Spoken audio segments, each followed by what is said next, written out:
rarely have actual gold items, but yeah, we actually could have a freezing crystal, which is obviously quite good. I mean, we should have a freezing crystal. We should definitely buy this. So yeah, we have, what is it, 70 gold again? Let's see, this is 40, yeah, plus 30, so 70. Okay.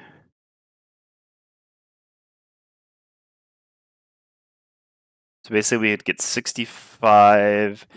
That means no head items. We would do something like these three then. Wing shoes, that's fine, right? Like those I'm gonna use for one scenario. I definitely want plus movement boots. Yeah. And I can't afford to buy a 15 and a 25. So yeah, at that point, I think this makes sense, actually. I think this is better than buying these two. Like, these are more gold efficient, but I'd rather have an item that I actually want, right? Sucks a little bit that we brewed a potion, since we still need to buy this brew the swiftness potion, so that ended up being a pretty big mistake. It's okay though. Alright, so these go back there. I mean, we still have 0 gold. That doesn't change anything. Alright, yeah, I've already done the level ups there, so what I need to do is some building, right? Yeah. So we're going to build the tavern. Alright, so we don't need to subtract the double build morale yet. Did I already pay for the tavern? Hope I didn't. Where is it? Here. So it'd be like 211. I wonder if I paid. I probably didn't. Or if I did, I probably put it back. Okay, this works. So we're going to gain 1 prosperity. I mean, I guess technically we're prosperity 5 now, so we don't actually have to build a tavern. We could be upgrading other buildings. So God, there are so many things to do now. Upgrade the garden. Oh my god. But we should just build the tavern. I like getting that started. There's a lot to do. A lot to do. Oh, we can even upgrade the carpenter? Oh! Oh, which helps the double builds? Oh my god, there's so much choice. Prosperity 5, it's like a whole new world, you know? Alright, we also still need to build the boat. Dear god, we're... so many builds, so little time. Okay. Let's start by upgrading the carpenter, I think, actually. With how many things I have to build right now, I'm really going to want that upgraded. I know it won't apply now, but that'll let me gauge... Like, I don't remember I guess we can actually look ahead, right? Although there's no way to do that in the mod, which is a bit annoying. Yeah, I mean, there is. You have to, like, upgrade, but then, yeah, if it puts anything in... yeah, I think we want to upgrade the carpenter. I mean, is that going to cost us too many resources, then, to do a bunch of double builds? No, we should be fine. Upgrading garden's not even very expensive, so yeah, there's a lot of things we can do here. Okay. So let's go ahead and do that. Let's go upgrade the carpenter. So we're going to subtract a metal from the carpenter upgrade costs. So this is going to cost, I think I already checked the prosperity that I gained. No, I didn't. Okay, so I'm going to gain 1 prosperity. And this is going to cost me 644. So 6, 2, 3, 4, 1, 2, 3, 4. All right, so upgrade that. Oop. Yeah, so this is reduce all construction costs by 1 material resource and the extra construction cost by 1 morale. So yeah, we can now double build for 1 morale rather than 2. Which is really nice. I mean, that's just going to allow us a lot more double builds, which is going to help us to build up a lot faster. So there's certainly an incentive now to not do any more double builds. So what are the actual rules for building? Can we I call it double build. That's because usually you don't have enough morale to do more. But I assume, can you actually build like as many times as you want? Well, someone might be able to answer that for me before I find it in the rule book. But I'm going to go check the rule book in the meantime. I really should just have this more conveniently accessible. And again, I really need to download the updated rulebook. All right. So let's see here. We want outpost phase. Hey, notice last scenario you played 1 difficulty too low. Didn't watch the outpost phase, so I'm not sure if you fixed that. Yeah, I believe I did manage to catch that. Thank you, Strengthus. Well, right. So what do you mean is that we had one of our characters who we hadn't. Yeah. So basically, what happened was that we didn't do I think it was on the Bone Shaper, we forgot to check mark the level 3. We ended up catching that later on when I was going through to see if I had any level ups. I realized that I hadn't checked the 3, which, yeah, meant that it didn't auto level to the correct level. So we ended up, yeah, playing on +0 rather than +1 with the challenge, which, yeah, I guess is why we had such an easy scenario. It was our one really easy one recently. Okay. So, what was I saying? Oh, yeah, checking the rulebook for building. All right, outpost phase. Construction 68. All right, let's go to page 68.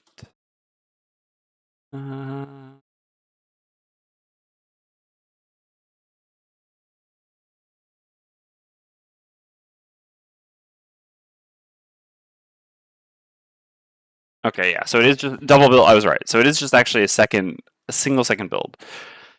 Okay, so that does beg an interesting question. So at that point, we would be able to do like 1 and then 2, 3, 4. This would still be 4 weeks.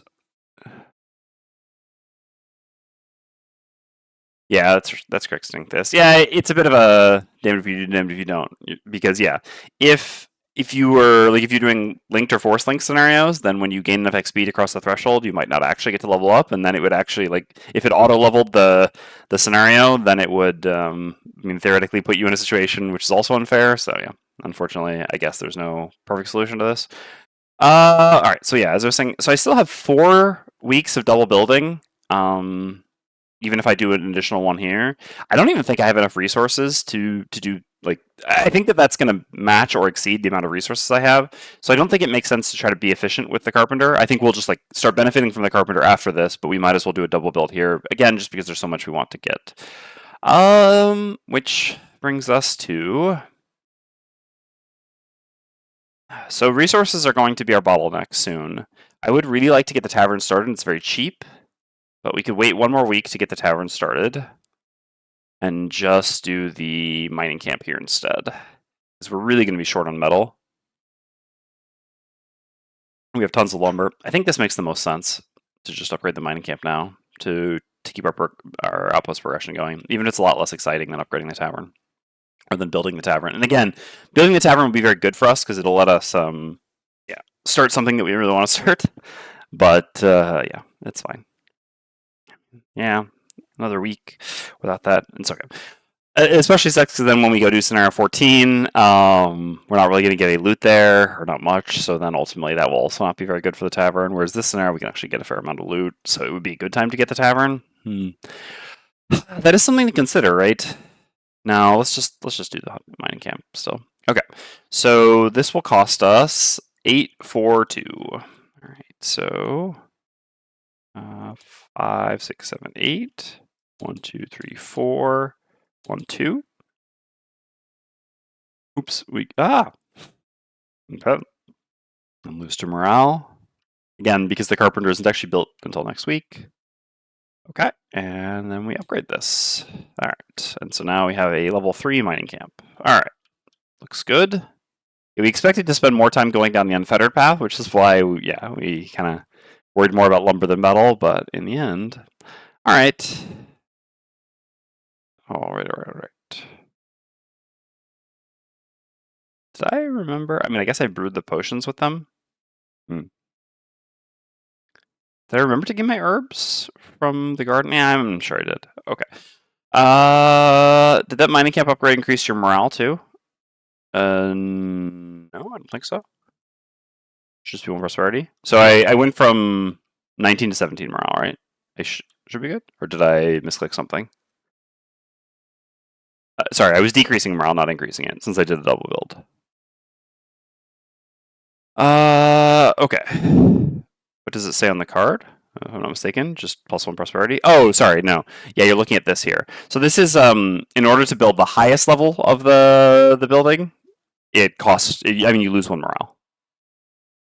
So yeah, the next time I upgrade this, which I would have to be prosperity 7 to do, it would be -1 morale to do that upgrade, which is a long ways off. Okay.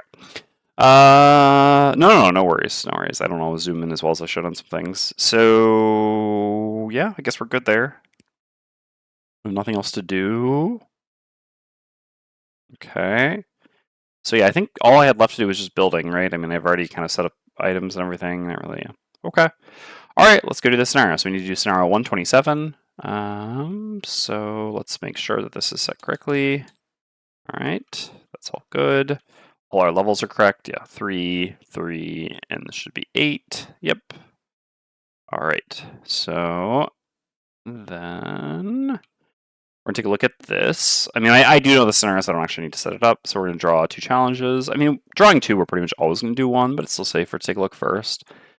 Again, for anyone who hasn't been here for this explanation before, I've taken a look at the challenge before setting up the scenario, because if I don't do a challenge, then I'll play on +2 rather than +1 in a challenge. Okay, the first time any enemy suffers damage each round, one other damaged enemy performs heal X self, where X is the damage suffered. Okay.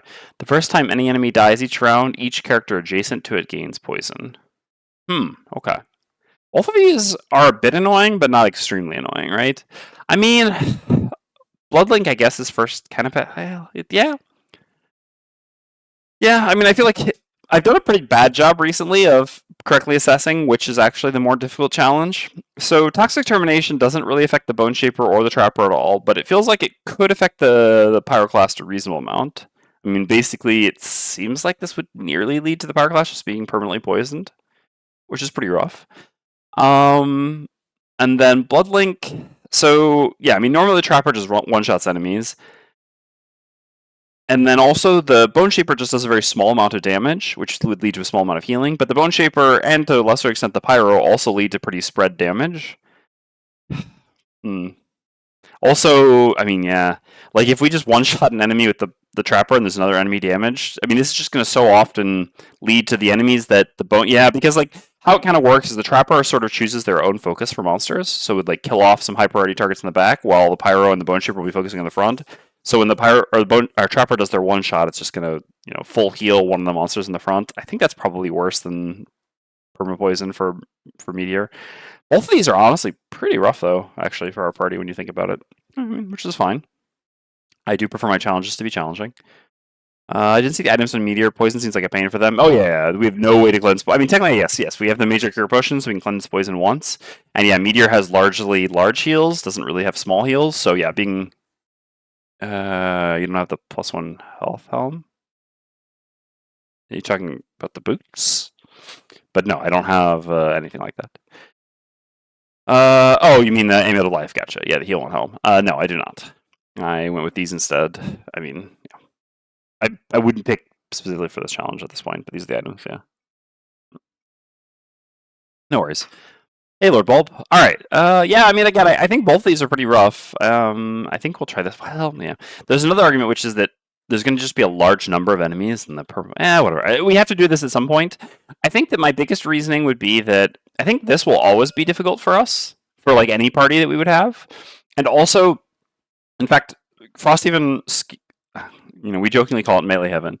Frosthaven skews towards being more melee centric, right? So there's a lot of parties that are going to be even worse for this sort of thing.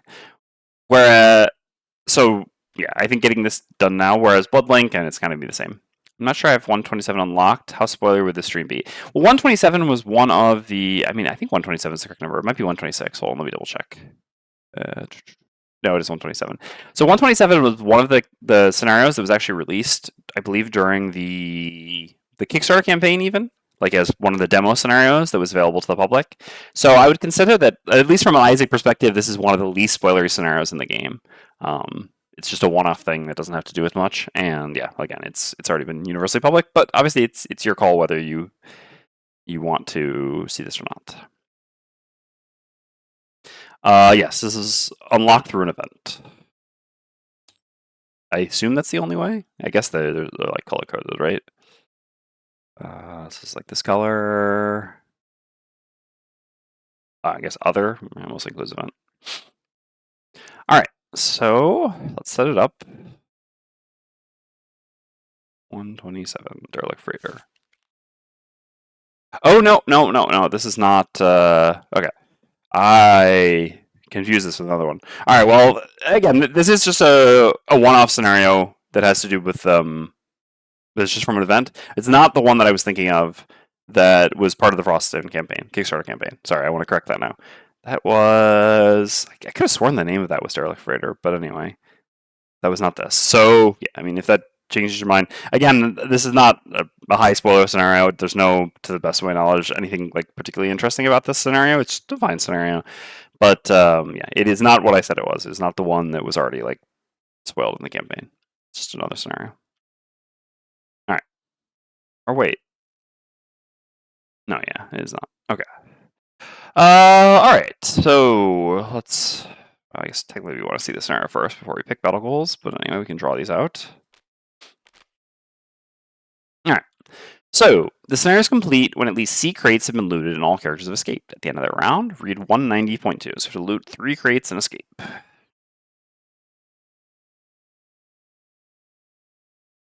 Okay. Each crate in the scenario can be looted via loot abilities, but not with end of turn looting. Yeah, it's a bit rough. I mean, so Trapper has a very good loot ability. The other two characters mostly do not. I mean, Bone Shaper kind of, but I don't think the skeletons really go next to a crate. So yeah, one good, two bad.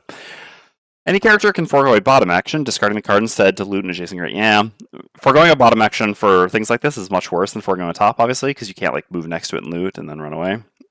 Which that's fine. That makes it more rewarding to have good loot abilities, which is usually good for this sort of thing. I mean, from a design perspective. Place any looted crate on the looting character's mat. Each character can hold any number of crates. Okay, well, it sucks. Yeah, anyway, we'll get to that in a second. You receive more rewards at the end of the snare for looting more crates. Ah, okay. So we have to loot at least C, but it's better if we loot more. Okay. Any character can spend 2 movement points when occupying stairs A to go below deck. No figure can teleport between unconnected map tiles. All starting hexes are escape hexes. Okay. And section links, the first time a character goes below deck, we have to read something. Okay, so... the scenario is designed by Nikki. Nice. No road event, because it is... Oh, no, yeah, there should be a road event. I think that... That's an interesting question. I don't know how that works. Is there? I think there's always road events in Frosthaven. I mean, there's like a special... I mean, I'm pretty sure there's always a road event. I don't know if the in Frosthaven thing exists in Frosthaven. I actually don't know, though. Also, is this even in Frosthaven? So there's 126 here is Joseph the Lion. Oh yeah, 127 is here to the rulebook. Yeah, I guess so. All right, let's see. Yeah, it says right there at the page. Oh, that it's in Frosthaven. Yeah, it makes sense. All right. So let's see. Campaign overview. Not what I want. All right, let's go back to the... Yeah, because in Gloomhaven, obviously this was a thing. The scenarios that were in Gloomhaven, you didn't have an event. I'm not sure that's true in Gloomhaven too. It's kind of outside my realm of expertise for the project.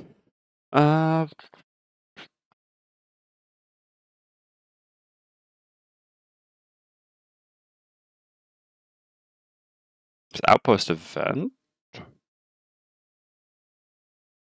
Where is road event in the book?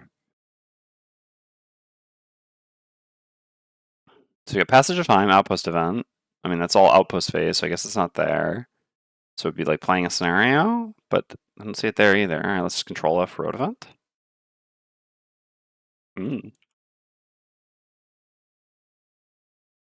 Oh, it's the beginning of scenario. Okay, page 12. I see. It's all the way up there. Okay, so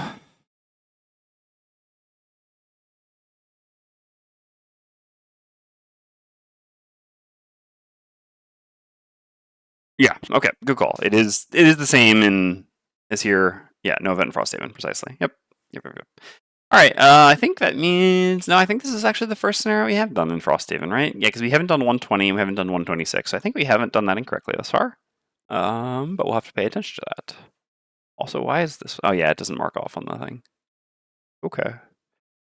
Yeah, all right. So this is the first time, and yeah, we were just accidentally doing this correctly. Talk about being effective. Yeah, so what I wanted to say is that the Trapper looks to be by far the best character for us at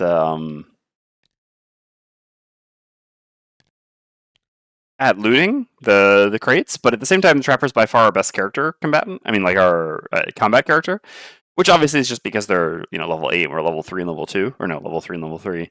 But yeah, so that kind of sucks of it. Like the last scenario that we did, where the Bone Shaper was completely useless, at least the Bone Shaper wasn't really, wasn't the Trapper, so it was kind of fine for the Bone Shaper to just run around picking up snow. But yeah, here that is not the case. All right. Anyway, so we need to look at our battle goals and setup. All right, let's focus a little bit. Never kill an elite named enemy or boss. The room structure also looks awkward for Trapper, depending on how special rules deal with it. Yeah, the special rules don't seem to... I mean, there's nothing in special rules that indicates that tiles are carried over from one to the next. So yeah, Trapper in this scenario looks like they will not be able to... They're just not... Okay. Looks like they will not be able to carry traps forward. So we go below deck where?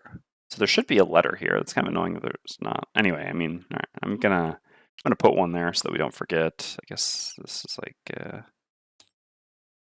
what, change text. Huh? Right. That there. A little bit smaller. So what I was looking for is there aren't any letters on the deck, though. Yeah, so it doesn't look like there will be any spawns that'll like come later necessarily. I mean, they could come from the starting hexes, I guess, theoretically. They could be triggered at some point, but yeah, otherwise. So it doesn't seem like. So basically, we're just gonna fight this room and then move on. Which yeah, it's not really like, and then move on, and it looks like it's approximately 3 rooms in the scenario. But yes, unfortunately, so these. Yeah, the Christ don't have anything special on them. Just gonna put these on the crates so that we don't miss them.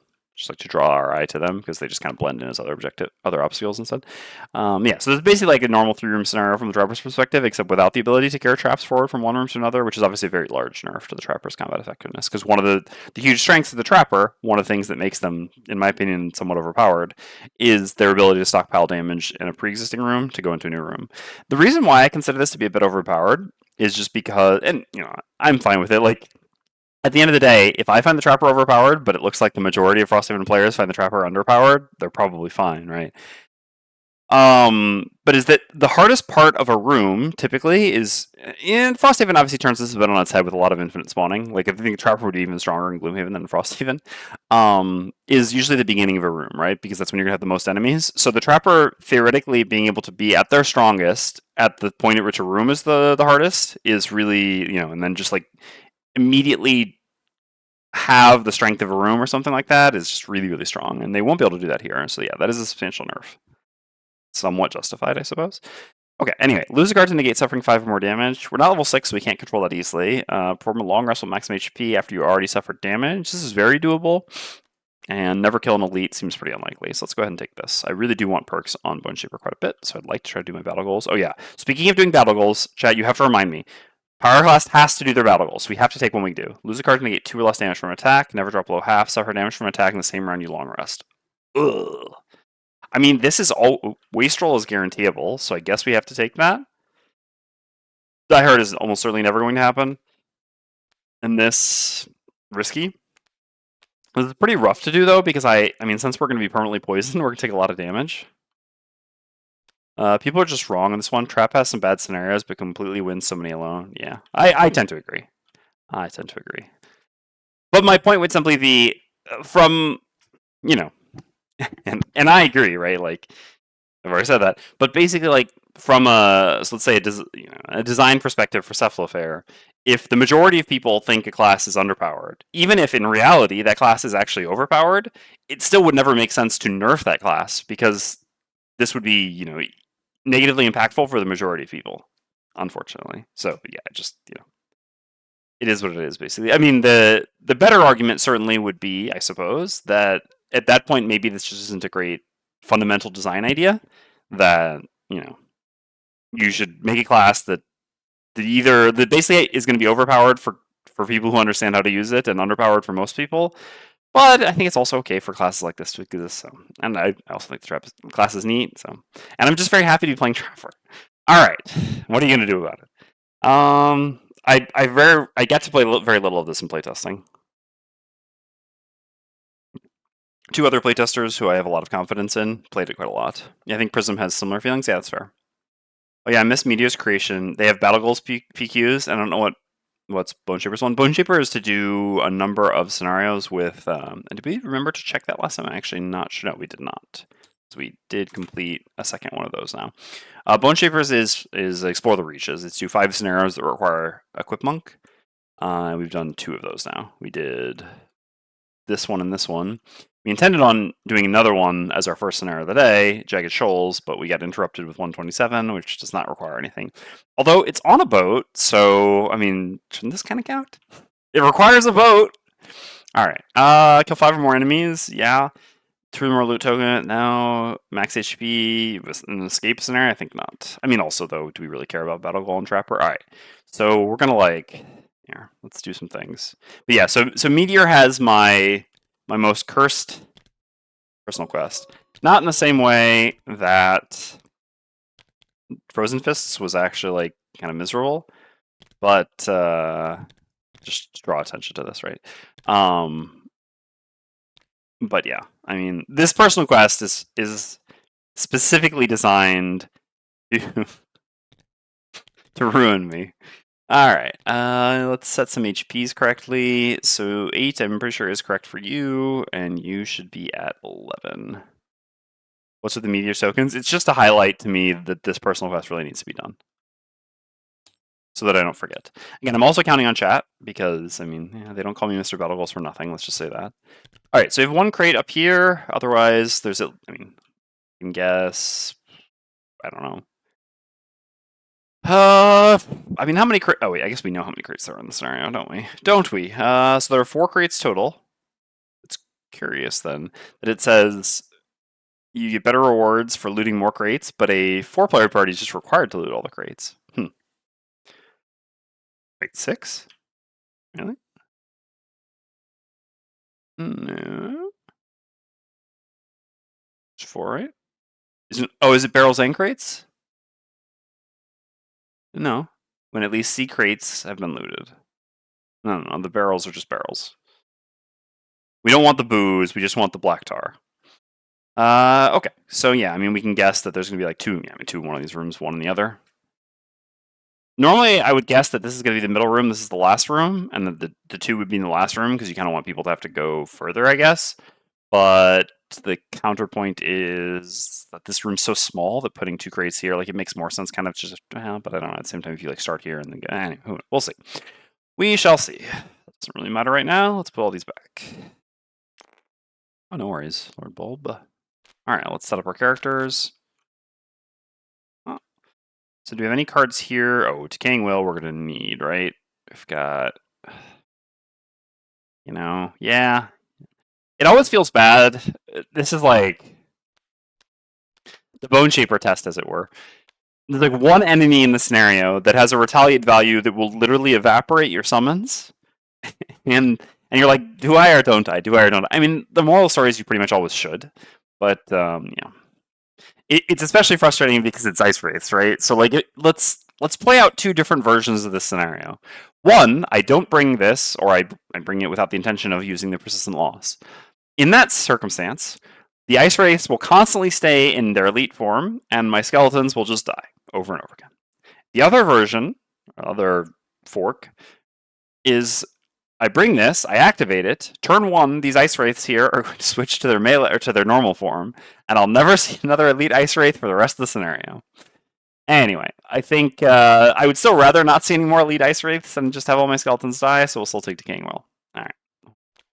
2, 3, 4. So this will be the first time we can actually use Future Cloud realistically. Or okay. Okay, so we have 1 card here that gets cut. Probably just Transfer of Essence.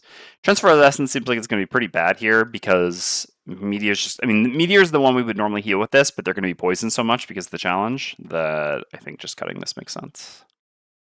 Okay. Looks good. Fair enough.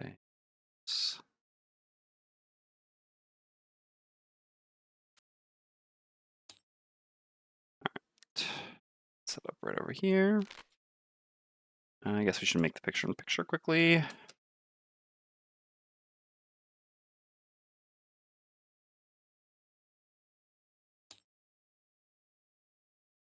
And I am excited for Essen. Tell you what's really made me excited for it more than anything is looking into SETI. I'm not sure if anyone's seen stuff about this board game, but it looks very fun, and I'm really looking forward to giving it a try.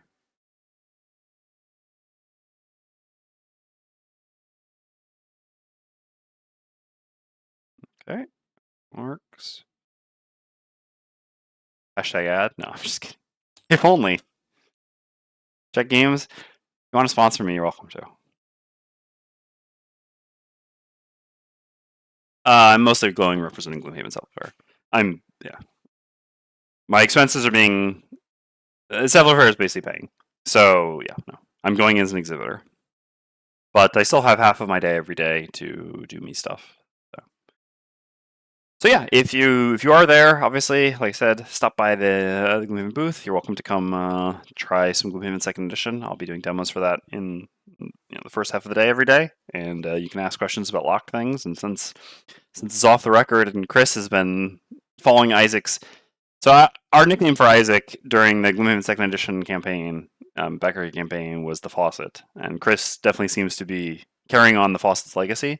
So accordingly, I can tell you all the things when it's not on a stream or written on the internet. Anyway, I'm somewhat joking. I'd love to, but another year in a row, I just couldn't fit us in my schedule. Sorry to hear that. Although I guess of all the years to miss, this might be a good one. From what I understand, yeah, it's a jour férié, like a bank holiday. It's a holiday on Thursday in Germany, so I guess a lot of people will take the break. I don't know if we have a word for this in English. We'll like make a longer weekend by taking a day off. In French, we say faire le pont, which is like so if you have like let's say Tuesday or Thursday is a holiday, and then a lot of people what they do is they then take a day off on the Monday or Friday so that they can then just like transform it into a 4-day weekend. And from my understanding, there will probably be a lot of people doing that here for this Essen, so it might be like one of the most crowded Essens ever. It's maybe not the worst one to miss. Doesn't affect me too much if I'm just sitting at the booth. The crowds are really only an issue when you have to walk around a lot, which I mean I guess is my second half of the day. Anyway, all right. So which cards should we bring here? I mean, this is pretty much a normal scenario. How does Eruption look? I mean, Eruption's good against Ancient Artillery, bad against those. And if it's 2 days off instead of a bridge, well, that's Aqueduct, yeah. All right. Like this. Don't really care about this. Like this. Cooling's a little bit rough. Normally I want this for the healing, but it's going to be so hard to use. I mean, I guess we have Deep Fury to break the poison. All right, want this. Usually want this, not care, not care. Oops. All right, so we still have to cut a card here.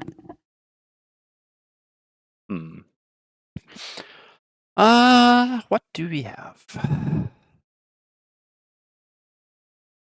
So what are the cards that we could theoretically cut? I mean, Under Pressure is just generally going to be pretty good, just in Tech 5,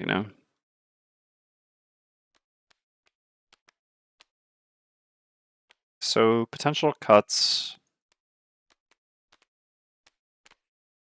Maybe it should just be Melted Armor. There's not that much high shield here. Only the normal ice rates, of which there's one. I mean... Oh yeah, and they fly though? Okay. No, then we should probably have Melted Armor. Okay. Yeah. Oop. We're definitely bringing Lava Bomb, so it really just comes down to one of these two cards. Maybe I do just cut Eruption again. Kind of sucks. Eruption's a good card. I don't know. It's so difficult to say whether cooling will work or not. So on the one hand, because we're going to be poisoned a lot, we're going to take a lot of damage and we need healing more. On the other hand, yes, obviously having a large heal when you're going to be poisoned a lot can be difficult to use, but we just don't have enough ways of healing ourselves. I think otherwise, I think I probably should just take cooling. Also, theoretically, being able to do 2 AoE direct damage against high shield or high retaliate enemies isn't the worst. And yeah, I mean, Eruption's fine, but it's got a lot of. I mean, it's not at all good against them. Honestly, it's not very good against living corpses either, or frozen corpses. It's really only good against the artillery, and even there, you can kind of get messed up by their pushes. Oh my god, I really need to. I say this every time that I need to change auto mod. I actually just don't even remember how to access auto mod, but yeah, I need to change auto mod. All right, deal with these spammers. Okay. As for you, I'm pretty sure just the cards you brought previously should be fine. Oh, I guess we wouldn't mind having a pretty big move here. So is it this that goes then? Yup. I don't know. I mean, this is such a better... Yeah, this also works with the Hazardous Terrain. I think this is just fine. I mean, we've got a move 4 jump and... Maybe we won't play Proficient. I mean, it's wild to not play Proficient. We can always just escape early, right? At the same time, if our responsibility... Maybe we should... I mean, our movement is so bad here like this, right? We have a move 3 and a move 4 jump, and that's it. And we have to escape now. We really cannot do this. All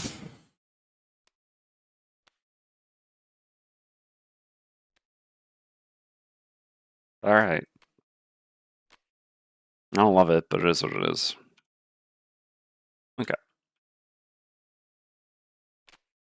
It's an escape scenario. We have to escape, and we're the best looter, so we need to go to the other places to grab the treasure. So, kind of forced choice to make sure we have enough movement, unfortunately. All right. Control 2, so Shift 1. This will be a tough one to use the camera, because yeah, so zoomed out, we're going to be constantly zooming in and out. I'll try, but not very realistic. All right, so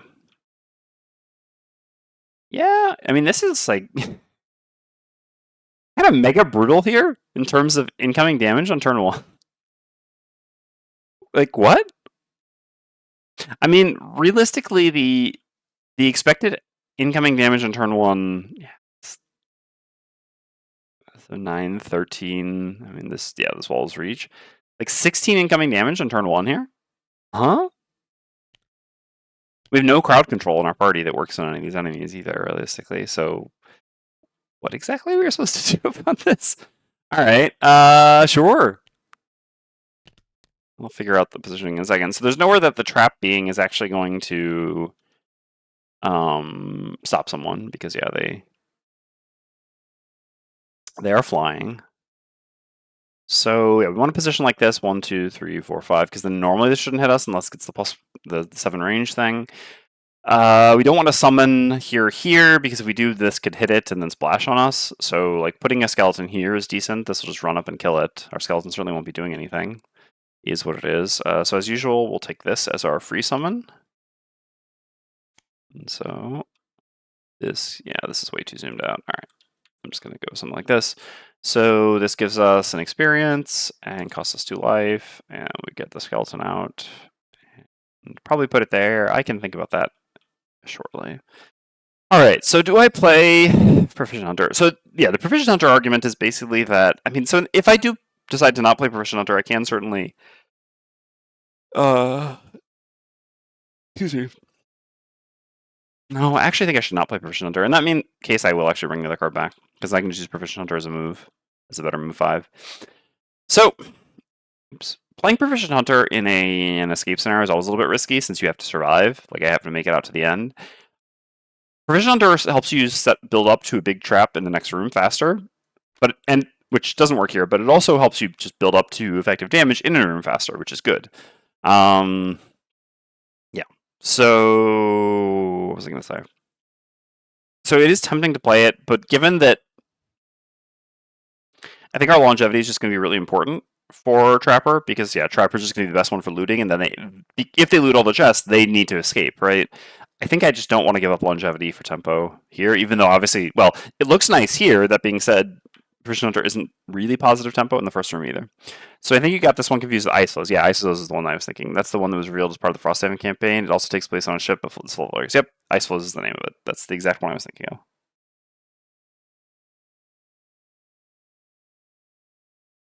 Okay.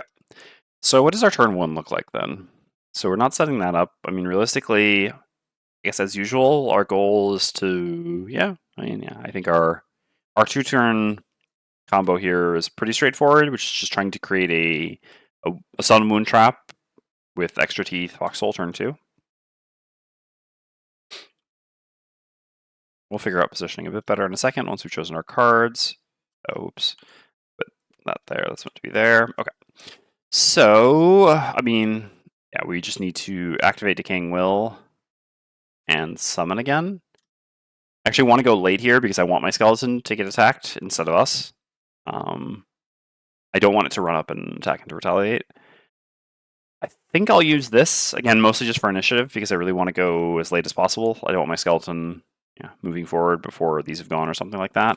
And move 4 doesn't seem that important here. I have a move 3, and again, we've got a lot of time here. We don't need to get that far in the first room, at least. Later on, movement will matter more. So this seems just like a reasonable line. Better late initiative, etc. I don't foresee getting to curse 2 enemies, but you never know. All right, as for you,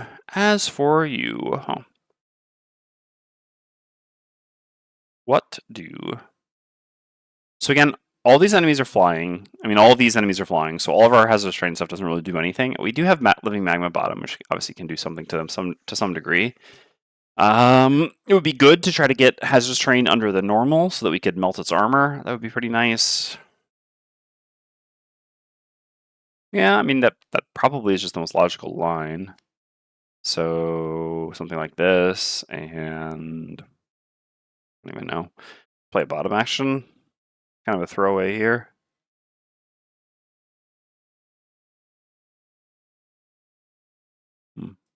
I guess if we're like here, could then use cooling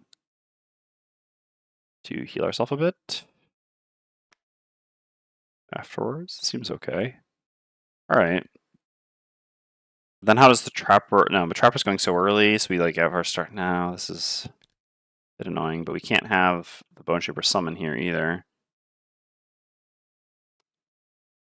Yeah, so trapper basically needs to.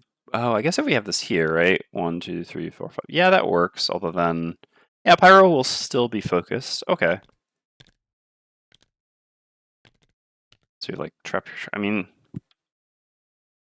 so in terms of being able to hit 2 targets, like with the positioning and such. But I guess that's fine. Yeah. Okay, that works. Okay. So we'll just put the 2 damage trap here, I guess. Okay. No, I would rather have it be here. If there's a chance that, I mean, realistically, 2 damage is about the same as wound. And they do have a propensity to self-heal. Actually, no, yeah, 2 damage is probably better than wound. Normally, I'd rather combine wound with stun. Just whichever trap I place up here has a slightly smaller chance. I mean, has a small chance of potentially not getting combined into the trap that I throw. Normally, wound would be wound is kind of strictly better than 2 damage. I mean, it really is, right? Because if I'm stunning, then it's always doing minimum 2 damage and maybe more. Yeah, no, I guess for that reason, it really should just be this. It's just mathematically better. Because they can't heal each other, they can heal themselves, at which point it's still doing 2. Oh yeah, the exception to that is that damage avoids the retaliate. But I have my bow. That's okay. Alright. So what's happening here is basically this one is coming here, attacking Pyro. This one's coming here, killing the skeleton. Oh, whoops. This is not the positioning. Alright, yeah. This doesn't work. Because we need them to be next to each other. But, yeah. I mean, obviously we could just count on these going before this and killing this, but that doesn't seem like a good plan. And Trapper's going so early. Hey, Dwarf. Oh, this one there's the boat. Yeah. This is a less Trapper-friendly boat than usual, but it'll be okay.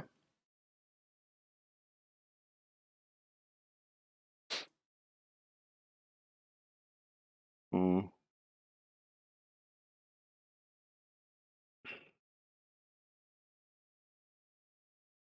Yeah, so we don't want to, I mean, we really don't want to do this. So yeah, basically no matter what, Bone Shaper and Trapper have to be on the 2 ends. Then I really don't want one of these coming and attacking the Bone Shaper is the thing. I really want them attacking Heart Summon. I know I could just swap out the 81 for the 71 initiative, and then I would get them next to each other, but that's not great. I mean, I guess a lot of the time, maybe the second one will just hit the summon anyway, because as long as it's +0, like they're attacking for 4, as long as they attack for +0, then I can just armor the first one. I guess this is fine. Hey, thanks, Dwarf. Appreciate it. 22 months, huh? Time flies. Yeah, this is fine, I guess. I really don't want Bone Shaper getting hit, and yeah, I think this positioning works. Again, there's also just a chance that they don't move or whatever, and we just kind of have a free turn. So I think this is good enough. All right. Nothing special to do here.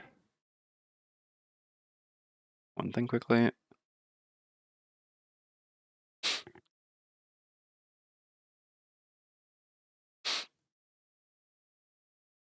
Okay. I guess I should just go say later on Trapper, though. Is the thing. All right. -1 attack, sure. Sure. All right, that's fine. Ancient artillery, sure. Okay. Okay. So, Trapper's up first. We're going to gain 1 experience. Hey, Leopard Volv, thank you very much for the 7 months. I appreciate it. All right. So, where go? So let's take a look at what's happening here, right? So normally, yeah, this will go. We can have that go here. Oh no, yeah. Oh no, I'm an idiot. It's not working at all the way I wanted. I was thinking one. Yeah, so I needed to go to 71. That was the thing. Sorry. I spoke through the whole thing, but I just shortcutted one thing that I was supposed to do. Again, it should be pretty clear. I mean, I guess whatever. I can just use the boots to correct it at this point, I suppose. I think it was pretty clear though. Basically, let me explain. So, all right, I was trying to figure out a way to get both of these next to each other, and I was saying that's why but at the same time, the Trapper and the Bone Shaper have to be on the two ends. And so I was talking about, okay, as long as they get at least a +0 when I use the armor, then the skeleton will actually take 2 hits. So in this case, obviously the goal is to get them both to attack the skeleton, quite clearly. But in order to do that, I do have to go at 71, not to be able to go before the Pyro. And again, it was clear that I intended to change that. I could still change that with the boots, but I think, yeah, my intention was clear here, and it's not like them flipping this to somehow change that, right? Like if they flipped a non-move, then it wouldn't change anything, and in this case, I could always Butsu after them, also all their like non-move stuff, and I don't think I could even beat. Like I can't go slower than their latest initiative, which I think is 96, and the non-move stuff is in the 50s, so it didn't really matter, or 60s. All right. Anyway, so yeah, that's that. Sorry, there's a small brain fart there. I talked through how I was going to make it work, and then I saw their flip, and I was super happy. Except then I had somehow messed up what I was going to do by just not switching the cards. Okay, so this one will normally go here. It attacks at -1, so yeah, that's an attack for 3. So yeah, it would have to hit a +2 to kill, +2 or crit, so 90% of the time we're good. And then this comes here and kills the skeleton, that's fine. So we get the two of them next to each other. Meteor Space even color coded as the boss. Yeah, the Meteor is definitely the boss. That's funny, sure. 1, 2, 3. Oh wait, I'm just an idiot. The Trapper's getting focused. All right. Well, all this for what? All this for what? Yeah, and I can't even. Okay. Hey, boss. Yeah. All right. Well, you know what? Nothing to do about that at this point. I was thinking. Yeah, I don't know what I was thinking. There's no way to get them next to each other at this point, huh? Unfortunately. I know I have the cloak, but yeah. Is there really no way to get two enemies next to each other? I mean, I guess Pyro could just push one of them next turn. Someone's red. What should yeah, I can't change that at this point. But also, I didn't want to change that. I mean, technically, I could have, but basically, the reason why I didn't want to put the summon on this line here, which yes, I know in that case I could have, yeah, they would, is because then the ancient artillery would get an attack that it wouldn't otherwise get, and there's certainly plenty of risk that the ancient artillery would go before the ice wraiths. Ancient artillery have a number of things, in the 40s and 50s or 30s and 50s even. So yeah, 1, 2, 3, 4, 5. This like ancient artillery range is normally 5. They have one card that exceeds 5, but all their AoEs and stuff cap out at 5. So putting a summon on this row is just running the risk of it dying for nothing. I definitely didn't want to do that. I could have with these specific flips, but I wouldn't have done that normally. Yeah, so that's unfortunate. Anyway, so hold on, 1, 2, 3, 4, 5. Yeah, so it's to here. So we can be up here still. I go here.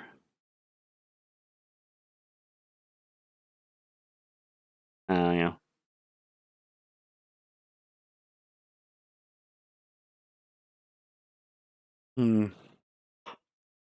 Yeah, I mean, ultimately, I guess. So, how's Pyro's initiatives for next turn then? Is the question, basically. Oops, those are not the cards. All right. So we need Pyro to set the two of them next to each other next turn somehow. Maybe we can do that with Liquid Stone or Force of the Earth. Okay. Sure. Sure. I mean, Liquid Stone bottom would obviously be ideal because I'm going to even have to attack. Oh, yeah, because we... this is all going to be rather awkward. Rather awkward. Okay, anyway.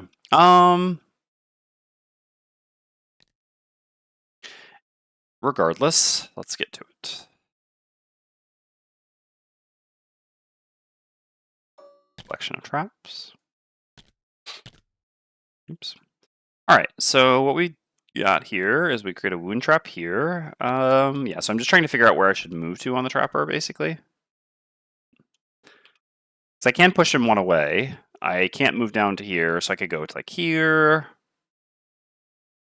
I guess. And stay up here. I guess I would like him to go here because from here it's easiest to push this to here, for example. Yeah, if I go to here, then it's going to here. Can push to here. That's maybe even better. This is a pretty small attack to use the cloak for, but this first room seems pretty difficult for us. Tempo here matters a fair amount, so I think I'm fine with just using the cloak. And that gets us an even better setup. Okay, so I move to here, I create another wound trap, and then I just transform that trap into a 6 damage stun trap right here. Okay, so I'm done. The Ice Wraiths go, they're going to make ice. So number 2 goes first, it focuses the Trapper, it's going to move to here. So then the Trapper is going to go ahead and use the Cloak of Warding immediately afterwards. And push this to here. Okay. And then this is going to come to here.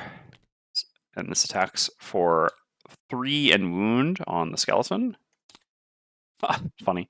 I actually was not going to use the armor here. There's no reason. Oh, I guess, yeah, I could use it to absorb this attack. But anyway, this is just amazing flip for me.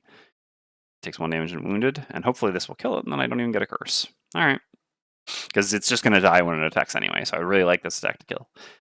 Okay, so the normal Ice Wraith has 4 range, so it just needs to move up to here. Are we even going to make it to it? No, not really. I'm going to can with the default one. No, this is only range 3. No, we're definitely not. All right, well, that's fine. So, yeah. How much movement is Liquid Stone? It's 3 movements and push 1? Okay. Okay, that'll work. So, yeah, this attacks the skeleton. Okay, +0 is fine. This is exactly for 2, so the skeleton dies. And this goes to our discard. Well done, skeleton.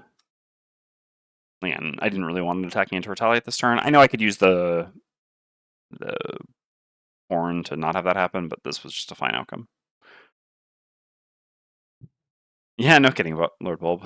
Okay, so then the Pyro's up. Alright, well, I don't want to move up and get hit by the Ancient Artillery. My goal was to get Hazardous Terrain under this Ice Wraith. I guess I never really should have considered that as being super likely, so is what it is. We still have an acceptable turn here. Okay, so I'm going to create fire using Lava Bomb. I'm going to do an attack 2, range 3, targeting this Elite Ice Wraith over here. Okay, nice. So we do 3 damage. And we create some Hazardous Terrain underneath it. Boom. And then we take 3 damage, but then we're going to use the Bottom of Cooling to heal ourselves for 5. So this will now be active. And this is on your next 3 move abilities, add -1 move. We'll still have enough move to make our next turn work. I don't know what we'll do as a top action, but we'll see. Alright, so Pyro is done. So then, oh wait, no, Bone Shaper's up first. Anyway, it doesn't matter. Bone Shaper's just summoning. Sorry, I forgot to update the thing. Again, it didn't actually matter at all, but yeah. Alright. Skeleton goes here. Gain 1 experience. And activate this. Yeah, and I can't actually use the regen staff for anything. I don't really need to use the element potion or anything like that. All right, we're good. Oh, sorry. And then we gain 1 more experience. And activate Gain Will. All your summons attacks are unaffected by Retaliate. All right. Then the Ancient Artillery goes, has range 5. 1, 2, 3, 4, 5. Hits nothing. Okay. So, our turn. So we just need to use Liquid Stone before the Trapper goes. We have fire. So like I can use Flowing Fire, but it's so crap, right? Just because, I mean, we create a bunch of Hazardous Terrain up here, but what value does the Hazardous Terrain even have? You know? I mean, I guess we would actually only create 1 with what we would end up doing. But counterpoint is I don't know what else I can do while going. It's definitely initiative matters here, and I don't want to have to use my Boots of Speed on the Trapper, and I need to put the thing into position. I like using Liquid Stone bottom a lot here. It just lines up really well. So I'm kind of just playing a top action. I don't know. I may just throw away a top action here. In that case, I guess it probably will just be Flowing Fire. It gives me options either way. I guess it can be Liquid Magma if we wanted. I don't know. They're already going to be wounded. Pierce doesn't do much. The Hazardous Terrain won't be here. And I'll still be getting retaliated by this enemy from here. Yeah, it still sucks. This is not really what I want to be doing. I mean, it would actually be hilariously an opportunity to use liquid magma. If I managed to get the hazardous terrain next to the normal, this would be a lot more tempting. But yeah, at the end of the day. At the end of the day, I think I will just probably not play Flowing Fire. I don't know, we'll see. We shall see. Oh no, I wouldn't even be able to use it anyway, because, yeah, when I move, I'll push him, put him here. I guess no, I can push him here, so yeah, I have the option. Although then I wouldn't create any hazardous terrain. Seems pretty mid. Okay,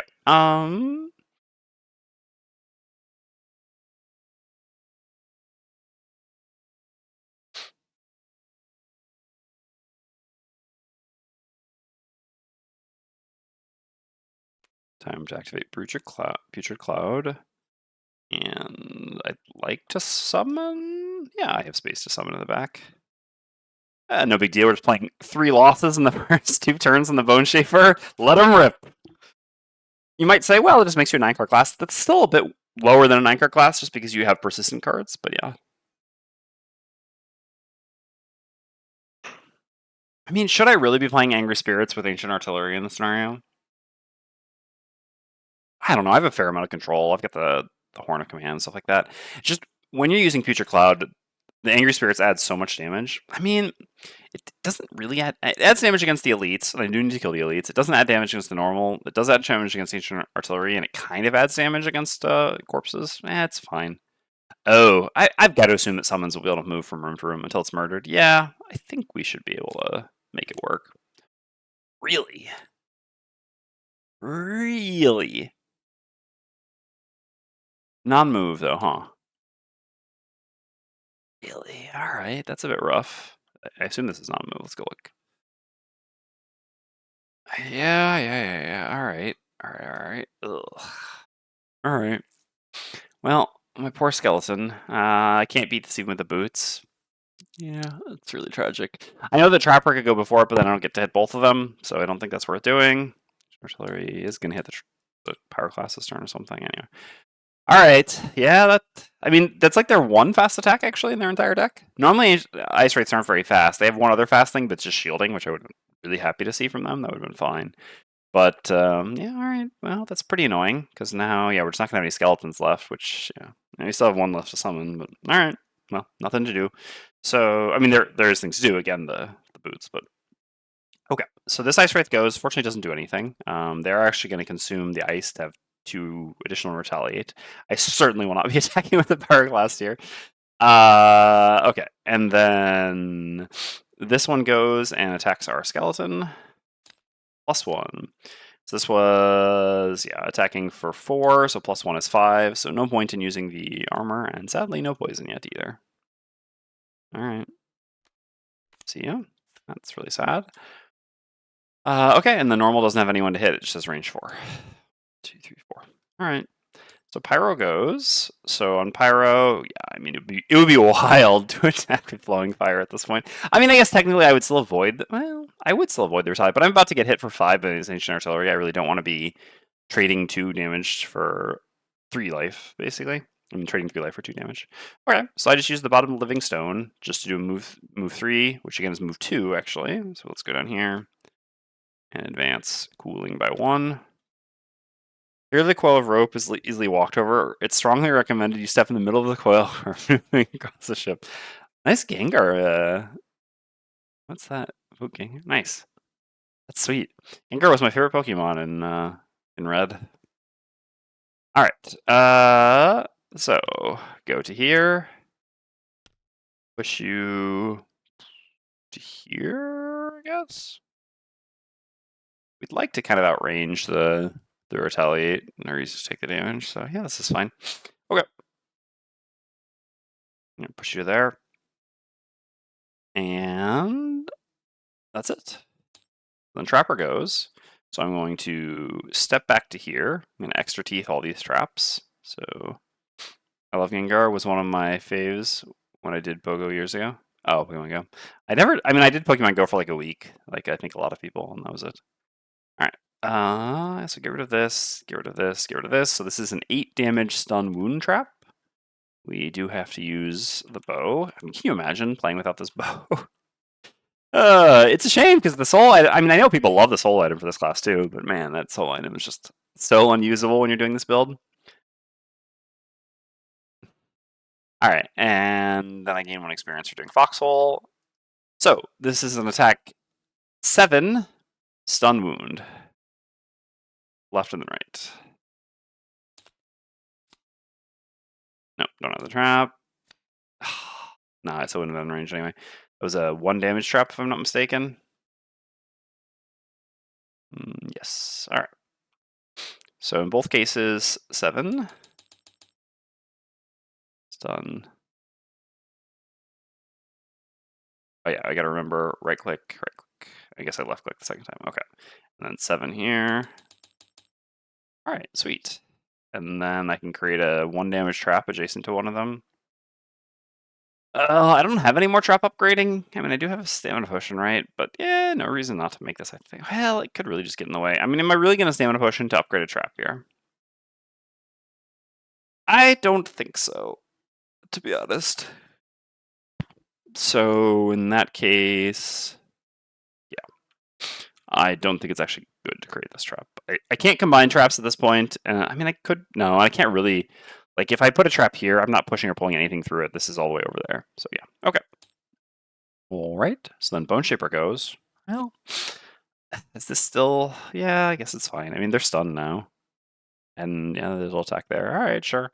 So I create Dark, I gain 2 experience. I summon the Angry Spirits, the Spirit of the Dead Blink Blade. Put that there, and I gain another experience.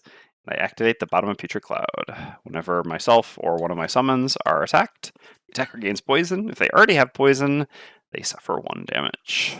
All right. So then the Ancient Artillery goes. This does get to hit the Pyro. 1, 2, 3, 4, 5. Honestly, I might as well use my leather armor on this. An attack 5 is about as big as it's going to get here. So, sure. We'll give them disadvantage. Whoa. That was some disadvantage. All right. So we take 4. And that's the round.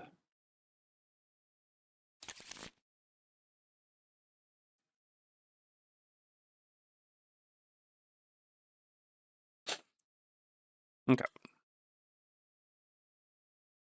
So I have Dark, which is nice. It's a bit annoying, huh? I guess I'm already in range too, so I can just use this next turn instead. Yeah, that makes a lot of sense. All right. Let's just play another summon.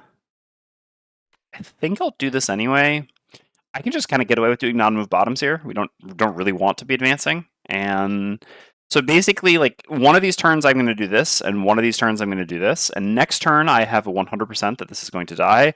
I mean, okay, at this point, it depends if they flip a reshuffle this round. Yeah, they didn't just reshuffle, right? Really shove a hockey for this. No, they did not. So what? It's like they have a 1 out of 3 to reshuffle this round, and if they do, then they have a 1 out of 4 the following round. Otherwise, here they're gonna have. Otherwise, they're gonna have a 1 out of 5. So overall, odds are pretty slim that they can go faster than we would go. And so if we're gonna have a guaranteed kill, I would certainly rather get a free skeleton summon, which is effectively worth 2 HP and kind of even more than that, because you also get a card back, rather than 1 HP from Fell Remedy. So I'm just going to use Fell Remedy here just to heal 1, basically, while once again summoning another skeleton. I guess I would actually rather go late here, right? Yeah, because I don't. Well, we've got to worry about this because I don't really want the Ancient Artillery just blasting my skeleton and splashing on me, etc. But we do have to worry about this a bit. Let's see what our allies are up to. So.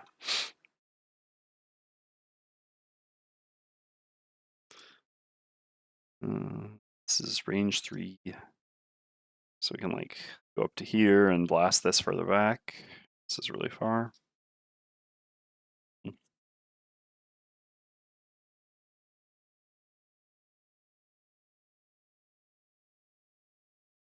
Sorry, I see I was gonna check something and I saw a message. Uh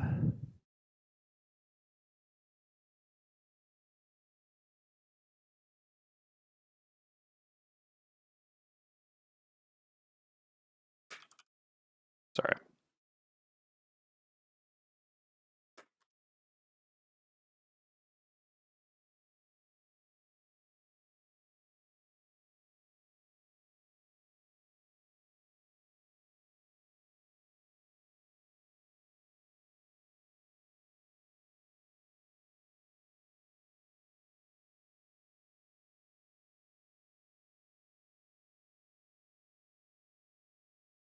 Alright, sorry about that.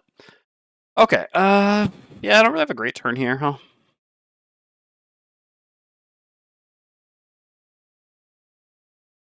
Let's see what our other character's doing first. So we don't have fire anymore. It's a bit of a shame. If any easy way to set up fire? No. Oh no, it's not fire we want to set up. We need to set up hazardous terrain under you, which, not very easy. Really wish I had the +1 move boots and I could go over there and use a living magma. Under pressure. Ooh, we also just don't have any movement left. So we're like limited to moving 2 a turn here. Okay. Some might say that's not really ideal. Yeah, we don't really have anything to do here, huh? And we can just go like under pressure him to kill him. I guess that's fine.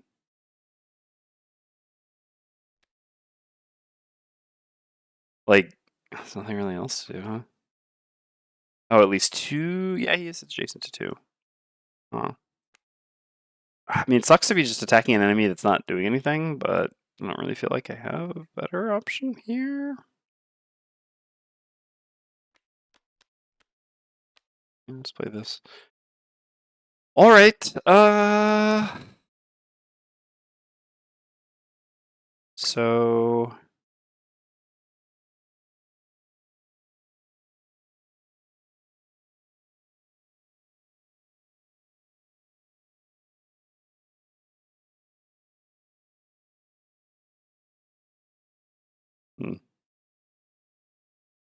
a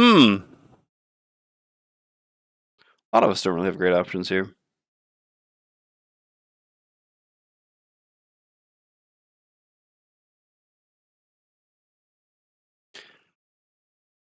None of us are really suited to kill that normal ice wraith, huh?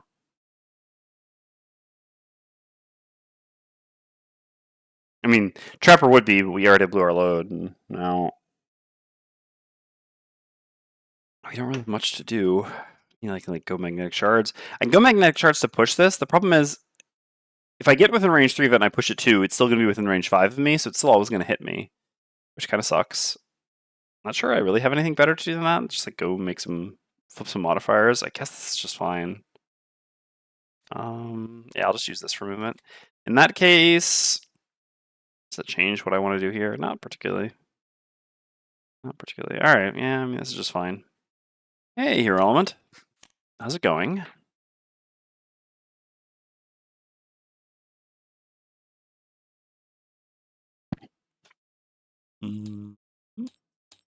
Okay. All right. So, Pyro's up first. Prepare to flip a negative modifier and take. I mean, we removed a lot of negative modifiers from our deck, right? But yeah, and take a bunch of damage. So, oh no! Oh my god, it doesn't work. Could I actually? Yeah. I'm an idiot. I am an idiot. I guess I don't really have anything to do then. Well, it is what it is. All right. I mean, I guess Pyro's kind of just not gonna have a turn then. Basically, I have -1 move, so I actually can't even go there and hit this. So I can just legitimately do nothing here. I could do a ranged 1 attack on it. Wow. I mean, I guess I'm just gonna set up this. Sure. Like, I legitimately have nothing to do. I'm gonna be limited to move 1 every turn, which is so bad here. Yeah. This cooling has definitely come at a cost here, huh? Am I just? Yeah, this Pyro is really screwing me. They've really not performed. I mean, they kind of had to go out of their way, but the problem is, so basically, I was even teasing Themris the other day about the comparisons between Trapper, with the way that I've been playing Trapper, and Eclipse, yeah. Especially because Themris is also in the camp of thinking Trapper's too strong, but anyway, Themris still loves Trapper. So here, what we just had happen here, basically, for Pyro to a reasonable degree, is the old Eclipse issue, right? Like, to anyone who ever played Gloomhaven 1 with Eclipse, I'll try to be like spoiler free while I say this. I've got to assume that anyone watching here is like Lumen 1, but you never know. So where basically your teammates would be like, okay, Eclipse, what are you doing? They'd be like, well, I can go take care of that. You know, I can go kill that enemy. But yeah, I might need something. And they're like, okay, yeah, I can do a little bit of damage. I can help you kill it. And I'm like, nah, I don't really need you to help me do any damage to it. But could you make me an element? And they're like, okay, yeah, I can, I can attack something, make an element for you. Like, nah, I don't really need you to attack anything. Could you just make me an element? Anyway, we had a bit of this happen here with the Pyro and Trapper, right? Where basically the Pyros kind of ruined themselves a bit here just because they essentially their turn last turn was just moving somewhere to push an enemy next to another enemy and do nothing else, right? And it took us out of position with cooling active, which is what's really going to cost us now. But the sort of counterpoint here is that there's nothing the Pyro could have done for their turn, much like in the Eclipse example, that would actually be more effective than what they did, right? Like they essentially for their turn just did an attack 7 stun wound on an enemy by moving and pushing, right? So it still actually made sense to do this. It's just really costing the Trapper or the Pyro class quite a bit. In the same way that back when you played with Eclipse, like technically the correct thing for you to do many times was just to feed Eclipse whatever they needed so that they can win the scenario for you. And yeah, so it's funny that this this parallel that I drew towards for Themris is actually continuing in more ways than one. All right, yeah, I mean, I'm just gonna activate Force of the Earth. I really cannot see anything else that I could do here that would be effective. So, I mean, I could move 1 to get another charge of cooling off, but after this, move 1 gets me next to this anyway. So, all right. Also, I feel like if we break the mast on this ship, we might be in a bit of trouble. But I guess we're gonna get off the ship anyway. So, you know what? Is what it is. All right, I guess we delete this like this. And we activate cooling, which is destroy one adjacent obstacle Force the Earth. If you do, the next 2 heals targeting you add +3. This goes there. Okay. So then Trapper's up. So we don't really want to stand next to Pyro because of the splash damage. Okay, so I'm going to do a move 5. 1, 2, 3, 4 to here, I think is fine. Pyro's actually not going to get to hit anything, are they? Are they? Yeah, boss. Well, we gotta do what we gotta do. Okay. So then I'm going to attack a few enemies with magnetic shards. So I'm going to gain an experience. So I can attack this and push it out of the way. And then Pyro's going to spend another turn doing nothing, which is pretty amazing. But yeah, I mean, we don't need the Pyro anyway. We just need Trapper. Okay, sure. So I'm going to attack this Ancient Artillery. Oh, sorry, first I actually make a regen trap. I don't believe I actually have one of those. All right. No, I do not. This is not something we do often, huh? Being just a regen trap. So we need one of these. Shrink it down a little bit. And we'll remove the condition tag. Shrink down a little bit more. Put it there. And attach it. Alright. Here seems fine. I assume that Pyro will be able to run through that at some point. But I'll just throw it here so Pyro gets it sooner, but nah, this is fine.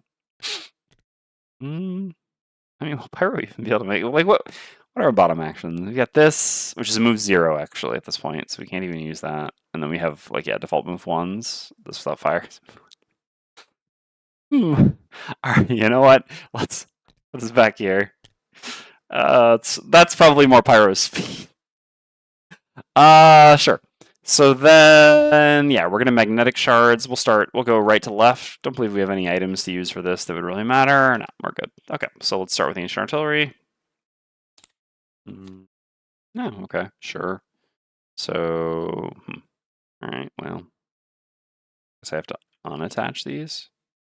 But I think I just locked it, so first I gotta unlock it. Yeah, I can't wait for this to be a bit more convenient. No, this will not. I guess I just cannot anymore. All right. Well, you know what? This is over here now, and we'll make a new one. All right, whatever. This just doesn't have. I guess I can. Oh, yeah, hold on. I can do that more easily, right? All right. Put this here. This has 2 on it. I really cannot wait for this whole interface to be improved. It's a shame because yeah, it's going to be improved by the time that I'm not playing Trapper anymore. But what can you do?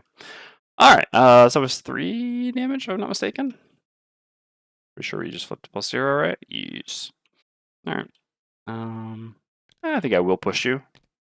Messes you up a bit for using your AoEs and things like that. Why not, right? All right. So you take 3 damage, and then we attack here. Okay. Well, cooling or the thing we activated there is gonna make a big difference. This is 1 damage, and I don't know. I'm gonna push you for the fun of it because I get satisfaction from pushing enemies around, and then I'm gonna attack this ice right here. Oh, okay. Oh, whoops! I was doing 1 too much damage here. This is only a 2. All right, that's fine. And so this is 4. 1, 2, 3, 4, and doesn't matter too much where I push you. I mean, I do have to push you at least. Yeah, I mean, I always have to push you, so it always has to be one of these 2 hexes, I guess, in terms of grabbing loot. And this is probably a bit more convenient, I suppose. Sure. All right. And we're going to get the extra healing off for Bone Shaper because of this. All right. So the Ancient Artillery will now attack Trapper. Ouch. So that's 6. 6. All right. And the Ice Wraith. All right. This starts to get a little bit scary, doesn't it? I will move to here. Yep. Remake Ice and attract Trapper. Don't do it. All right. Good. Take 4. Guess I'll be using that trap. And I get a curse. Sorry, Pyro. This dies to its wound. This one takes 1 from its wound. Goes like that. So now the Wraith attacks here. Kills. Oh no, then bolt dying is really... Yeah. Okay. Yeah. I should have... I already flipped. Dang it, I didn't think it through. I should have just used the Horn of Command to make it not attack here. That would absolutely have been worth it. But anyway, it's okay. So we're going to use the bottom of Fell Remedy and the top of Return Servant. So we just net neutral on HP. And we put another skeleton out in the wild. Yeah. Then I could have gotten the thing next turn the way I wanted to. Would have been much better. I would basically just have a free skeleton. And a free curse? Yeah, it's a pretty big difference to not have that. Alright, anyway. Then I'll use the Soothing Scepter on Pyro. Which actually seems pretty good. Okay. That's the round. So we won't have anything close enough to hit this. Our skeleton will just absorb an attack for it. So at this point, I don't know, we're just gonna grab and loot. I guess if this goes to here, then I can use this to grab both of the loots. Seems fine. Although setting up a Pierce could also be pretty good. You know, we do really need some loot at this point, so. Alright. So I need to step back into that trap with Trapper for sure. Yeah, I think I'll just create a trap while we're at it then. So I could create a 2 damage trap here for future use. Seems decent. Alternatively, I could give myself 1 more healing. I think a 2 damage trap is worth more than 1 more healing. Okay. Pyroclast will literally never do anything again in this room. Yeah, I mean, again, we're stuck to doing one move at a time. Cooling has come at a very real cost here. So yeah, for the next 2 turns, I will not be able to do anything. Just straight up, I have nothing that can do anything. Yeah. Yep. Anyway, so I'll just play 2 cards and play 2 cards. Yeah, so our Pyroclast contribution to this room was, I mean, technically they did 2 damage to this enemy, although in the end that would kind of almost been better if that hadn't happened. 2 damage to this enemy, and they pushed 1 enemy, and that is the entirety of what they will have done in the first rest cycle here. I love having the Pyroclast in this party. They're definitely carrying on the spirit of the Blinkblade. Alright, so Bone Shaper's up first. Ice Wraiths are just doing kind of standard stuff. There's no way this Ancient Artillery... I guess, yeah, he can reach, but... yeah. Okay.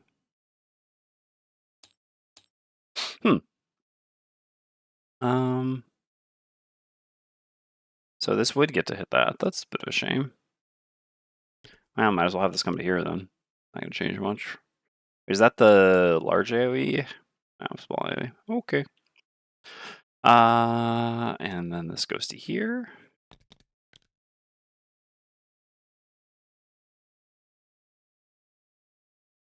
Yeah, there's no way to like. I know I could use the horn to basically make this not move up so much, but there's nowhere I could really put it because basically, okay, so they're like this and this. I need to stay 1, 2, 3, 4, 5. So I need to stay above this line, which is here.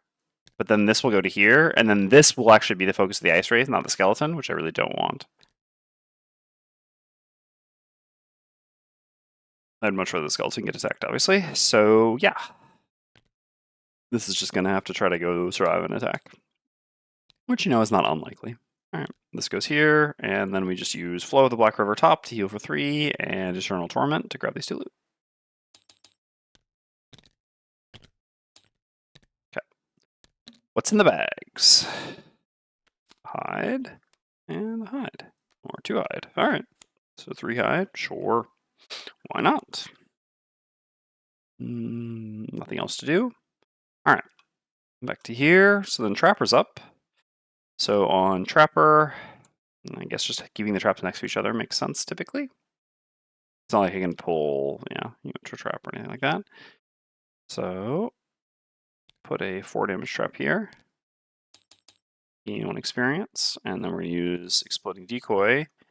I'm gonna move through this no matter what. So this heals me for 4 and gives me regen. Very nice. And I get a 2 damage trap here. So I have 2 more movement. I can kind of go wherever I want. I think being here is probably fine. Because then I can put my long rest trap here and then move up to here with extra teeth, etc. Yep. All right, looks good. I wish I'd put this to push this. I guess I couldn't push this here, but I wish these were closer to each other, basically.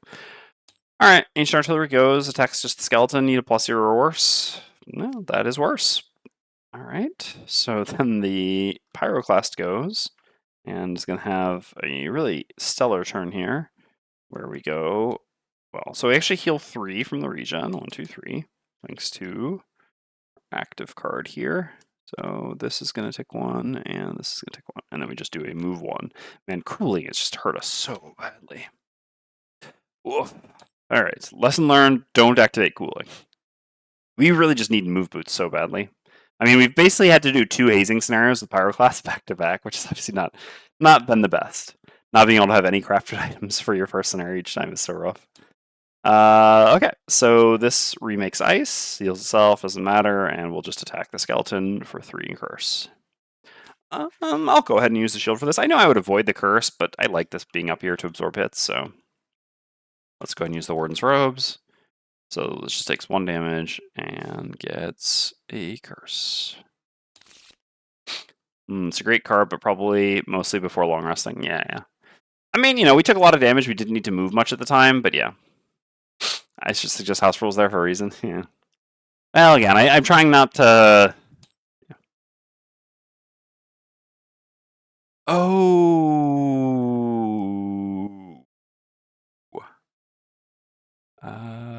No, there were no adjacent characters when the enemies died. Yeah, never mind. All right, we're all good. We gotta remember this challenge. Let's put it somewhere a little more visible. But fortunately, there's no risk of anyone being adjacent, given that Pyro hasn't been able to move anymore. All right. Sure. So we'll take a long rest on Trapper. Just play some cards here. Yeah, sure. This and this is fine. This and this is fine. Long rest. Okay. Sure. So that's their other reshuffle, huh? Just renewed aggression, and so nothing special with the heal 1 element. All right. Ancient Artillery. That's the 3 hex targeter again. Yes, it is. Okay. No one actually is in range of it. All right, that's not bad. So first up, Pyro gains 1 experience. This goes away. Our first experience. I'm gonna heal from regen, heals us to full. Yes. I can activate this. There's no harm in doing it. No reason not to, right? Yeah, sure. Why not? I can also do a move 0 and create hazard strain everywhere I move. All right, yeah, we'll go. I mean, I'm not even gonna bother activating this. It's just not gonna matter. I would have to pull an enemy up to here or something. And that's just, yeah, okay. So I will do nothing on the Pyroclast once again. I mean, I could move. It doesn't actually. No, in case I need a short rest. So I have to move one back. Actually, Dwarf, I have a question for you if you're still here. Are you?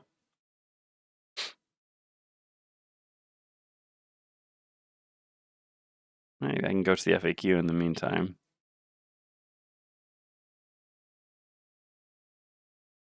To the FAQ. All right. So my question is, I have Cooling Bottom active, and I have Igneous Path or Living Magma, either or. Both move 1s, right? What happens if I perform the move 1? Because this only triggers. So does this work then? Basically, my question is, do I perform a move 1, which is what causes this to trigger, right? Because this doesn't trigger before. It's not like on your next 3 turns, add -1 to all your moves. So it only triggers once I perform the move 1. But then I perform the move 1, which becomes a move 0. And so does that basically get rid of cooling? Let me check the FAQ in the meantime. But you might know this, or be able to answer this before I get there.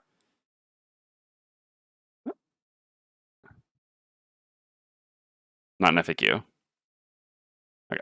Yeah, because technically, in order to perform a move ability, you do need to move at least 1 hex. But in this case, I didn't perform the move ability, you know.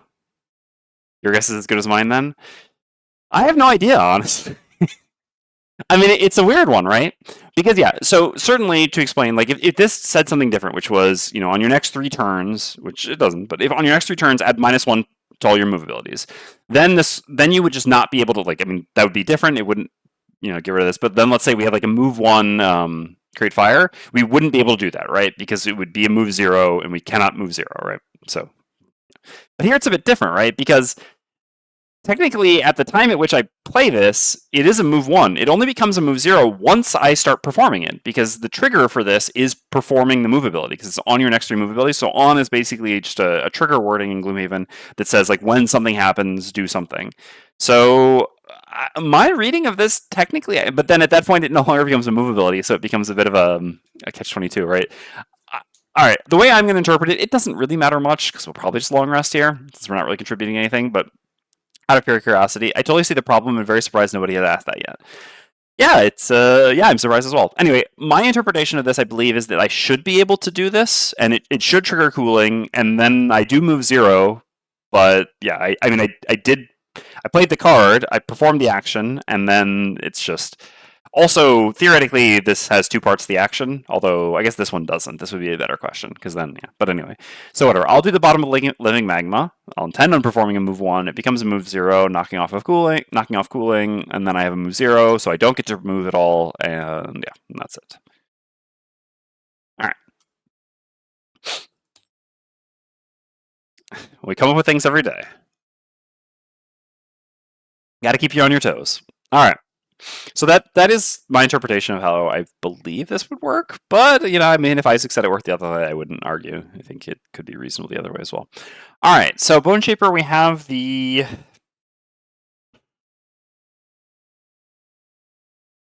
We have the thing. The horn. Oh, oops, this should be poisoned. Hit attack one. Oh, I forgot a Putrid Cloud up. This should also be poisoned. Ooh, Putrid Cloud doing work. We're throwing his way. Yeah, go for it.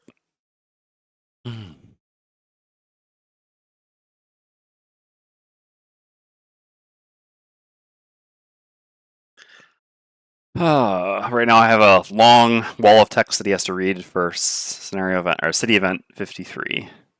Alexander. All right. So yeah. I mean, like, what is the outcome that normally happens here, right? This kills this, and then this attacks up here.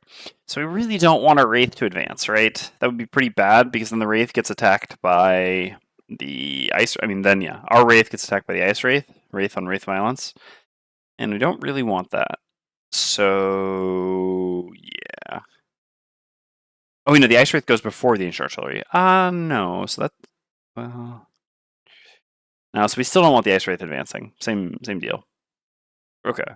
So, yeah, what I'm going to do is I'm just going to use the Horn of Command to have the Ice Wraith... Or, sorry, to have the Wraith not move. I mean, technically I can move it over here so that it's spaced a little bit more from AoE stuff, but that doesn't really matter. Sure. Okay, and then the Skeleton is always going to here and attacking the Ice Wraith. Okay, so this is an attack 4 because of the poison, so a whole 2 damage. If I had Dark here, I would actually re-attack this, but because I don't, it's just going to be much better to attack the Ancient Artillery. So I will command it with Command the Wretched to go here and attack the Ancient Artillery, and flip. So 3 damage. Alright, well done, Bone Shaper.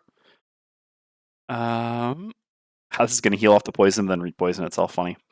Okay, and then I have a move 3 myself. I might as well move up 1. Don't want to move up more than that because I guess no, yeah, this is the line. No, that's it. We're just all standing back here.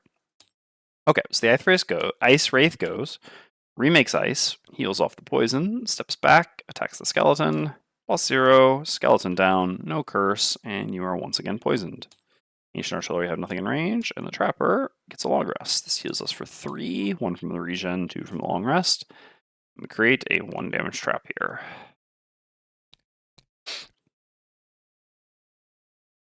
Okay. Refresh the bow.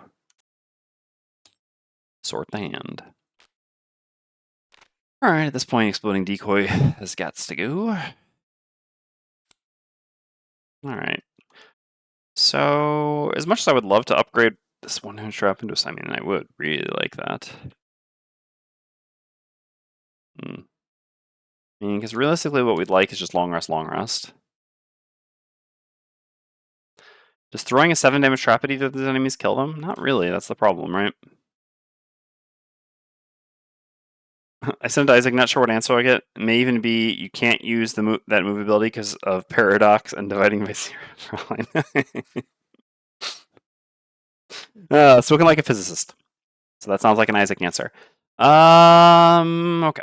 So...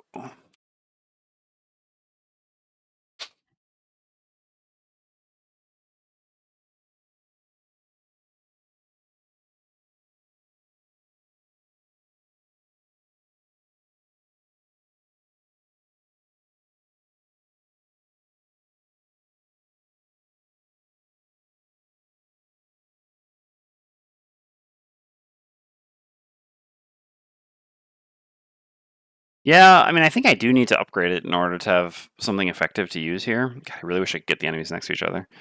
So, yeah, I think I do have to do this. And what else I do? I don't know. I could just do magnetic shards. But the problem is then I have to place them in pretty poor spots because this is here. I guess alternatively, I could have put this here and have at least 1 magnetic shard here. I don't think that's very good. I mean, the one is good, but the other's not that great. And then I'm stuck here. 1, 2, 3, 4. Yeah, and then I have to use the bow again. I mean, using the bow again, I guess is fine. 1, 2, 3, 4. Yeah, all right. You know what? That's fine. I like magnetic shards is doing much else, and it is pretty value to do this here.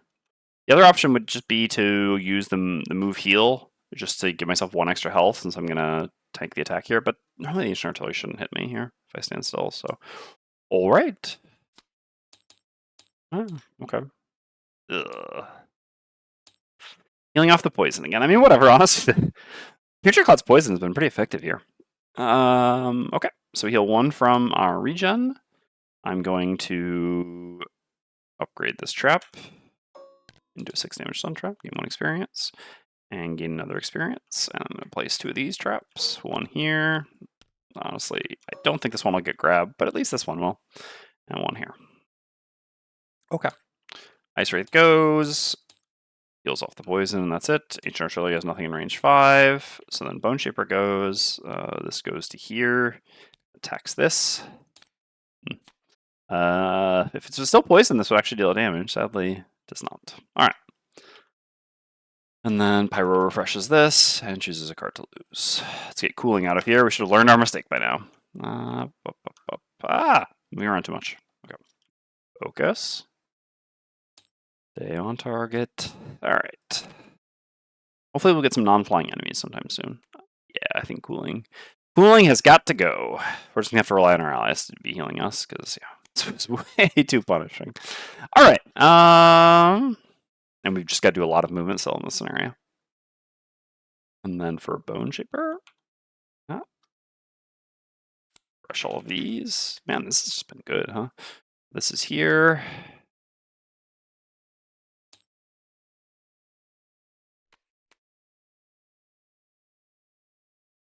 I should heal to full as well. Probably just like Fell Remedy. Again, we need to move a lot. I like all my summons. Yeah, I think it's between these two, but this can even, the bottom here as well. I think Fell Remedy is just the most reasonable cut. Okay.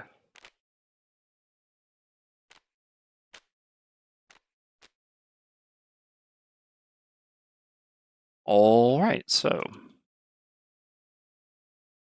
this gives us, yeah, I mean, basically we can just one-shot one of the enemies here, which is what we're going to do.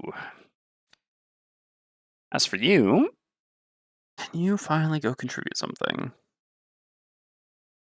So you need to just run up.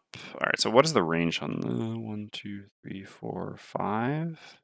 So I run there and summon here. Yeah, okay, that seems fine. Normally not getting hit. So like this plus this seems good.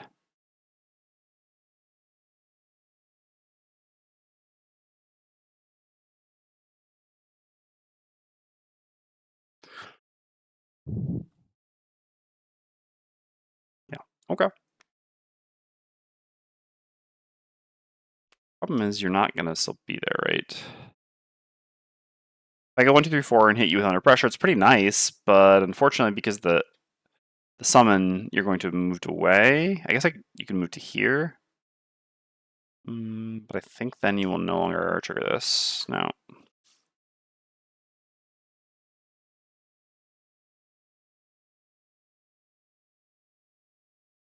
Yeah, honestly, Dwarf, I think that would be the best solution. Obviously, that would be an errata at this point, but I think that would make the most sense. That just avoids the rabbit hole, basically.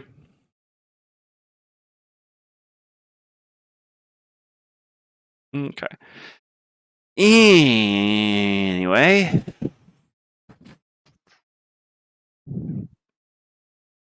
Ampero sucks. Alright. I don't know, I like... So what is the range? 1, 2, 3, 4, 5. Yeah, go make a range attack and then melt it next turn, I guess is fine. Sure.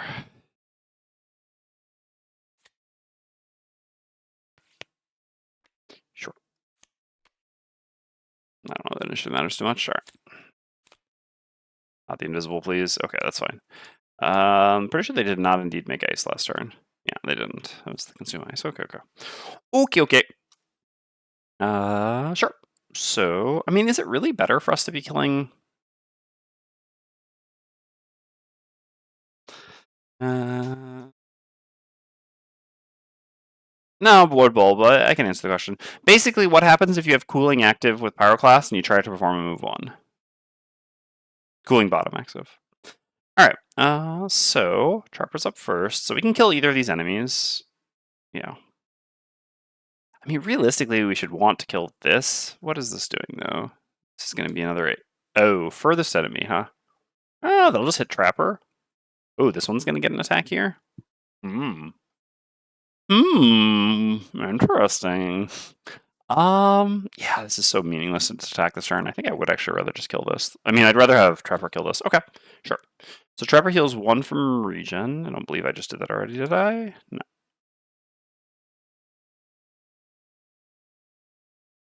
So we heal 1 from regen. We use the bottom of extra teeth. Ew. Ew. I didn't really think this through, did I?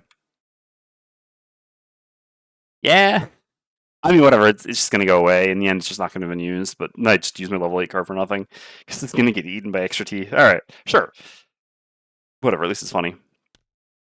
All right, so we're going to combine all these. So this is going to give us an attack 12 stun ward regen.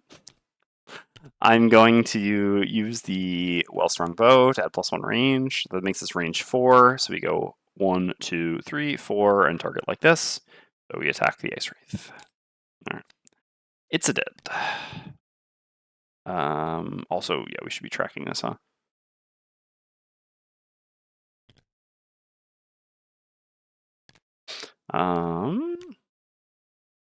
Let's see here. So we killed this one for sure.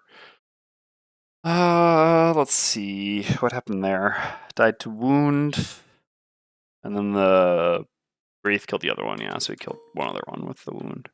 Okay. So Trapper's done. So then Pyro's up. So on Pyro, we're going to. Oops, I put them in the wrong spots.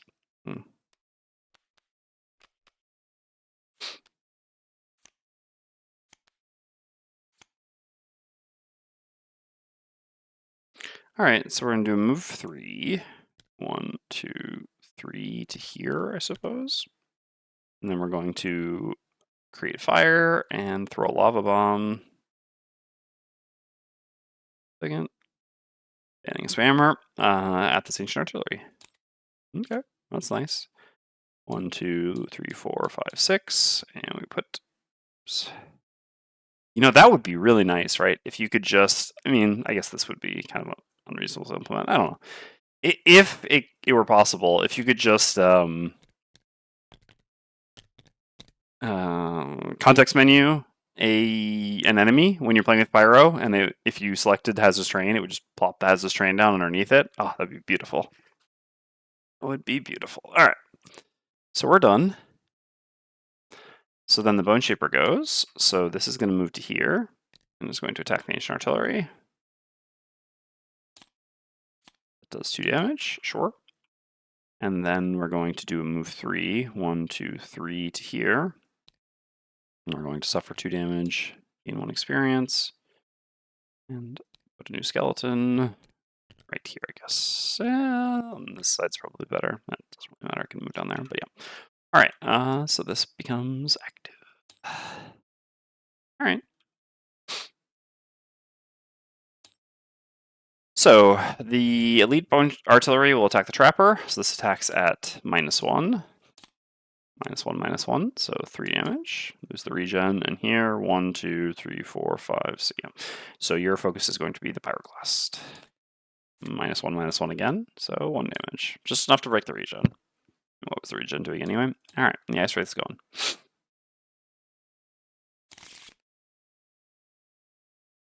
Okay. 1, 2, 4, 5 to here, I suppose. And create some like healing traps for us to go through. Yeah, seems fine.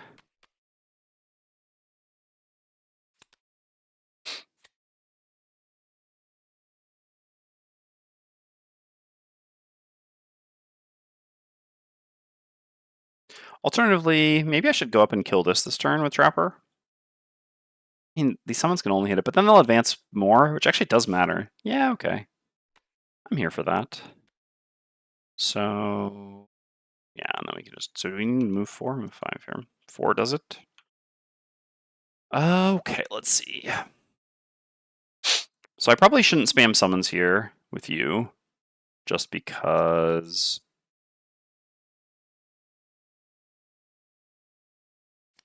I can just use boots to go after Trapper. Because I don't know how easy it'll be to get them downstairs, basically. All right, so we go with this, and how useful would it be to have regen here? Or here, I guess you can move into it and grab it. That's not bad. What is Pyro up to? 1, 2, 3, 4, 5. So we have fire. One does need to go grab that crate that's down there too, huh?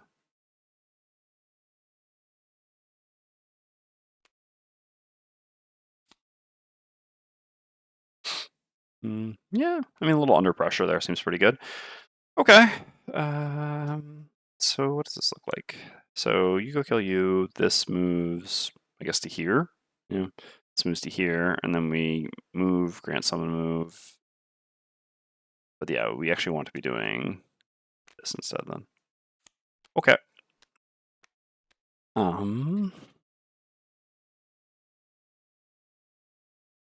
So I need to go faster anyway, so the initiative difference between the two of them doesn't matter. Basically, I'm always using one of these bottoms here. The question is just which one would be better here. Like I would go, no, I think I would just rather go place the regen trap by there. Probably fine. Probably more useful. Yeah, I think so. We can just use this turn. Okay, and then yeah, we do next turn. Ooh. Or alternatively, but now we can't jump to the other side anyway, because I would be a good candidate to go pick up the crate. I mean, I guess it's just going to be Pyro who does that. All right. So I'm going to boots to go faster. I mean, you can go slower on Bone Shaper or faster on Trapper, but Trapper's about to long rest again. Short rest cycles from Anchor class. So yeah, I will use my boots to go at 10 on Trapper. So on Trapper, I'm going to do move 4 jump. 1, 2, 3, 4 to here. I guess I can push it, so there's just no reason not to be here. Okay. These are doing, yeah, mobilizes. All right, so then I attack this with Path of Pain. Okay, that kills it. Another one bites the dust. All right, so Trapper's done. So then, yeah. Then only one further, whereas if this goes, yeah, so this goes to here. I assume that doesn't trigger anything. It's just any character can spend 2 movement points when occupying stairs A. Yeah. Okay. And then this goes to here. And then it's our turn. I'm going to make my way over to this. The reason I don't necessarily want to... I mean, no, I should just go here. This way I can... I mean, don't I have a move 3 left? No, I don't. I have a move 4. Yeah, okay. Let's just go there then. Okay. Okay. So, yeah, I just like this a little bit less because the whole region drop value, but that's okay.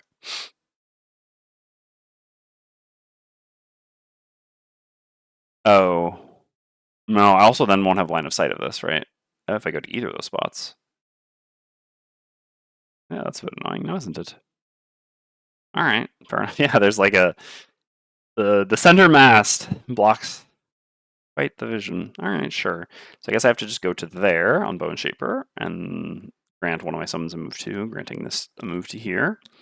And then I give them a curse, create dark, and make this attack. Okay. That'll happen. That's alright. 1, 2.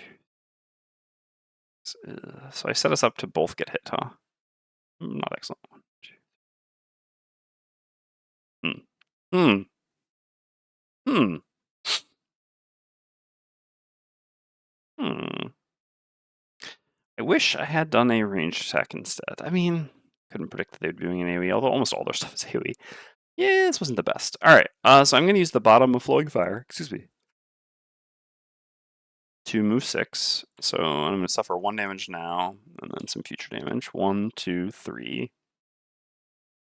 So 3 more movement. So basically I could go here to set up to pick this up right away. I don't have any jump though. It's annoying for me to make it back there, huh?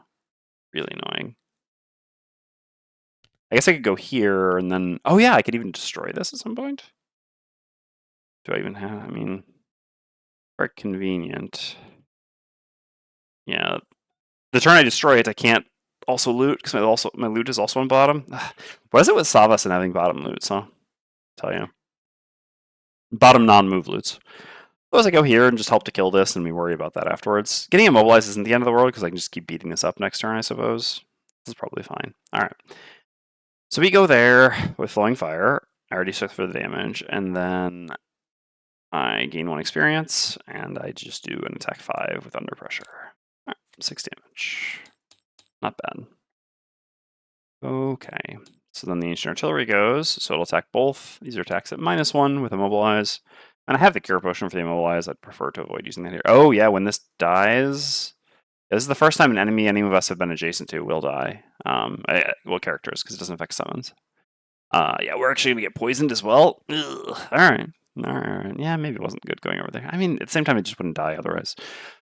Okay, so this attacks the skeleton and the pyro, both with disadvantage. Okay, on the skeleton, nothing. On the pyro, 1 whole damage. I have to go refill my water in a second here. All right, I'm back. So, I mean, the Trapper can also be the one to go down here. The Trapper is the only one with jump, so they are the most convenient to go grab this. Again, it comes at a cost that our best combat character is doing that, but there's not really a better line here anyway for us, I think. All right, sure. And we'll just like make some healing traps that people can go through at some point. So as for you, I know I have the item to create hazardous terrain, but I really don't want to use that here. Better to have that for later. Sadly, yeah. Being immobilized and all that. Yeah, I guess we're literally just attacking with this and not playing this. I guess I should just play this for initiative then. Sure. Sure. All right. As for you, Bone Shaper, we want to do some command attacking for sure to try to finish this off. I guess I don't need to move much. I can go maybe grab this loot. Yeah, that seems fine. Oh, with the better initiative. All right. Oh, yeah, that's why we played the 15 there. Unfortunately, we can't beat that on the Bone Shaper, which is pretty annoying. Pretty annoying. Yeah. All right. All right. So Trapper's up first. I'm gonna move to here. So 1, 2, 3, 4.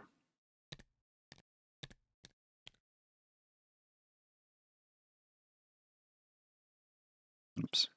And we're gonna put a regen trap here. Don't really know. Yeah, I need to be next to this. I don't have to because I have to move loot, I guess. It's all a bit awkward, isn't it?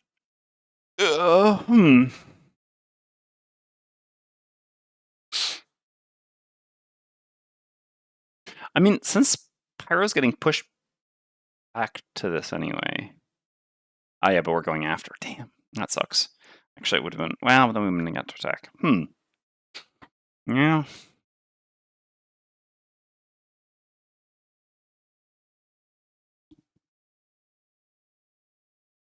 All right, anyway, let's just create the healing traps, shall we? You want experience? Definitely like getting one of these here for Trap or for Pyro. It's pretty good. I guess the other one will just go here, ultimately.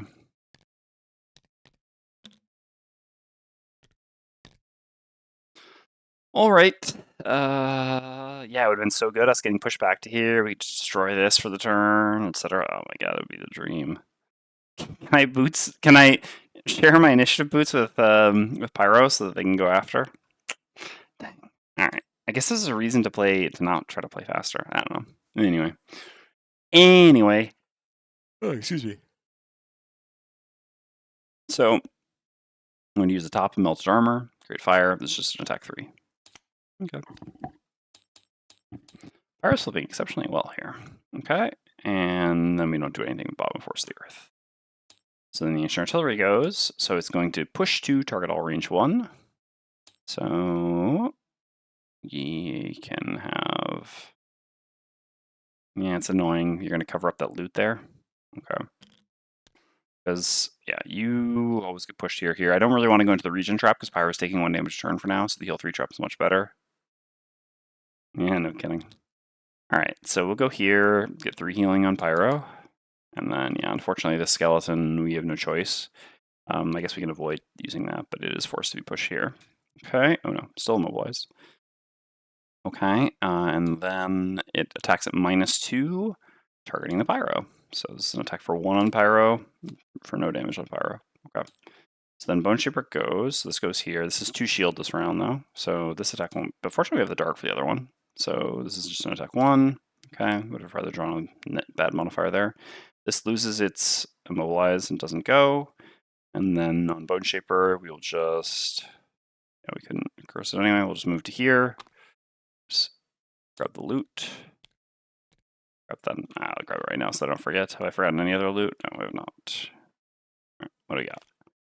Some metal. Ooh, the +1 metal too. Nice. Shouldn't Pyro also lose Immobilize? Ah, yes, Pyro should not have Immobilize anymore. Good catch. Okay. And so then now I will just command this to go to here, consume the dark, and make an attack 2 Pierce 2. Come on, +0. Nice. Good job, Bone Shaper. All right. And that does the job. Yeah, nothing else to do.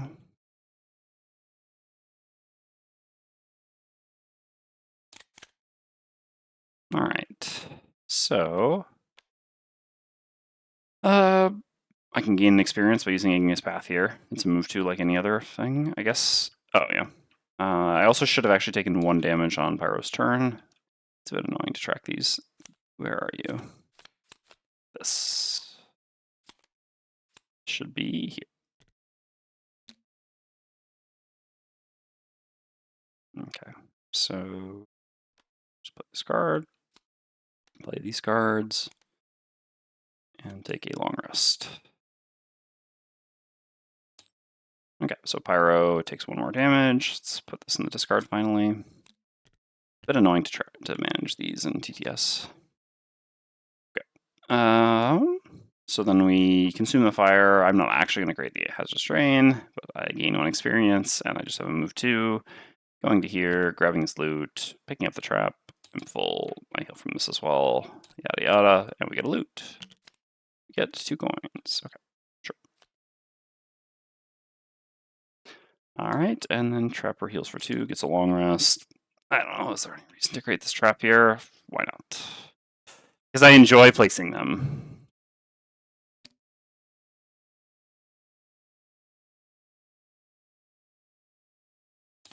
Oh, whoops. Mm-hmm. Bone Shaper was going to summon. We'll summon the one that doesn't cost movement. I mean, am I really going to summon? Let's see here.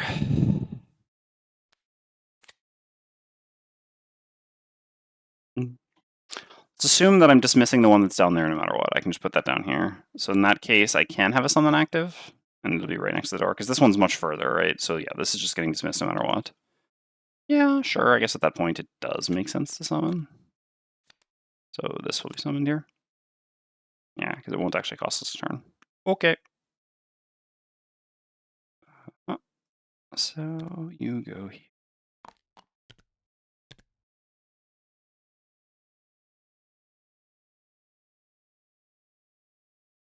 Okay, so long rest, long rest. You already did your long rest. You get this back, and choose a card to lose. Definitely happy with the longevity approach here. This maybe. Yeah, it's just too hard to take advantage of the Pyro's terrain here, so Magnetic Shards really isn't doing the thing, which is funny to want to lose my level 8 card, but doesn't really work with my combo. Alright, so here we kind of just have to play top actions, not going to do anything. Unfortunately, I can't put a healing trap somewhere that would actually be useful to Bone Shaper. I can't place it on there. So, yeah. I mean, I guess I can just, since I need to stay here anyway, I can do this to get 1 for healing while I'm at it, and I don't really want to use my things that give a lot of experience. I mean, sorry, give a lot of movement. And I can just use, so no, because I have to jump after this. Yeah, maybe just discard Professional Hunter here. So after that, we have like move in with this, create with this, and then do this plus this, basically. Yeah. All right, so Trapper is just going to get a heal 1 from the bottom of Stalker Spoils. I guess I can get a heal 1 regen while I'm at it, just to be up to full, because why not? It's not like that regen drop's going to do something else there. And we loot this crate. All right, we got 1 crate. Just need 2 more, although we obviously would like to get the 3rd. Beautiful. And then we get 2 long rests. 2, and they're out. All right.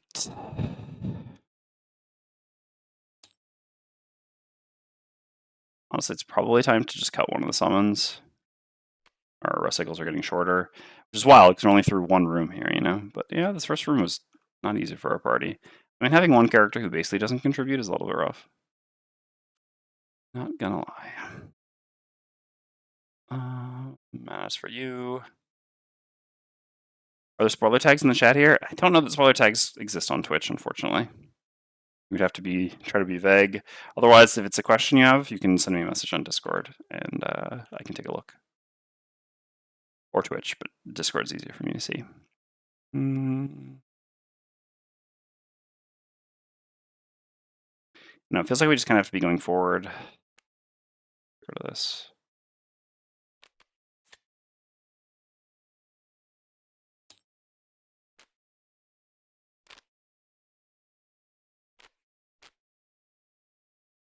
All right, let's get going, shall we? I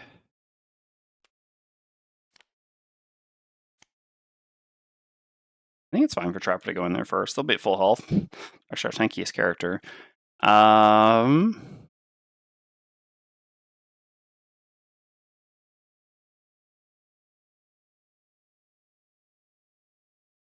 How does this work, I wonder? Can, like, we occupy this?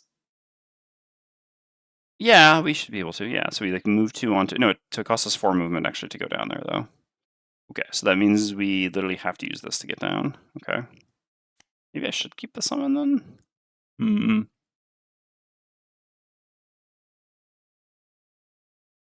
Yeah, let's actually get rid of Bone Dagger instead. Again, we're just gonna have to be moving for the rest of the scenario, so. Alright, so we'll do this.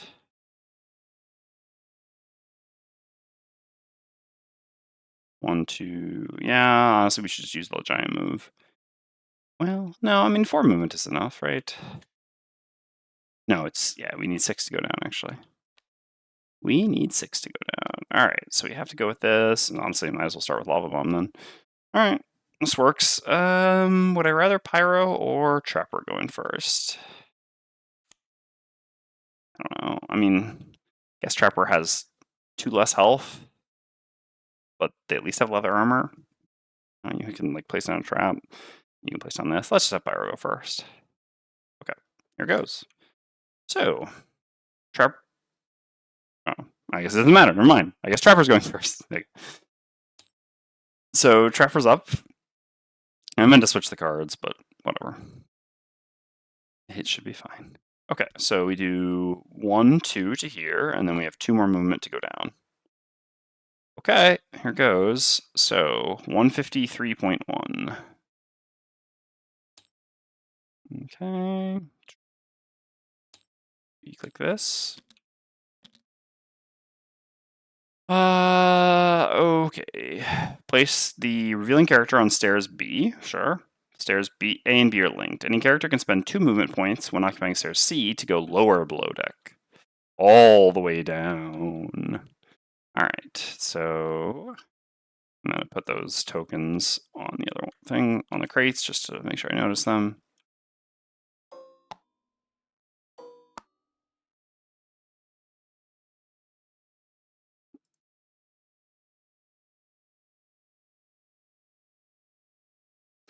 Alright, this is here, this is here. So we are here. So we went 1, 2, and then it was 2 movements to go down. Yeah, so we have no movement left. We still have items and abilities to use. So we flip and flip. Yeah. Okay. We don't have to go to the last room. We very well may not. So yeah. This has already taxed our stamina just getting to this point. Okay. So. Huh.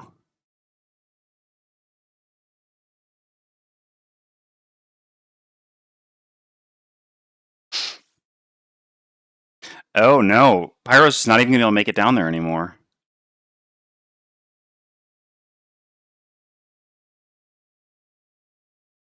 Wow. Yeah, that's really rough. Oh my god, this is so brutal. Yeah, our movement is so restricted. And we played our 2 movement cards here on Pyro. Oh my god, this is such a disaster. Because basically, now that it's linked and the Trapper is there, we actually just cannot advance, essentially. I mean, no one can. Literally no one else in our party can do anything. The Trapper's just blocked everyone back. Incredible, actually. Yeah. Yeah. Okay. Oh, crap. I forgot the poison on Pyro, actually. Okay, so basically when I hit the heal 3 trap from Pyro, I should have not, healed. It should have just removed the... Oh, wait, no, I got pushed away while the enemy's still alive. Yeah, never mind. Okay, it was all good. But also, we would have been fine, because we had heal 2 here, and the heal 3 trap overhealed, etc., and our long rest, so we should be fine no matter what. Yeah, we're pretty screwed. I think we just... I mean, we're not going to lose, but we're definitely not going to... Well, we could still lose. We're definitely not going to be able to make it to the last great, unfortunately, because yeah, I mean we're losing so much this turn, right? Like basically no one is going to go anywhere here. I guess the Wraith also can't. I mean, yeah, we just like our entire party basically just can't advance. They're all bottlenecked by the fact that the trapper stepped on the stairs. Yeah. So there's like no advancing this round, and much of our party isn't going to be able to advance next round either. I mean, Trapper can just run back, but yeah. I actually should have to read the rules for link texts. I guess we should do that right now. Because, yeah, it's not the same rules as before. So you need move 2 to step on A, then another 2 to go to B. Yes. Technically, so it's a little bit weird. And arguably not great. So we actually had jump on the Trapper. So theoretically, so how to put this? So the Trapper started here and had a move 4 jump. So what they did is they went 1, 2, and then it took 2 movement to go down. So 3, 4. The funny thing is now this would actually only take 3 movement, right? 1, 2, 3, because these are link texts, and then we would have one more to go somewhere else. And if we had that, this whole situation would be fine, right? But because the rules actually changed for going down prior, essentially it's trying to simulate the amount of movement it would require, except it's not accounting for jump. It is what it is. But yes, from now actually that they are link texts, it's also a bit different. So previously, I mean, essentially the rules have changed, and in both ways it's worse for us. Because previously all you had to do was to move here and then spend 2 movement to go down. So if that were the case, we would be fine, right? Like Trapper would be here, and so then it would just be like Pyro has their move 6, and we go 1, 2, 3, 4, and then spend 2 movement to go down, and presumably get put in one of these hexes, right? And then it would be the same for the Bone Shaper, etc. So this would all be fine. Or alternatively, if it had just cost 1 movement with jump to go down, then Trapper could just, move off, and then we would also be fine. But the way that the rules changed, as soon as we used the stairs the first time, it actually worked in a way that is extremely detrimental. But again, like I said, it's pretty frustrating because, yeah, we're just like really being hampered by movement here in a way that, unfortunately, yeah, it's... like I said, I think we shouldn't struggle to beat 2 rooms in this scenario, so we should be able to get these chests or these crates and get out. Unfortunately, it's definitely like this round is going to have a pretty profound impact on our ability to win this scenario because we're just essentially missing multiple turns of effectiveness on 2 characters, as you'll see, which is certainly going to remove our ability to get the last room. Okay, but I do need to check the rules for leg texts because the question is basically whether the monsters can come back. Stairs A and B are linked. I'm pretty sure linked works for monsters as well. If so, then yeah, it changes a little bit how I'm going to approach moving in the room with Trapper, or what I'm going to do in the room with Trapper. Let's just Control F linked.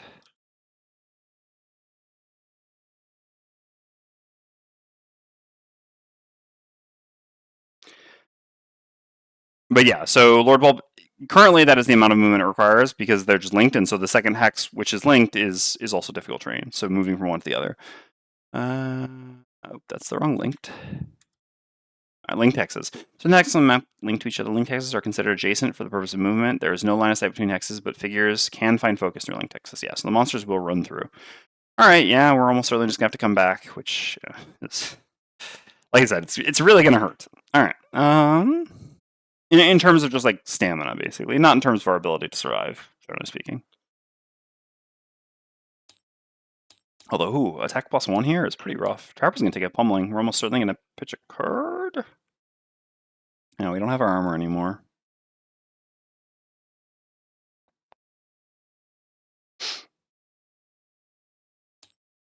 Yeah, unfortunately, I counted on having like other allies down here, but the fact that no one else can come down, in the end, it's so wild that if I had actually switched it up like I intended on, if I had actually made the Trapper go second and Pyro go first, as I'd actually meant to do, but then just forgot to switch the cards and just went with it, this would all actually be so fine. It's so funny. I really, yeah. Forgetting to switch the cards on TTS And it's going to cost me quite severely.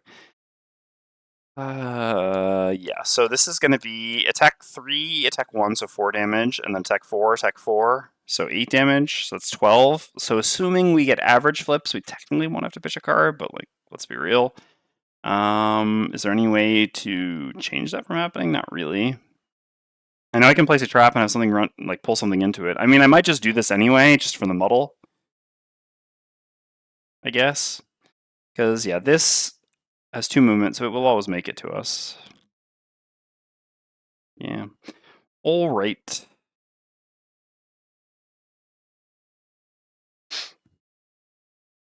Yeah. Oops. Oh, yeah, this is the wrong one. So, what does this look like?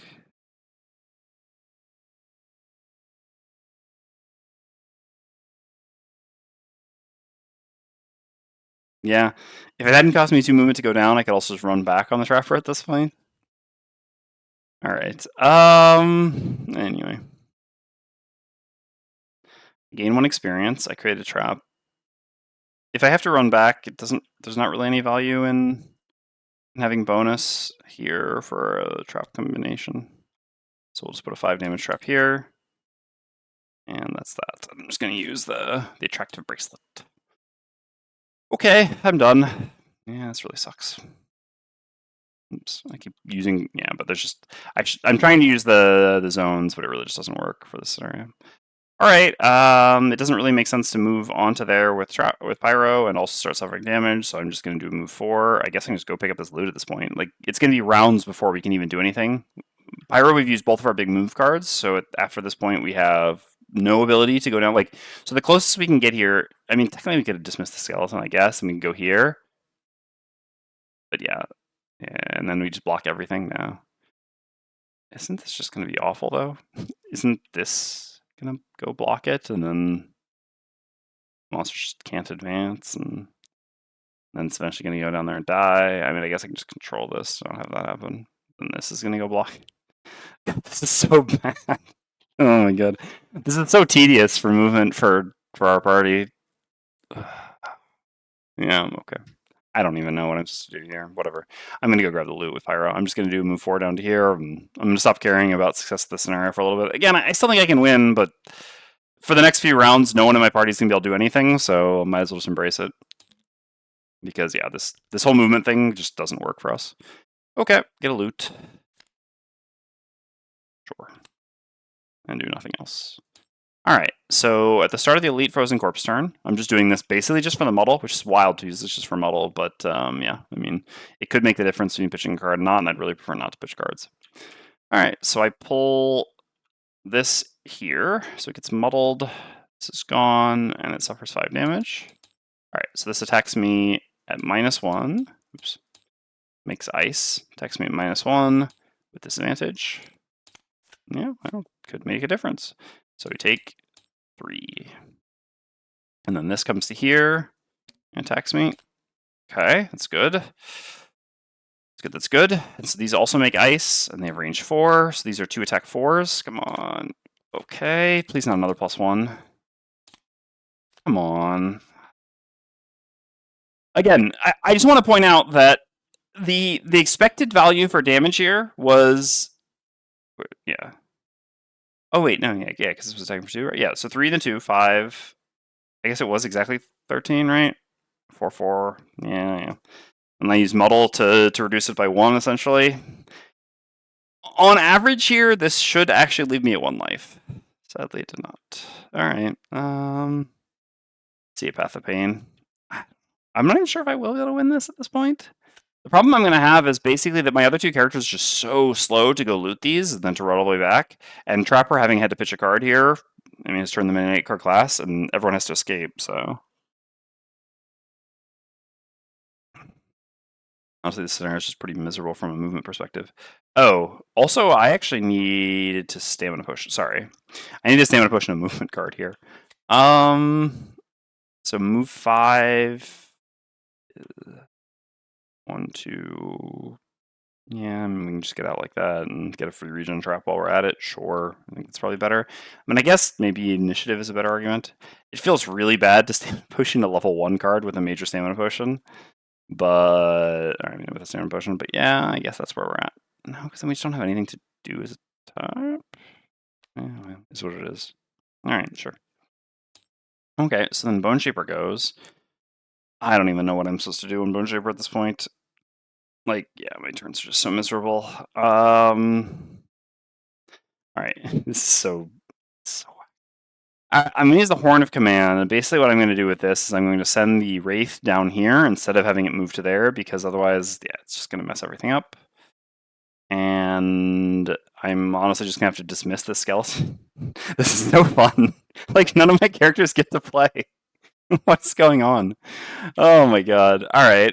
Yeah. So I basically just have to dismiss the skeleton, because if I don't dismiss the skeleton, it's just going to stand here and just basically what's going to happen is it's going to stand here, and either it's going to run here, and so then the monster's just going to kill it for free, and it doesn't really do anything, or just attacks and this does nothing. Or worst case scenario, a monster's going to run here. I mean, I guess it won't even run there because it couldn't find focus. But anyway, this skeleton being anywhere near the doorway is just going to make it so that at the very least, or at best case, it's going to do nothing. Worst case, it's going to create a situation where we just don't get to fight for a very long time. And yeah, again, it just can't advance meaningfully. The Bone Shaper can't advance meaningfully. So, like I said, none of my characters can get through here, and I also just can't fight anything. So the best I can do is just dismiss all my cards and not do anything, which is fun.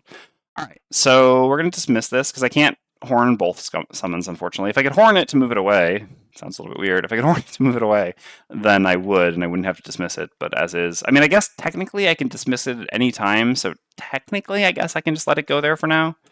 There's no harm in this. Yeah, I'm feeling a little bit frustrated. This mechanic is just really not fun here. Which is a little bit weird because, again, this mechanic in Ice Flows is so much better. This version of it is so bad here for, again, characters who have some movement difficulties. I mean, Bone Shaper doesn't even. Like, normally a move 4 should be fine. It's wild that a move 4, like, I have a move 4 and I can't move from one room to the next, right? Like, I'm basically standing outside the door of a room and I cannot go to the next room with a move 4. Like, how is that reasonable? All right, whatever. So yeah, I'm just gonna run far away, 1, 2, 3, 4 to here, and summon all the way back here because yeah, what else am I gonna do, right? What can I do otherwise? It's a set of really damaged stairs. Yeah, yeah. It's just like I don't know. The best way to explain this is my frustration with this is what's happening here. It doesn't really create a like. This isn't like an interesting tactical challenge that's come up. It's just kind of frustrating, and I don't. There's no like, oh, but you could have seen this coming. No, obviously not. Or B, I mean, again, kind of I could have because I have an idea of the scenario, but like if I hadn't played this before, I couldn't. And then B is like, well, you have tools to get around this. No, I don't. Like, you know, yeah, run away and hope that I don't run out of stamina before I beat the scenario. I mean, that's basically it. Like, again, I still think we have a reasonable shot at beating the scenario, but it's just, this is it's sort of like challenging in to me, at least, a very unfun way. Whereas, like, yeah. I mean, obviously, everyone's like, well, this is why the best support level 2 card in the history of Gloomhaven would help you a lot right now. And sure, yes, it would. It would bypass the situation, which, Anyway, so what am I doing after this, basically, is the question. I mean, yeah, unless I can go pick that up or something. I don't know.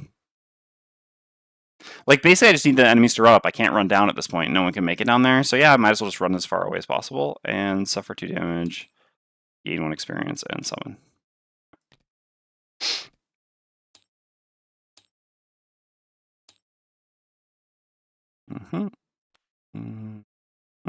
Use this room. Okay, I'll try to be vague then. Just for the rules discussion, I remember that recently I had a question that I couldn't find an answer to. Let's say there's a card that says you can play this action even if stunned. Lemon break, do X.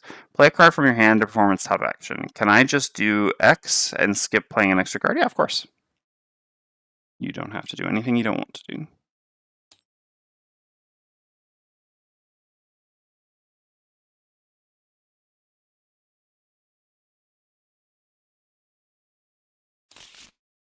All right. I guess I didn't I guess, yeah, I could actually save on a push on the other thing, right? Because I have 13 for initiative, so the 20 for initiative doesn't matter. This way I just get a free regen drop. Which actually matters, because then, yeah, it gets a bit fault. Alright, sure. We're doing this. Yeah, it's in our best interest to go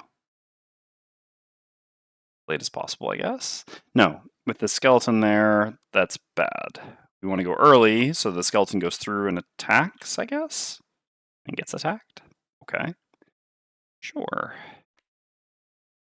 Play this, and play, I don't know. I guess, sure.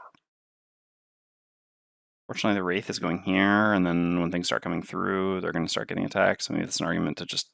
I guess worst case scenario, we just move the Wraith away with this instead, depending on what they're going to do.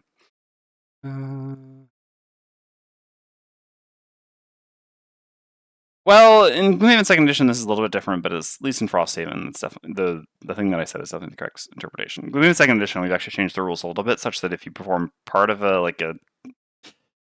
would have to check the rules for the exact wording, but essentially, if you perform part of an ability, you have to perform all of it, with the exception of targeting. But yeah, in Frosthaven, certainly you would be allowed to skip playing the card. All right, Pyro, what are you gonna do? This is just let me provide an example of how this matters, right? Like where things started to break down. Okay, so Frosthaven had a very good idea, which was mandatory boxes to show people what they have to do, and otherwise. So basically, this created a sort of utopia where people could say, "Okay, now we understand it perfectly. Anything that's in a mandatory box has to be done, and anything that's not in a mandatory box." Doesn't have to be done. It's all optional. Okay, but then this it starts to get taken to an extreme. Let's take, for example, something like Kragart's Rock Slide. Okay, which is you place 3 obstacles and all allies and enemies adjacent to the obstacles suffer damage and suffer damage, or in Second Edition, suffer damage and gain metal. Well, could you choose to have the enemies suffer damage and not the allies? Because that's part of the thing, and there's no mandatory box there, right? Technically, these are separate parts of text, so can I skip some of the text of the ability? Where does this become reasonable to say, okay, well, I'll do this and not do this, just because it's not in a mandatory box, right? And so this is where things started to get a little bit weird. So yeah, we kind of had to clarify this a little bit further. Every time I hear people talk about the best supporting cards, I'm like, I took the other level 2 because it synergized with our Trapper very well and did a lot of work too. Yeah, for sure. Also depends on party size, right? The level 2 card that people go crazy about, yeah, it's kind of wild in a 4-player party, but in a 2-player party, not very impressive. I mean, it's fine, but yeah, certainly the other level 2, certainly, especially in a party with Trapper or something like Pyro, can definitely be better as well. Although, yes, in a situation like this, so there are mandatory boxes in Gloomhaven too. Or you're saying this particular ability doesn't have a mandatory box? The one you're talking about, I think, doesn't have a mandatory box. What I'm saying is that in Gloomhaven 2 or in Frosthaven, the action you're talking about does not have a mandatory box. But if you were to the Crag ability, no, the Crag ability doesn't have a mandatory box because it basically, I mean, well. Technically, okay, the Cragart ability could have a mandatory box. It just gets a little bit... So, yeah, the Cragart ability where you would have the mandatory box would be... Then you would have to, break things up, and yeah, you could do, okay. Create 3 obstacles and hexes, blah, and then you would do a line break, mandatory box, all enemies next to created, blah, blah, suffer... So, sure, you could do that. I kind of used an easy example. Technically, it gets a little bit more complex than that, but... Or they're, I guess, different examples than that where it matters a little bit more, whereas that one can kind of be broken up like that. But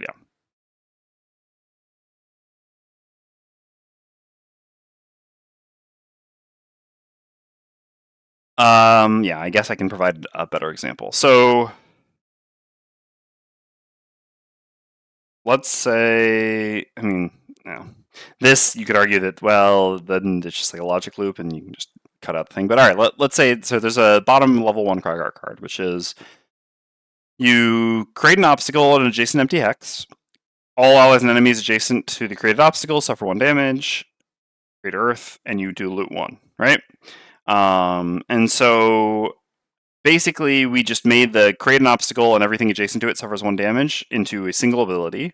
and this is something like that. So in the case that you would talk, or in the example of using mandatory boxes, you could then break this up into a separate thing where you would say, okay, create an obstacle, line break, mandatory box, everything adjacent to the obstacle suffers 1 damage, line break, loot 1, done. The weird thing about that, right, is like, okay, so now there's a loot and there's everything adjacent to the obstacle suffers 1 damage, but what if you don't perform the thing that creates the obstacle? Then the mandatory box doesn't make any sense, right?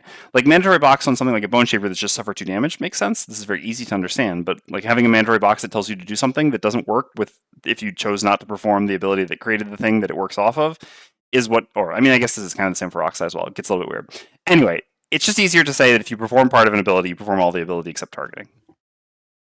And this is an ability, not an action. In the thing you're talking about, I don't know. I mean, realistically, that should probably be syntaxed a little bit better to be clearer with those rules in mind. But in Frosthaven, those rules didn't exist, so you can just choose not to do the ability or that part of the ability.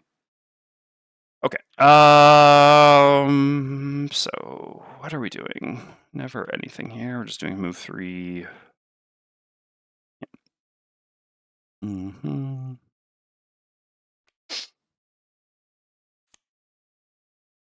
And I'm just throwing a card away. Okay. Sure. And they have flying, so I guess they can move past this. No, so I'm just saying you don't do a mandatory box, and you just say that if you perform part of the ability, you perform all the ability. So then if someone creates the obstacle, then everything adjacent to the obstacle also has to suffer damage. Or you don't create the obstacle, and then nothing has to suffer damage. Added effects are always optional. Sorry, I'm shortcutting by saying targeting. Basically, this... Okay. I'm trying to do this while explaining this, but basically... It just this rule really just matters to lines of text. That's the best way to understand it. It just really matters that like if you do like a line of text ability, essentially, you cannot choose part of the text to ignore. You just have to read all the text essentially. Because in Frosthaven, again, technically you could just ignore some of the text theoretically if you wanted to. In the end, this basically gets FAQ'd most of the time to being like, well, no, you actually kind of can't. But yeah, that's the best way to understand it. Is like this rule essentially just matters for something that says has a bunch of text that says like do these things, and usually these things are sort of like one is a consequence of another. You can't just like skip part of the thing because or part of the consequence or whatever. That's the best way to explain it. This matters for a little bit for your ability or your action you're talking about because it is also a big box of text, which is why I was saying that I would have to actually see the ability or the action. I mean, I guess I can. Why not? I can bring this up quickly. I have to imagine I know what you're talking about. This is going to be a level X card.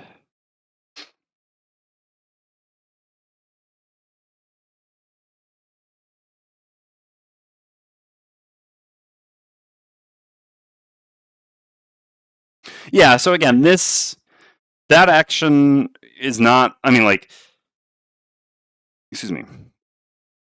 In Gloomhaven 2nd Edition, we would probably have formatted this action differently to make it so that, yeah, you could, like, that, so that that line of text, basically, yeah, the second big paragraph would be 2 different abilities, essentially. Because, yes, here these are all one ability, and so with the Gloomhaven 2nd Edition rules, you would actually have to do everything in the second paragraph. Whereas I imagine that is not the intention of this action, which is that you should be able to in Frosthaven, and ultimately, I mean, this again, the intention, be able to just do the first sentence and then skip the second sentence. But yes, the goal is to avoid things like that, but not necessarily in cases like this, which is why we normally wouldn't syntax something like this. No problem. Okay. So Trapper goes. We don't have region anymore, sadly. So we do 1, 2, 3, 4, 5 to here, I guess, and then we create a regen trap, gain 1 experience, and transform that regen trap into a 6 damage stun trap.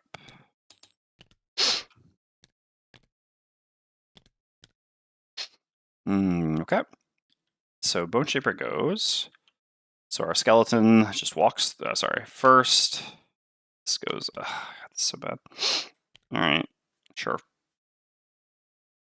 Ice Wraiths go before at least. Yeah, that's fine. All right, so our skeleton goes to here and attacks this. Should not be. No, it actually should still be muddled because it gained muddle at the start of its turn. All right, so attacks. Ooh, beautiful. So that does 3 damage. Again, immune to retaliate. So then we have our actual cards to play. Oh, sorry, and the skeleton goes to here. Okay, so these have +1 movement. So 1, 2, 3, 4. So one of them would get to attack our Wraith if the first one kills the skeleton. We still have our armor, I imagine.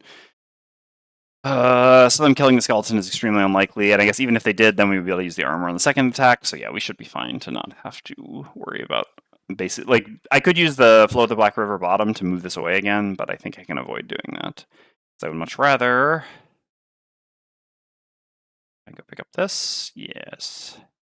So I will heal myself. I mean, I guess I don't even need to pick that up because Flow of the Black River is just going to heal me for 4 here. So sure, 1, 2, 3, 4, and I guess I'll move back up a little bit then, because why not? All right, so I heal myself for 4, and I just use this as a default move. All right, Pyroclast goes. We moved 3 to here, and do nothing else. All right, the Ice Wraiths go. They remake Ice, and they attack at -1. So this attacks the skeleton. Okay, it's poisoned. We get a curse. And then this attacks the skeleton, +0, so -1. No real reason to use the armor here, I think. Might as well just save. Well, no, yeah, it's not really going to make a difference here, I think, most of the time. So, yeah, and if it is, we can just do it later. All right, and so you also get poisoned, and we get another curse. Okay, so the Ice Wraiths are done, and so the Elite Frozen Corpse is going to attack. Yeah, they're just all going to be stuck down here still. Huh? Oh, and then our Wraith is still going to go. Oh my god, no. Oh, well, I guess we have the ability to command move it. Yeah. So miserable.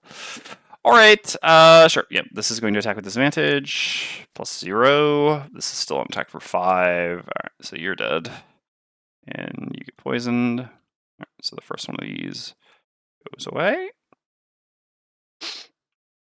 Oh, I guess on the Bone Shaper's turn we were after the Trapper. Yeah, I forgot about that. Again, nothing flip this far has really impacted this, but I can go ahead and toss a regen on the Trapper, because why not? Said I wish that I had regen. And then this Frozen Corpse is just going to move to here. You're no longer muddled. All right. So Trapper has to take a long rest, certainly after pitching a card. Oh, it's going to be so hard to win this. I mean, that's hard. It's just like stamina is such an issue. We do have to all escape, I assume, right? Yeah. Okay. The top 5 hexes are escape hexes. Yeah. Give me a second, blow my nose. So, yeah, I mean, Pyro still can't do anything anytime soon. If we go late enough, hopefully there'll be something I can attack. I can just like move up and attack it with this, and then I don't know, do something else afterwards, I guess. Sure. Like this. We want to go early because we need to move our Ice Wraith or our Wraith away so it doesn't get killed when the things come through. It's actually just going to kill itself, right? Oh my god. That's wild! It's just actually going to kill itself. Yeah. Yep. I should have just moved it away. God, this scenario. It's just going to go 1, 2 to here and attack this with disadvantage. Oh no, I'm immune to retaliate. Okay, thank God. All right, it's not going to kill itself, although it's going to make a mostly meaningless attack. All right, and then we can run it back away, which doesn't really do as much as I want, but I guess this will then be there. Yeah, this will be here, and it's going to, yeah, okay. Oh, whoops, Pyro's cards should be here. All right, just going to continue to basically do nothing for a long time. The Ice Wraiths not even moving. Beautiful. Frozen Corpses, +1 move, that's good at least. Ooh, brittle. Ooh, okay. I see you there. All right, so the Ice Wraiths. Oh no, there won't be brittle. Nice job, Ice Wraiths. All right, the Ice Wraiths consume ice and have some retaliate. So we're done. So then this goes 1, 2 to here. Attacks at disadvantage. Wouldn't mind getting a curse out here now. All right, that's 1 damage because of the poison. And then this goes to here. Yeah, Wraith is still going to get killed here, right? Most of the time. We can fly it over to here, but then it's just certainly dead. Oh, I can't even control it anyway. I really screwed up. I should have just moved it away. I mean, whatever. Basically, it's just... This is so miserable. Alright, so basically, like, the problem is, yeah, okay, last turn, instead of healing myself, I should have just done nothing else except done my move 2 and granted the Wraith a move 2 from here to just once again move it back to here. But it's really frustrating that basically turn after turn, all I get to do on the Bone Shaper is just keep moving my Wraith and my summons away and dismissing summons so they don't block the door, etc. Like... But yeah, unfortunately, I actually can't grant it a move because I can't target it anymore because we don't have line of sight through here. This is just so awful. Yeah, I mean, I regret summoning the Wraith. So the Wraith is actually just going to sit down there and die, and this also means that the monsters are still not going to advance. I mean, I guess I can just dismiss it. That's honestly probably better. God, that's so wild. Oh my god. This is fun. We could have this go here. Really need a monster to advance. Even with +1 move, it won't actually make it up here. They're just never gonna go anywhere. This is so bad. Oh my god. Alright, sure. Yeah, this is we're going to do nothing and we're going to lose the Wraith. I mean, just sure. Sure. Okay. Now there's nothing to do here. I mean, we literally cannot do anything here. I can't grant this movement to go somewhere because it can't move through. I can't grant this movement because I don't have line of sight of it anymore. I already used the horn to prevent it from going in there. I can't do that 2 turns in a row, so... Or 2 out of 3 turns. I don't know, this is just... We've had a couple scenarios in a row where Bone Shaper and Pyro have just not had a good time. And we've had to rely on Trapper. And unfortunately, Trapper having to pitch a card here. I mean, again, I still think we can... I don't even actually know if we can win. We're basically going to spend 5 or 6 rounds barely damaging enemies at all. Okay, sure. So Frozen Corpses go. So they attack at -1. So this is an attack 3 here. 4. Okay, well, I mean, if this flips poorly, we'll still be okay, right? So we can use the Warden's Robes. It's just like, we're not even getting to do combat, which is the frustrating part. So this suffers 1 damage because it's already poisoned, and then this one attacks. So this is an attack for 2. Come on, +0. Nope, that's not a +0. Alright, well, again, on, like, their flips have been, but whatever. Alright, Ice Wraith is dead. It's fine. So I regret summoning it? I don't know. It seems like it did okay overall. I mean, it should have done better. This... Yeah, sure. Obviously, if I'd known this mechanic, the problem with this is basically that the skeletons just never go down because it takes too much movement for them to get there, because they require like 2 to move here and then 2 to move here, which requires nothing being on the other side. Whereas the Wraith, because it is flying, is just like zooming through. So yes, obviously, if I knew about this mechanic in advance, then I guess I would. I mean, if I'd known the way that this would work out, then I would not have done it like this. Ice Flows, the scenario, has a much less punishing version of this mechanic. This mechanic here is, yeah, very punishing and thus far quite unfun. Okay, so Pyro is literally just going to do a default move 2 and do nothing else, like basically every turn of the scenario thus far. Alright, we heal 3. And we create a 1 damage trap. I mean, look, we... Trapper can't go down there. Bone Shaper doesn't go down. Like, how am I even supposed to do anything here? What the hell happened here? Alright, just like bugged out with where I was placing them. Funny. Okay. Alright, well, we can take a long rest on the Bone Shaper, which is about as effective as our turns can be. Pyro is going to play some cards, but they're not going to do anything.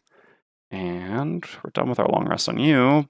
But similarly, we also just can't do anything unless the enemies decide to move up. And if the enemies never come up, then we just...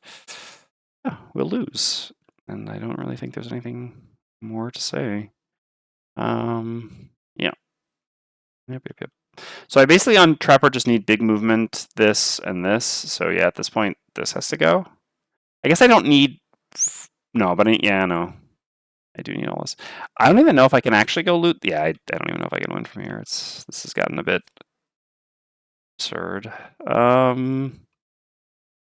These have 3 movement. Yeah, so they normally won't make it here in a turn. If they do another non-move turn, like whatever. Sure. So if I put 4 into it, I kind of want more into it. Whatever, I can't. Let's just do this. I'm just gonna do some more combining here and be ready for next turn when hopefully they move. Yeah, they're not moving. I don't think I can win this. Like I don't have any way to get down there with two of my characters. And Trapper, unfortunately, having already gone down, like it's if I had just switched the cards on Trapper and Pyro, we would be in such a better slot. But yeah, okay. All right, anyway. So Trapper, I'm just going to create a 4 damage trap down here, and then I'm going to step to here, and I'm going to combine all these traps into an 11 damage stun trap. And gain 1 experience, heal 1 from the region, and I'm here. I guess I can be here if I want. I don't know. I mean, I really want to be here. It's just annoying to stand on this, but sure. There we go. All right. Yeah. Well, at least after we fail this scenario, we don't have to do it again. It's not even a hard scenario. It's just really... Well. All right. So, Pyro is up. So will the Frozen Corpses make it up? If I make fire, can I make fire? I mean, I can play Lost to make fire.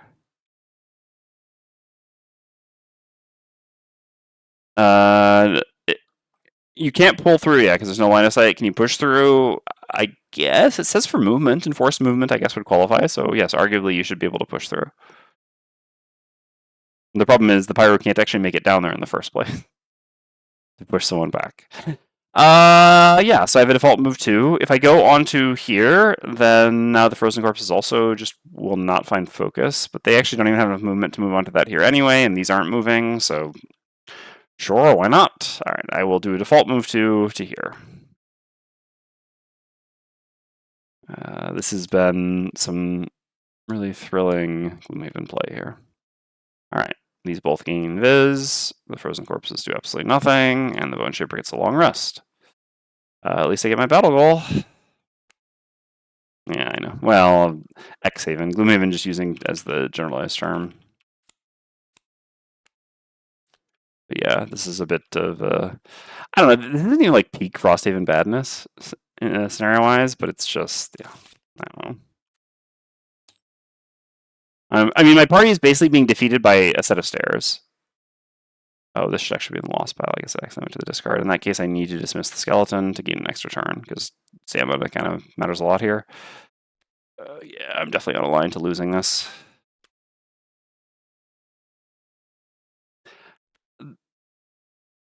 The problem, yeah, like, so Bone Shaper just can't interact through stairs, right? Like, let's kind of summarize. So Pyro is kind of movement limited. Unfortunately, normally isn't that movement limited, but we had a move 6 and a move 4. We played them on the same turn with the intention of running down there and using them. Unfortunately, because yes, what happened with the Trapper getting stuck on the stairs essentially just ruined that for us, and we don't have a stamina potion to get it back. So yeah, Pyro should be able to kind of go interact down there, but I mean, also just can't do anything to these two enemies because they fly. Yeah, I mean, I know that's true to some degree, boss, but I mean, and again, I've been maintaining here thus far that well, at least for a while, that I think that I should still be able to win because I just loot these two. But actually, at this point, like, how much stamina does this take, right? So it's like, all right, let's say, from someone being here, this is 1, 2, 3, 4. I mean, I don't know if we can somehow make it there in a turn. That's 1, then 2, then 3, then let's say 4, then 5. So it's like 5 turns to get one of them, and 2 characters have to do this. So I don't know. I mean, how many turns do we have left on the Trapper at this point? So we have 1 here, 2, 3, 4. I mean, isn't that 5 turns, right? So Trapper has 2 cards there. So Trapper has a turn here of 2 cards.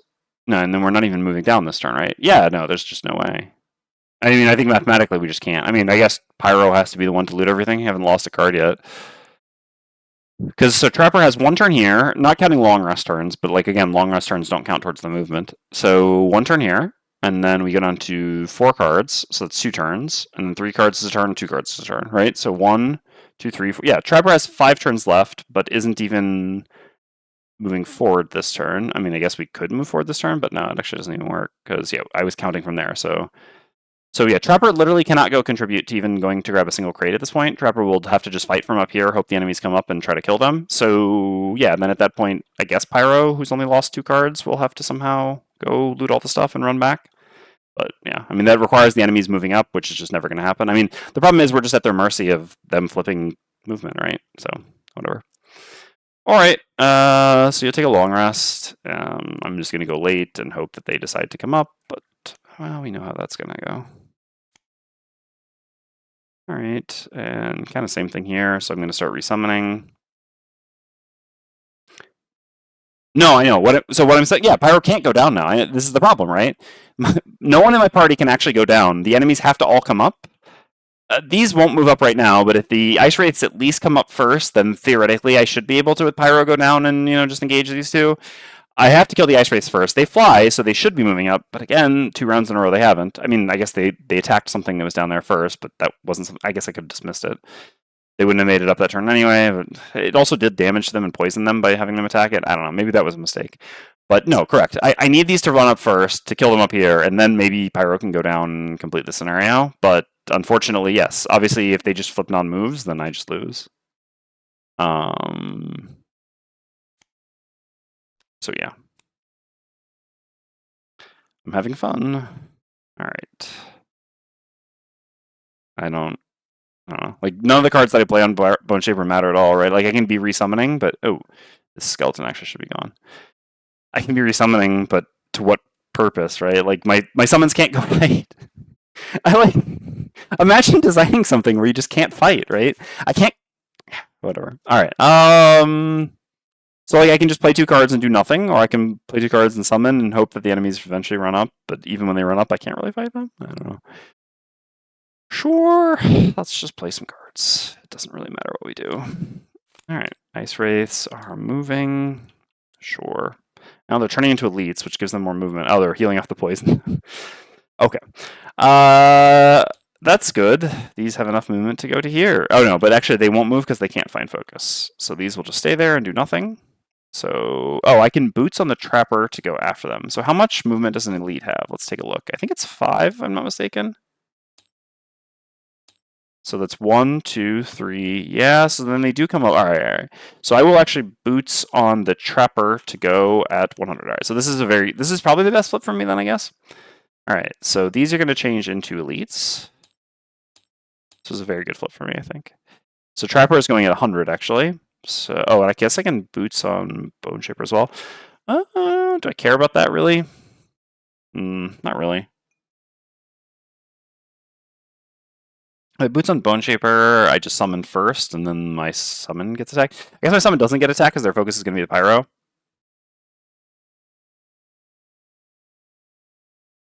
Yeah, for sure, Lord Bulb. I agree. Like, this is, and again, I hate to give more credit to this complaint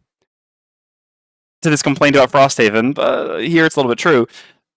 Again, technically, I did know this mechanic in advance, and don't bring a Bone Shaper on. Yeah, no kidding. But A, I didn't really remember, and B, I try not to play into my pre-existing knowledge too much. This is one of the so something people complain about a reasonable amount in Frosthaven that I think is a little bit over complained about, but this is a perfect example of it. Is sort of having a scenario where where there's where you discover the mechanics partway through the scenario. And then so essentially I agree completely, Verbal. Now knowing the scenario, right? Like I could play around the way that this mechanically works going down the stairs, and the next time I would play this, I would have no difficulty, right? Like I mean, I normally would win. Like obviously I could get unlucky and lose, but I think that normally I would be pretty well set up to succeed pretty easily.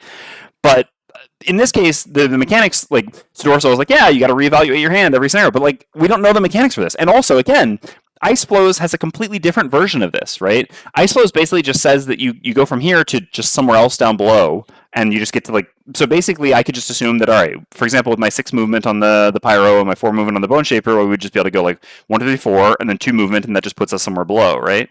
Whereas here, this isn't actually the case. Here, you actually have to move on to difficult terrain from difficult terrain, which, yeah, like you said, I mean, obviously, if I had the jump boots on the Pyro, I would have just been fine as well. So there are plenty of ways that I could have easily beat this if I'd known in advance, but not knowing in advance, just bringing normal cards and not having the right movement set up to specifically deal with the way that this mechanically worked out, yeah, it's been pretty frustrating. Bone Shaper feels overpowered in some scenarios and just worthless in others. Yeah, unfortunately, this is back-to-back scenarios where Bone Shaper has been pretty worthless. But I do agree that this is a pretty accurate assessment. Bone Shaper has a lot of good scenarios and a fair number of bad scenarios. All right. So yeah, so the decision is basically so this is an 11 damage trap. So annoying trying to stand on it. So this can go there and there, step back there, hit both of them. I guess it's worth. No, I mean we're just summoning. Yeah, there's no reason to use the boots here. Okay. So, well, I guess the advantage of using the boots is we might be able to get loot. Sure, let's use the boots. I mean, what does it really matter? This doesn't cost us anything. We're just going to be long resting in 2 turns and not be engaged in any combat until then. Yeah, okay. So Trapper is going to go at 100. Bone Shaper is going to go at 101. All right. So the Ice Wraiths go at 95. Second thing to act in the round. So they have 5 movement. I think if they didn't turn Elite here, I would almost certainly lose. This gave me a pretty reasonable chance to win, which is pretty nice. Pretty lucky. Complaining helps. So they heal 1, which unfortunately removes the poison, which is the only contribution the Bone Shaper made thus far. But 1, 2, 3, 4, 5 to here, and then the other one will go 1, 2, 3, 4, 5 to here. Okay, so these are going to be attacks at -1. So these are attack 3 on the Pyro. I'll certainly go ahead and use all my defensive items here, because why not, right? I'm long resting anyway. Pyro is the focus, because Pyro is the closest, so we'll do an attack 3 with disadvantage, and then an attack 3 straight up. Okay. Don't you love it when giving enemies disadvantage increases their damage? Alright, so like I said, we're going to use the heater shield on one of these. This is... Yep. Alright. Anyway. So this is 9 total incoming damage. We block 1 of it, so we take 8, going down to 3, and we are wounded. Beautiful. Okay. So that's the Ice Wraith done. No longer invisible. So then the Trapper goes, heals 1 from regen. So we're going to use Proficient Hunter. I don't really want to have disadvantage. Can't really place a regen trap somewhere that's going to be useful, though. I guess I'll just put it behind me so that I can grab it myself on the runaway. Alright, so I step back with that. I have to be adjacent to this anyway. And then I use Foxhole. I gain 1 experience. So this is going to be an attack 10 stun on both of them. I don't have anything else to add to this. Yeah, I guess I should have actually probably used the dangerous gear to throw in to have enough, but anyway, that's where we're at now. Okay, so attack 10s on both of them, left and then right. I know I'm going to take a bunch of retaliate for this, but obviously I have to damage them. Sure, I'll create that, just like there. And the other. Alright. Almost. Okay. Stun, stun, so we have 2 heal trap. Up. Let's put like here. Come on now.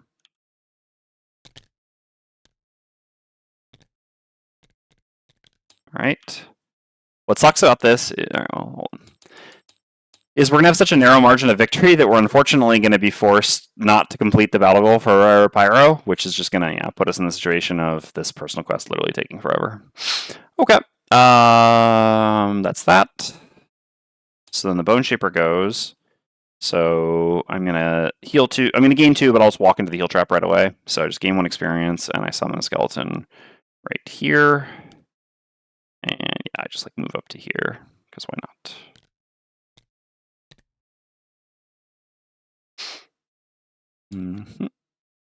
And I guess I can use the Soothing Scepter on the Trapper. Hold on.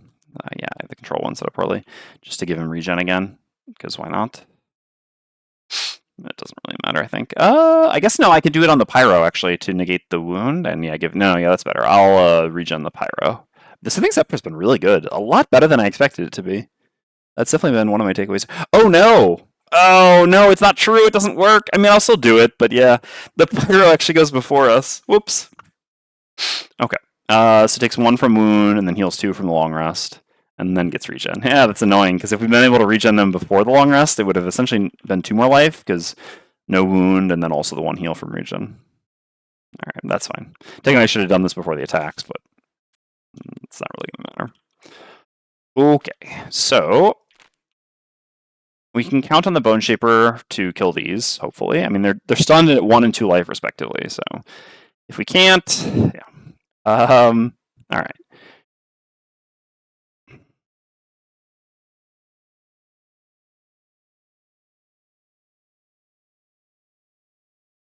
Under pressure. I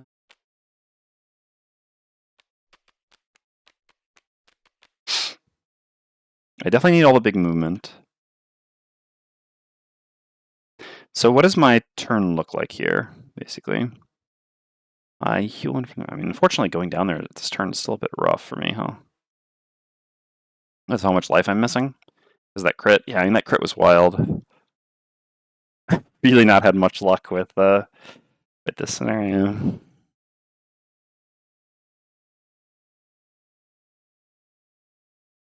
Trapper's long resting. Yeah, pitching the. I mean, that's actually twice, right? That we've had really bad monster flips this scenario that have made it a lot harder for us. The crit here on the pyro, and then yeah, the slightly above EV on the monsters causing when Trapper went down, causing Trapper to pitch a card. Yeah. There's just no way I can go fight both of them. I have the ability to create that. So let's see. If I go like 1, 2, 3, 4 to here, so much better if I can make it next to that. But then I have to use this, which starts damaging me, and I lose my regen, and I'm just dead.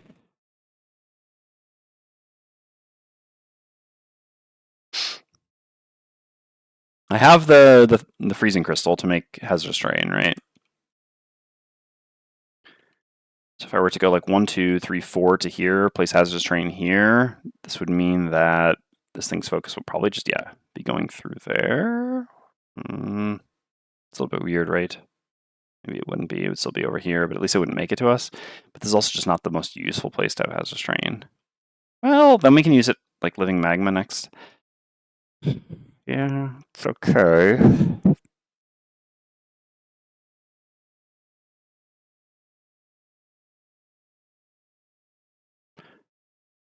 I can't really attack into the 2 retaliate, though. With a melee attack, without push or whatever.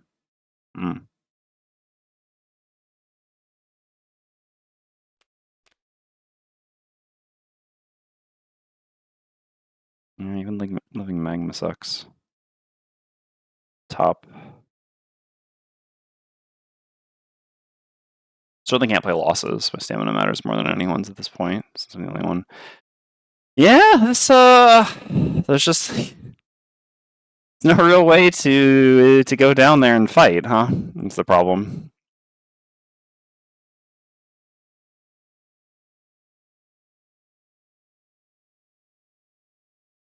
I mean, I can just go down and like hit with liquid stone and then place the hazardous terrain here, and then this won't reach me, I guess, except if it does the AoE.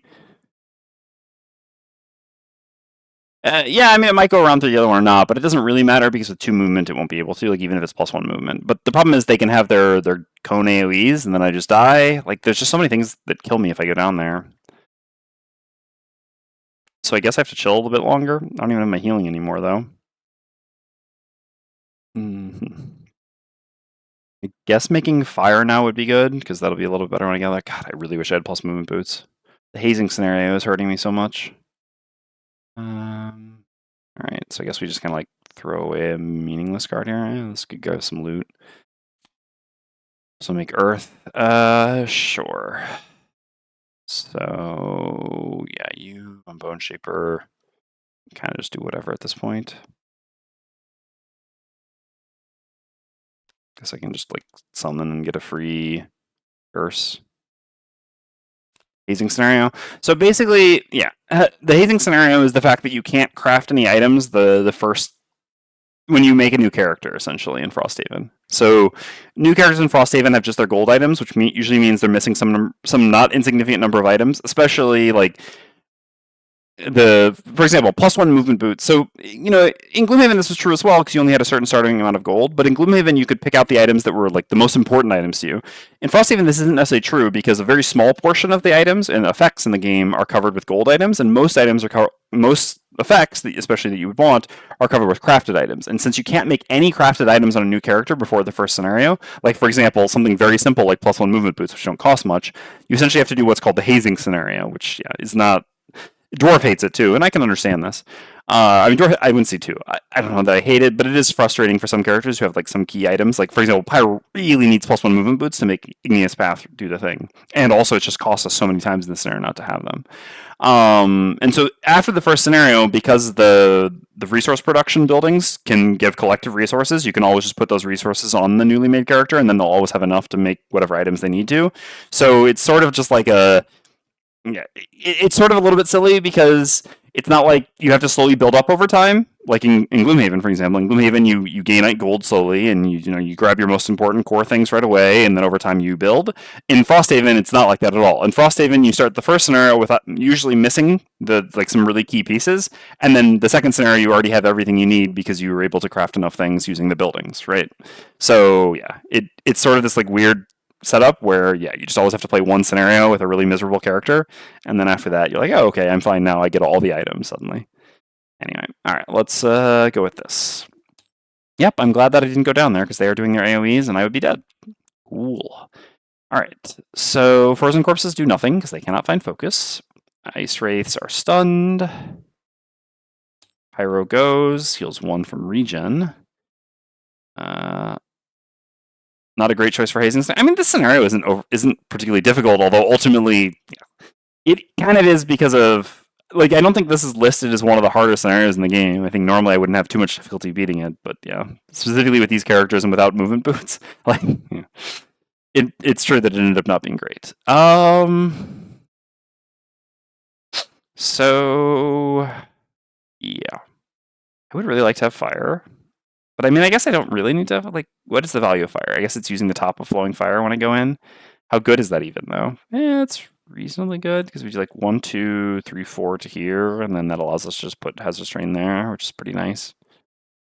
Without having to use the item for that, which is not the best. Alright. What I just don't like here is that I have to attack and to retaliate, and if I miss, it's just, yeah, it's a disaster, but I think the fire is important enough, so okay. I'll attack with Melted Armor here. Please don't miss. Okay. Don't really love drawing a +2 here, but whatever. At least we got the kill. I would rather this not die because I get a free curse. I guess I can just command this not to. Nah, I'll still just have it attack.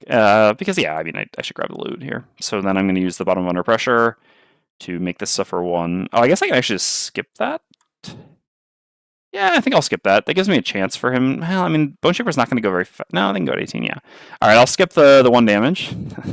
It's funny, we were just talking about something like this. Not exactly this, though. And I'll gobble this up. And it is lumber. Okay. All right, so then the Bone Shaper goes. This comes here. So I wouldn't mind drawing a -1 here. No, it's not a -1. Whatever. I wasn't going to command it not to attack. I didn't think that felt like a very good idea. Yeah, so here's the thing, right? Like, we can summon, but having another summon here just does nothing. Like, it will just never do anything. I mean, I guess we can summon to gain experience, and then we're just going to get to heal next turn anyway. Sure, why not? All right, so I'm going to move here, summon behind me. I guess I'll summon with this. This is so silly. Like, it's so silly that we just cannot fight with the Bone Shaper in the second room of the scenario, right? Oh my god. All right. Sure. This one's active. I have another skeleton. All right, Trapper gets a long rest, heals for 2, makes a 1 damage trap.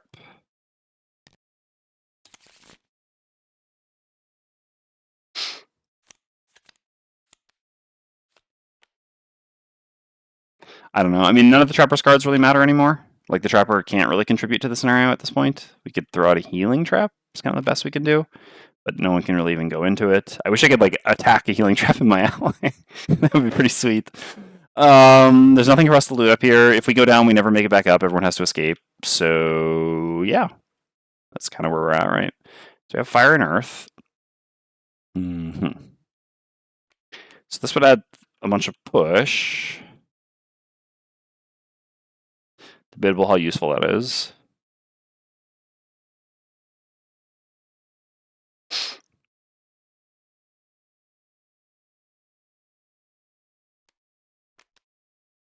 We can do like this and this, basically. A reasonable option. Bone Shaper still has initiative, but does not have initiative. It's we use them. All right. Yeah, then we got to do this, because we definitely need the Pyro to go before us. Otherwise, Ignis Path, again, we only have 2 movements, so this doesn't work. All right, so yeah, I'll just play these cards. I think this is fine. I think having 1 less movement, but having 3 push is usually going to be worth it. No. Trapper has to play cards. Like I said, I don't think Trapper can actually do anything at this point in the scenario. I mean, I could just go escape, just so that I stop having to worry about them. I don't know. I guess if we go like 1, 2, 3, and no one's on the there, but if we go there, that's just so miserable. Because I wouldn't mind going down there to throw some heal traps for my allies, but yeah, then the Bone Shaper summons just don't make it down. Maybe that's worth it anyway. Sure. We can't go after. Oh yeah, you're right. Some figures should have been poisoned. Oh yeah, so Pyro actually should have gotten poisoned. Pyro's the only one. Yeah, you're right. The challenge hasn't mattered thus far, but yes, this time the enemies did die, and so yeah, Pyro should have gotten poisoned, which is not great. So what if I go down before Pyro to get a heal trap down there? So I go 1, 2, 3, 4, and then like yeah, place heal trap, and then Pyro goes and 1, 2, 3, and walks into it. Yeah, that seems like what we need. Good catch, thank you. Challenge hasn't mattered much, so it's been easy to forget here, but yeah. All right, and then after that, we should still be able to make it out. I think that's the best we can contribute. So sure. Yeah, okay. +1 attack is pretty bad. Is there any way we can survive? Not really. Okay. Okay.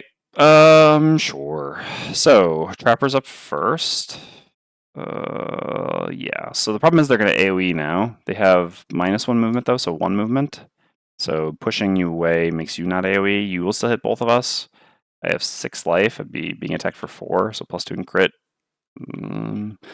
If that happens, can I make it out?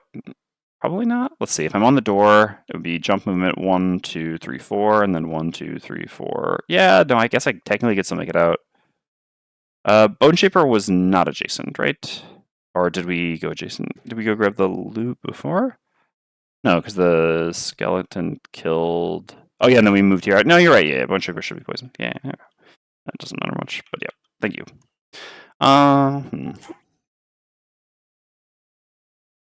Okay. So we do this, move 4, 1, 2, 3, 4 to here. The only character in the party with jump. Okay.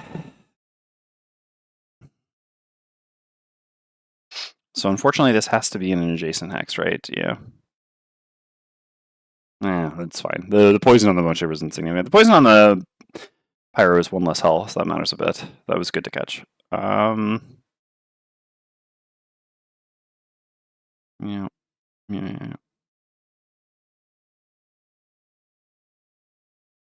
Yeah, so I guess if the Trapper has to pitch a card, we will survive. So this is still the best thing to do. Okay, so I go to there, and then I use the top of Stalker Spoils, gain 1 experience, and I create some 3 heal traps.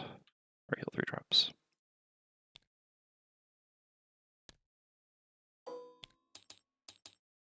There we go. And I'm done. So then Pyro's up. On Pyro, I use Liquid Stone bottom as a move 3. So first the regen breaks off the poison. 1, 2, 3 to here. So eating this trap, healing for 3. 2, 3. And then I consume the earth, gain 1 experience, and push the elite to here, so that he won't get to hit anyone this turn, since he has -1 movement. Happy that I did that. And then we'll use Flowing Fire. Ooh, I can even put Hazardous Terrain here now then. I don't have a pull. I'm not sure how useful that would be.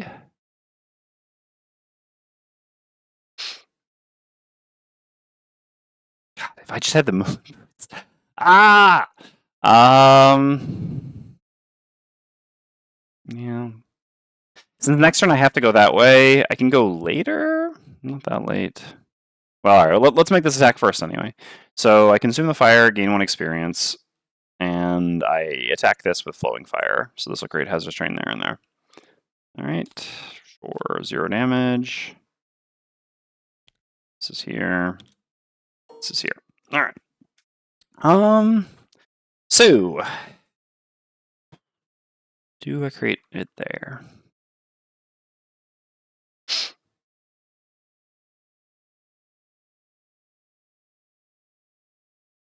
Because like it being here, yeah, he runs into it because he won't run into the healing trap. I mean, it's the same, so he'll go to there next turn. But I'm also just gonna have to move past him next turn. I mean, I guess I could just stay here fighting this next turn, but I don't really have push anyway, so it kind of sucks. Can't go to the other side to push because yeah.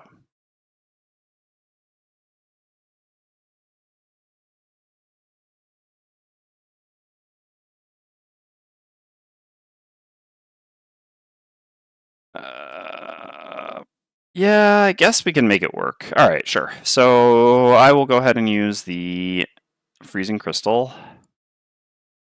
to create one more hazardous terrain here. Okay, Bone Shaper's up next. So yeah. This goes here, this goes here, and I will simply...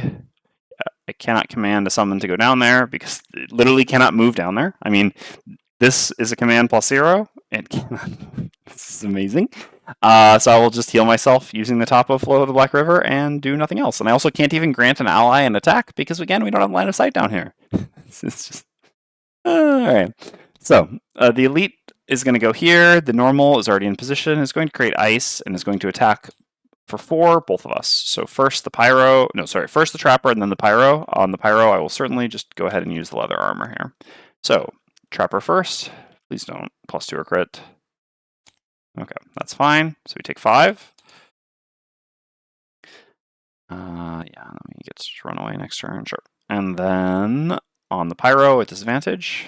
Okay, this disadvantage at least was helpful. So we take 2. All right.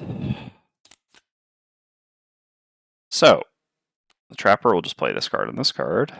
You're going to do this and this. And Bone Shaper can honestly just take a long rest because we can't do anything. How long has it been since the Bone Shaper? I mean, I guess technically we like killed off the 2 health enemy that was up here. Like the Bone Shaper hasn't contributed to fighting in like, I don't know, 10 rounds or something like that. Neat. Engaging gameplay. All right. So Pyroclast is up.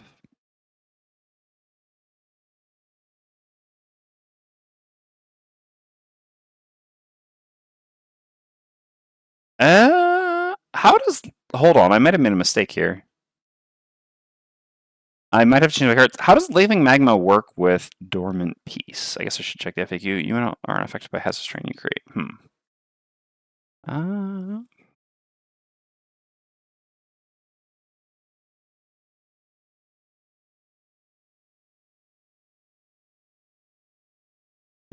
Not specified. I'm going to assume...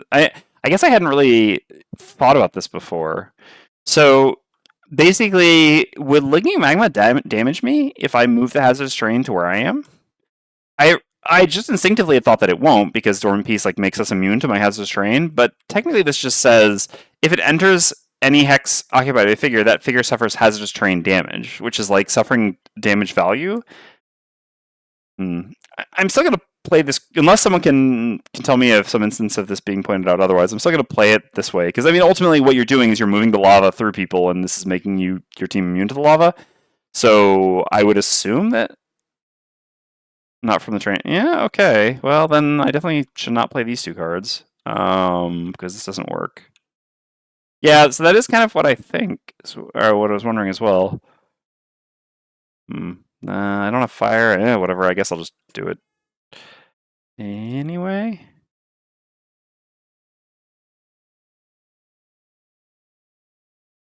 Yeah, pretty unfortunate.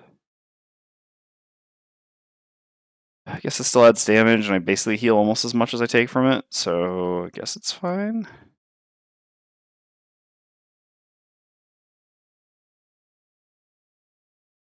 I'm gaining experience. Yeah, it's likely to kill. Sure. Alright, well, I guess then I will take the damage. Okay, so I use Laving Magma, I go to here, I heal for 3. And then I'm going to take 3 from this, because I'm going to move here. All right, so I move here, heal 3, 1, 2, 3. And then I move this 1, 2 to here. So then I take 3. Okay, then I gain 1 experience and hit with Deep Fury. Come on. Okay, well, I didn't need that much. So this was an attack 4 plus 1 for the poison, so 5 against 1 shield, so 4. So plus 0 killed, but that's fortunate. All right, so he's dead. Pyro is flipping very well this area. And then we heal for 2. Ooh, brittle. That's annoying. Don't like that. Don't like that at all. Huh. Okay. Okay. Sure. So Pyro's up, or sorry, Trapper's up. So first up, I'm going to use the Dangerous Gear to create a 3 damage trap here. So this is +1 movement, right? It'll still go for Pyro, huh? Won't it? Yeah, it will. So I could throw it at the enemy. I mean, unfortunately, this will also block the Pyro because we don't even have jump. So in the end, this will not actually help us, and this will hurt us. So I put this here, huh? Okay. Frustrating. I guess hold on, before I do that I should just do a default attack then. Because I default attack and get another trap to place here, then it can actually alright, so yeah, sorry. First I will do a default attack 2, plus 1 for the poison, so default attack 3. Trap placement would have been so good here. So 4, so 3 damage, 1, 2, 3.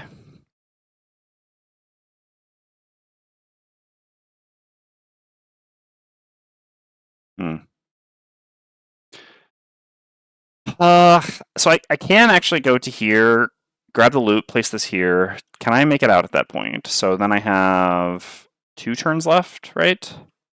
So from there, it's 1, 2, 3, 4. 1, 2, 3, 4. No, I can't make it out. Okay, so I cannot do that. All right, well, good luck, Trap, or good luck, Pyro. So I just do a move 5. 1, 2, 3, 4. Wait, so 1, 2, 3, 4, 5, and I guess yeah, just place a regen trap back here. Come on now. Giant standees. I haven't updated because there were a number of bugs with the update and didn't really add other values things. Wasn't it 4 damage? Was it? So we did a default attack 2. I guess there's still a decision of placing that trap. Yeah, which I have to say. But we did a default attack 2 plus 1. So 3 plus 1 for the poison, 4. Minus 1 for his shield, 3. Anything wrong?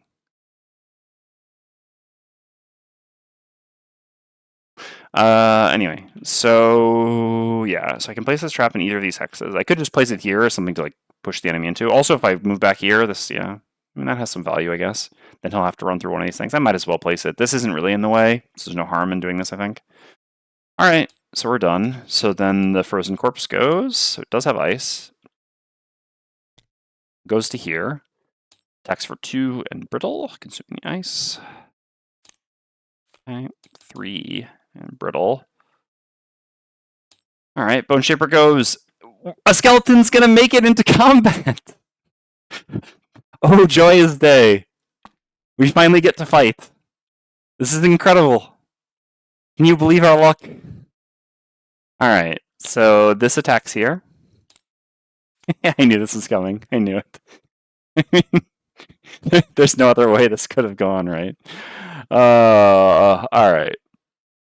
All right, and then Bone Shaper gets a long rest themselves. Heals for 2. I think we didn't actually get our check mark for. All right.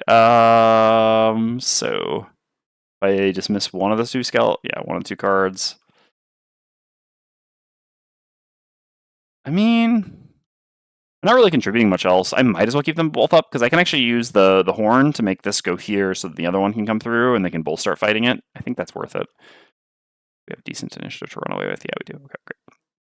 Yeah. So I'll actually keep the skeleton up and lose a turn. It's not like my turns up here on Bone Shaper are very valuable. Basically, my skeleton's just going to fight and I'm going to run up here. All right, so sure. We refresh this. We refresh this. Corpse versus bones. Come on, yeah. I mean, there's still the stamina question for Pyro. Yeah, we should be good. Did I forget to lose a card on Pyro? I'm pretty sure I did, so I have to get rid of one of the cards I have left here. No, I'm pretty sure I did. Yeah, I was thinking about what to. Yeah, I did the normal thing. All right, well, I mean, at least this time we haven't gotten past the point that it was unsolvable. All right, well, Igneous Path is gone, so that means we have to short rest with Brittle. Just 2 damage. Yeah, because round 20. Yeah. Yeah, for sure.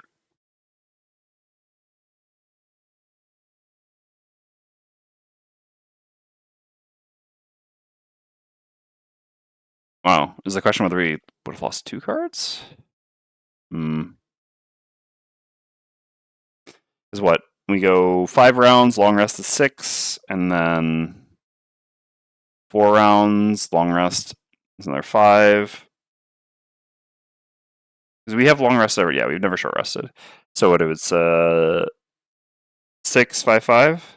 So 16. And then we're around 17. Yeah, no, actually, we should have. Oh, no, this is correct. Yeah, because we're about to lose. Yeah, no, never mind. We're good. We're good.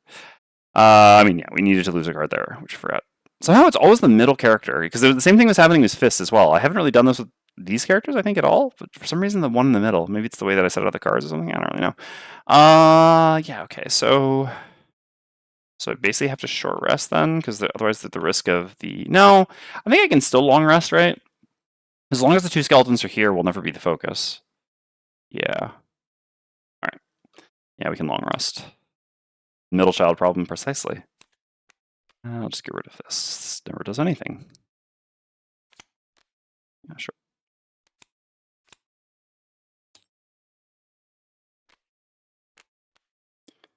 Yeah, you're there. You're there. All right, so I don't know.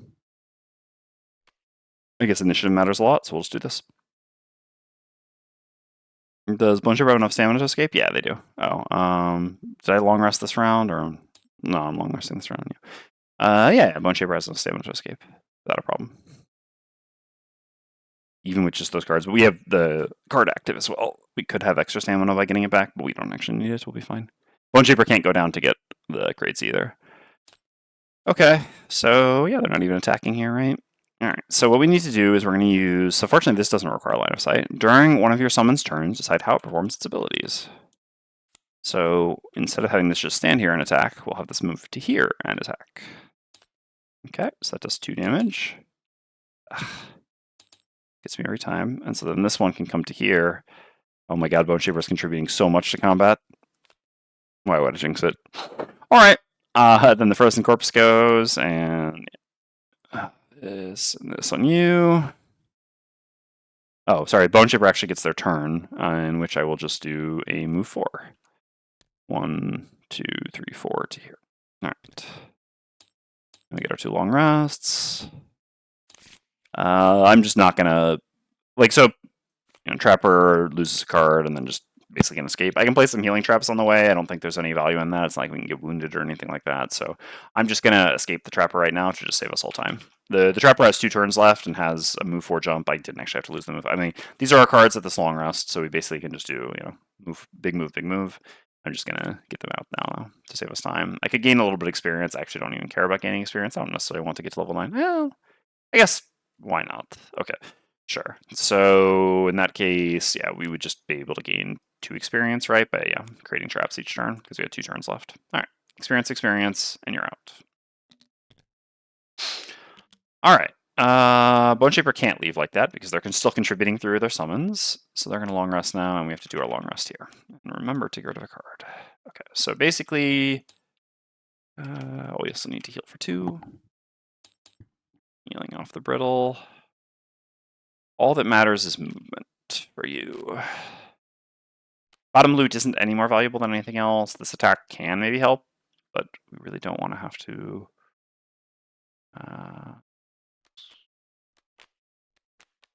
Just get rid of this. All right. I think we should have enough stamina to make it, but we shall see.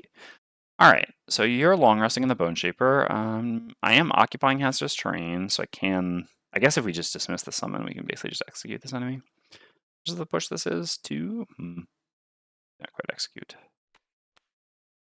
Yeah, this is experience. Let's just do this and this. Sure. That, yeah, basically will do it. Alright. So Pyro's up first. I will use the top up under pressure. He's adjacent to... Oh, no, he's not, actually. Alright, well, whatever it is what it is. Yeah, I mean, it's like so narrow and there's stuff on both sides, but actually not adjacent to 2 things. Alright, sure. So this is just an attack 3 then? That's fine. Right, so that does 3 damage because of the poison. Alright, and then I use Living Magma, and I go here. Adjacent to what? So for under pressure, it has to be if the target is adjacent to at least 2 hexes of obstacles, objectives, or walls. So because he was like sandwiched between all the stuff, I thought he was, but he's actually not. There's just one adjacent obstacle hex. All right, and then we move this through you, and I don't know, we can just put it back to here because why not? And that does 3 direct damage. All right. Then the frozen corpse goes. It's ice, attacks the skeleton. Okay, sure. So that's a 1, so that breaks the brittle. I mean, technically I could use the armor, but who even cares? I guess I shouldn't be silly. All right, I'll use the armor. No, hazardous terrain doesn't count. Obstacles count, hazardous terrain does not. Armor used. All right, so then the skeletons swarm. All right, 1 kills. Okay, so from here on, I'm just going to do a quick simulation of the Bone Shaper's end. So armor doesn't need line of sight. It does not, actually. So this is just when one of your summons suffers damage from an attack, the summon gains shield 2 for the attack. It's not a grant. It's not any sort of targeted ability, so it does not require a line of sight. Just the summon just gains that. Okay, so let me just do a quick Bone Shaper simulation for experience. So basically, we just get all our cards back on the long rest because yeah, the summons killed it before we go. And so then we lose a card here. I mean, we're right next to it. So the move 3 or move 2, these are the escape hexes, so we're fine. So yeah, we can just go basically. So we have 4 cards left. So we go in experience, experience, experience, experience, right? Because 4 cards. So basically, we can gain an experience every turn. I'm just gonna I think it's fine to just shortcut things like this rather than actually playing it out while I just do my other character. Also, I get to use the element potion at some point if needed for Pyro, but I don't think that matters. So anyway, 4 experience total. We'll exhaust you. Again, I do care about experience on my Bone Shaper, so I'm happy to simulate this. 1, 2, 3, 4. Nice amount of experience. Oh yeah, so we didn't manage our... I mean, again, if I'd had to... No 3rd level bonus loot then? No, definitely not. No shot. Alright, we can get rid of these. Unfortunately, yeah. Again, if I'd had to pitch a card just for a tiny amount of damage here, I definitely would have lost the scenario. I don't think I had stamina to do that. So, yeah, I mean, it is what it is. But this is ultimately kind of what ends up happening, right? And why I regret this personal quest. I mean, I don't regret it because I needed to take it, but I'm not happy about it. All right. No, you can't actually. So it's lose a card to negate 2 or less damage from an attack. So unfortunately, I cannot. I would need an enemy to be left. I could try to run down there, but there's no reason to invite that risk. Okay, so now I can just basically count things out here. I don't need to go through the whole thing, like, to play it from attack. Yeah, exactly. So here we just forego bottom action and don't do anything else this turn. This picks this up. And then the following turn, we can do like 1, 2, 3, 4, 5, 6 to here, actually. Yeah, we can do this. So we pick this up, looted. And then 1, 2, 3, 4, 5, 6 to here. And that just does 1 damage to us. Oop. Then we can long rest. So I guess that actually does 1 more damage to us then. Then we heal 2. Oop. All right. Then we have to choose a card to lose. Just get rid of... I guess with this, I can go there and maybe get both loot. All right, sure, let's get rid of this then. All right, so we get rid of this. I assume I can pick up the 2 loot there. So then, if we use this, for example, 1, 2, 3. Oh, yeah, that's fine. 1, 2, 3, 4, 5 to here. Yeah, so we've grabbed both of these by now, by the way. Whatever. Okay, so that does 1 damage to us, and then so that's like, I'm just calculating this to see if we can. If we can't, then obviously. And then the following turn, we use the bottom loot and play another card, take 1 more damage, get both the loot tokens. I'll see them afterwards if I have enough. Okay, then we long rest, that does 1 more damage. Then we heal 2, check, yeah, and then we're fine. All right, so then we like lose this. We have 4 cards left, then move 6, move 4 is easily enough, right? So 1, 2, 3, 4, 5, 6, take 1 damage, 1, 2, 3, 4, and then the following turn we escape. Okay, yeah, so we can grab both these loot as well. All right. We'll never have seen what was in the bottom room. I mean, whatever. Like I said, I still had reasonable expectation of being able to win. Although, I maintain, if those elite, if the ice wraiths hadn't actually swapped to elite, which gave them enough movement to get out such that the trapper could attack them that round, I'm actually not sure we would have won. Even with, again, the easier version of the objective of not even seeing the last room, which is like really a pretty miserable effort, right? Okay, so we get 2 more loot for Pyro. 2 coins and a bit of lumber. All right, sure. It was all thanks to the boss. Finally went down to finish the job. Yeah, surely. That was definitely the difference maker. I mean, I guess in the end, we proved that we had enough stamina that I could have tried to pitch a card, but I don't know. It didn't seem worth the risk to try to set that up, and I guess we got 2 loot in the end. I don't know. Also, I don't even think we took an attack for that small. I think in the end it was like a attack 3. Anyway. Regardless, blow my nose quickly. Give me a second.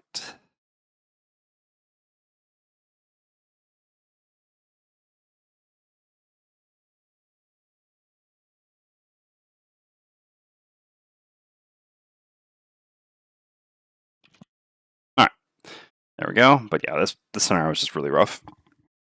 Again, not particularly for the Pyro, although just like I said, the way we played our cards, but yeah, the Bone Shaper. I mean, having the Pyro set up to fail sort of by my card selection, again, where I couldn't know what the rules would be precisely. And then, I mean, I guess I could have maybe thought like, well, you never know, that sort of thing. And then, yeah, really just the Bone Shaper past the first room of the scenario, just miserable. Okay, so yeah, we get to read 190.2. At least we're done with it. Okay, so we missed out on 1 prosperity by not getting all 4. Alright, I mean, whatever. Obviously, I would like to have the prosperity, but... So 10 collective gold, 2 collective lumber, and the tri-corner hat. Alright, so let's gain 2 collective lumber. Check. 10 collective gold. I don't know, maybe my newest character. I mean, the other 2 have tons of gold and aren't doing anything with it, so sure. Oops. Why not? Alright, so 10 collective gold. And item 195. I can finally be a true pirate. During your turn, add +1 range and pierce 1 to one of your range attacks. One of your range attacks? No! I mean, not that I would use this over the circlet anyway. So we got another 15 gold. I mean, technically I could put this on you for now. I don't know. I mean, theoretically it works with lava bomb, so I guess you never know. I think I'd rather heal 1 head though. Alright, so we did complete this. Again, this didn't matter much in the scenario. Fortunately. If we'd had the other one, yeah, we probably went out of 1. Alright, so we gained 2 more experience each. 1, 2. 1, 2. 1, 2. And check mark for the town. Check. We did subtract more earlier, yes. Alright, so no loot for the trapper, not bad. So we have here. We get 1, 2, 3 lumber, 1 metal, and why are you here? Yeah, because we're just 12 gold. So 12 gold. We'll be doing another scenario. We're heading out after the town phase. I'll be doing another scenario. I cannot promise that scenario will be completed.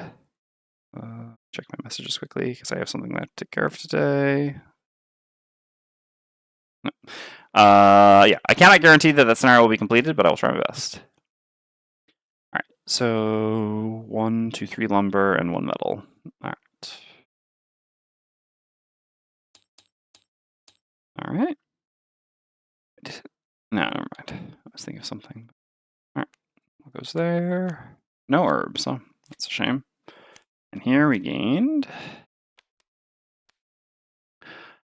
So 2 metal and 3 hide. Okay. Did I put the thing in the wrong place? Yeah, let's just go there. 2 metal and 3 hide. All right. 2 metal, 3 hide. All right. Yeah. So now we can do game setup, scenario 1.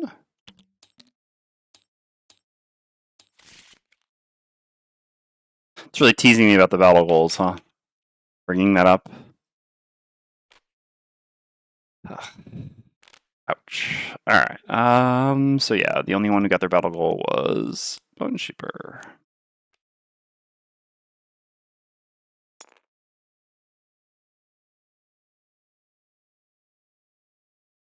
All right. So then I can just do fleet map.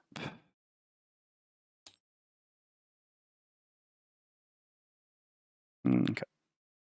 So we have you're 3 XP off. If only I'd farmed a little bit more experience. That's fine.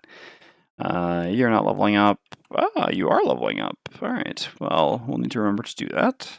But first, we go back to town. Check this off. Get a new summer outpost event. All right. A pretentious, slicking visitor scolds Captain Olmsted. I'm on board with this person already. Shouting for all to hear in the barracks yard. Shameful. Just shameful. Is this how you greet an emissary from White Oak? We don't like White Oak. It's a wonder you survived this long at all. The condition of this camp. Outpost, sir, Captain Olmsted interrupts. The visitor looks flustered and spots your ragtag group. And look at these miserable guards. Oh, I don't like them anymore. They aren't even wearing standard issue armor. Option A, excuse me, we're not guards, we're mercenaries. Option B, fall in line and pretend to be guards. All right, well, to the vote. Mm-mm-mm.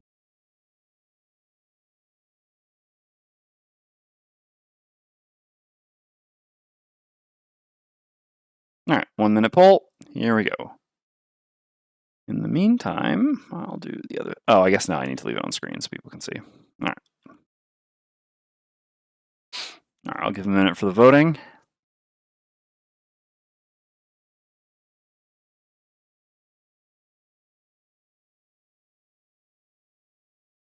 Mm-hmm.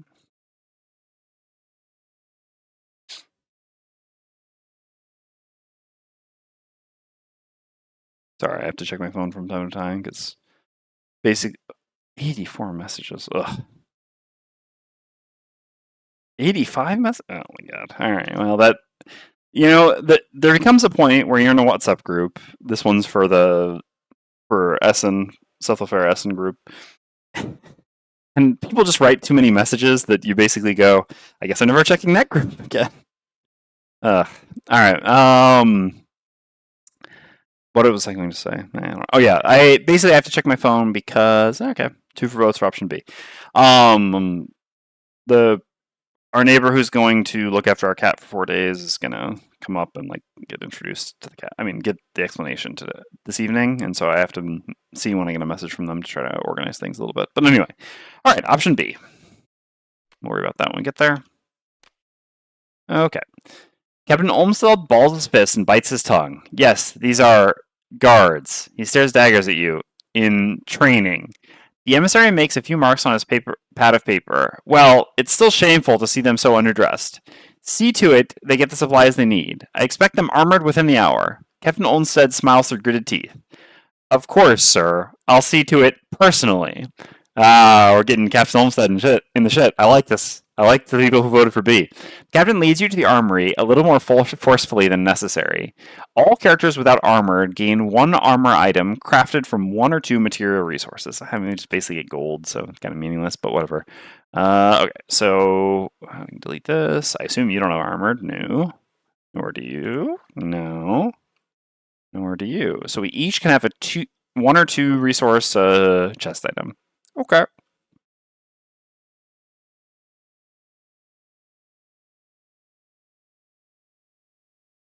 Yeah, you know, you know.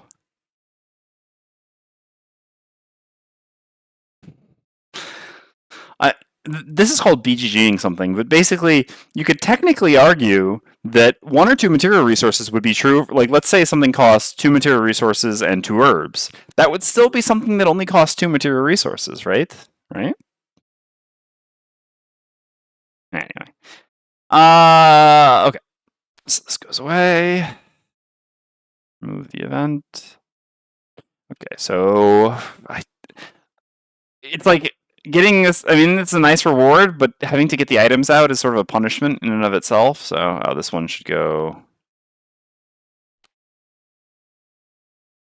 Don't be.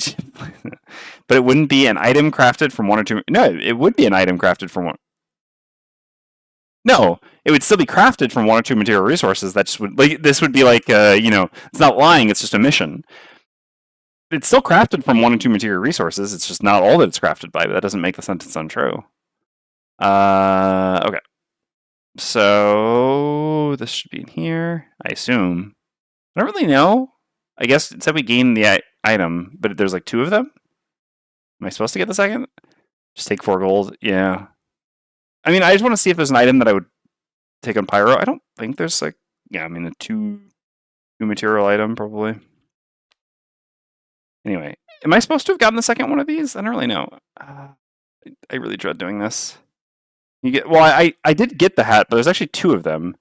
But I think yeah, one of the party got the hat, but there's a second one that it put out. But since we gained an item, I'm not sure we actually should have gained the second one. If anything, I think that this should still actually be in there. So we're just going to put that back. Not that it really matters. We're never going to use two of these. All right. I'm going to press the button. I got to look at chest items quickly. Oh my god.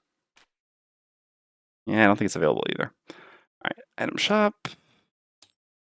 Item number. All right. I guess I'll go ahead and grab the items that we need while we're at it. So is there like a nice 2 resource chest item? No. Okay. Anyway. So for Pyro, oh my god, it's so bad up there.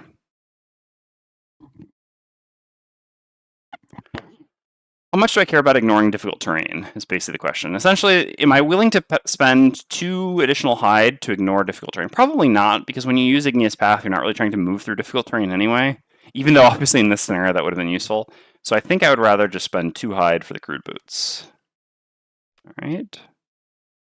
I know we get to gain some stuff as well. I'm just doing this quickly. Alright, I guess I can... Well, yeah, just because I opened this up. So what else do I need?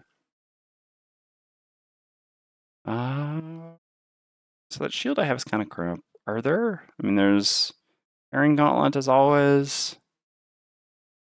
There's Reinforced... No, not Reinforced Shield. What I really like on Pyro, though, is Crude Spear. There's a lot of really nice flexibility with this.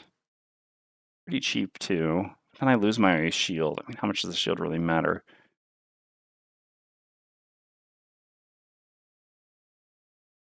Otherwise, just Heavy Sword, which is fine. Just Parrying Gauntlet.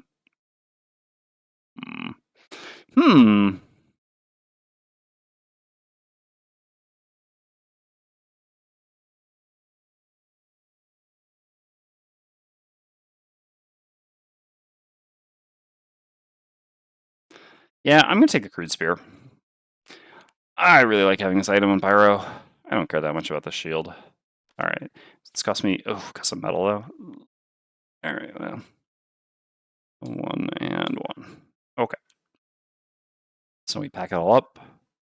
Thank God, I guess. With the adjacent hazardous terrain attack? What do you mean? So that you're talking about Deep Fury, which is where you need to be occupying hazardous terrain. This makes it a lot easier to use Deep Fury. This is correct. Adjacent hazardous terrain. Otherwise, I don't know what you're talking about. Oh, the one where they're occupying hazardous terrain, which is melted armor. Living magma, you move a thing. Oh, I get what you're talking about. This. Target one enemy adjacent to hazardous terrain. This wouldn't matter. I mean, you could use the spear, but the targeting for this is target an enemy adjacent to hazardous terrain, so being able to target an enemy up to 2 hexes from you that has to be adjacent to hazardous terrain wouldn't change anything. It's like, so basically, what you would be thinking of would be something like the Deathwalker, where it does work. So the Deathwalker, for example, yes, says like, perform a melee attack as if you were like, so if this said perform, attack 1 as if you were, pierce 2 wound, as if you were occupying hazardous terrain, then you would actually be able to use the spear, just like with the Deathwalker. But this, it does not work. Okay. Sure. So then I can put all this stuff away. Thank God. Oh, you can just feel it. I wonder if they're gonna fix this, because this is really like it. It's a shame because it's actually like I really enjoy the outpost phase in the mod. I mean, well, I enjoy the outpost phase in general, but unfortunately, like, yeah, everything related to items I just don't really enjoy because it's so miserable to open up the items at all. Anyway, okay, so everyone gets 4 gold.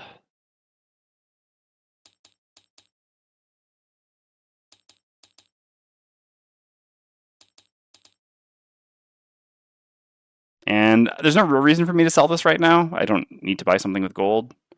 Wait, wasn't there something I wanted to buy with gold? Oh yeah, I was considering replacing the tricorner hat with the Amulet of Life. I mean, I don't know. I guess I can hang on to the tricorner hat for a scenario. Who knows? Maybe I'll be happy to have it for living magma. Why not? Or magma bomb, lava bomb, whatever. Okay, sure. We can run a scenario like that. The thing I was really missing was just my crude booties.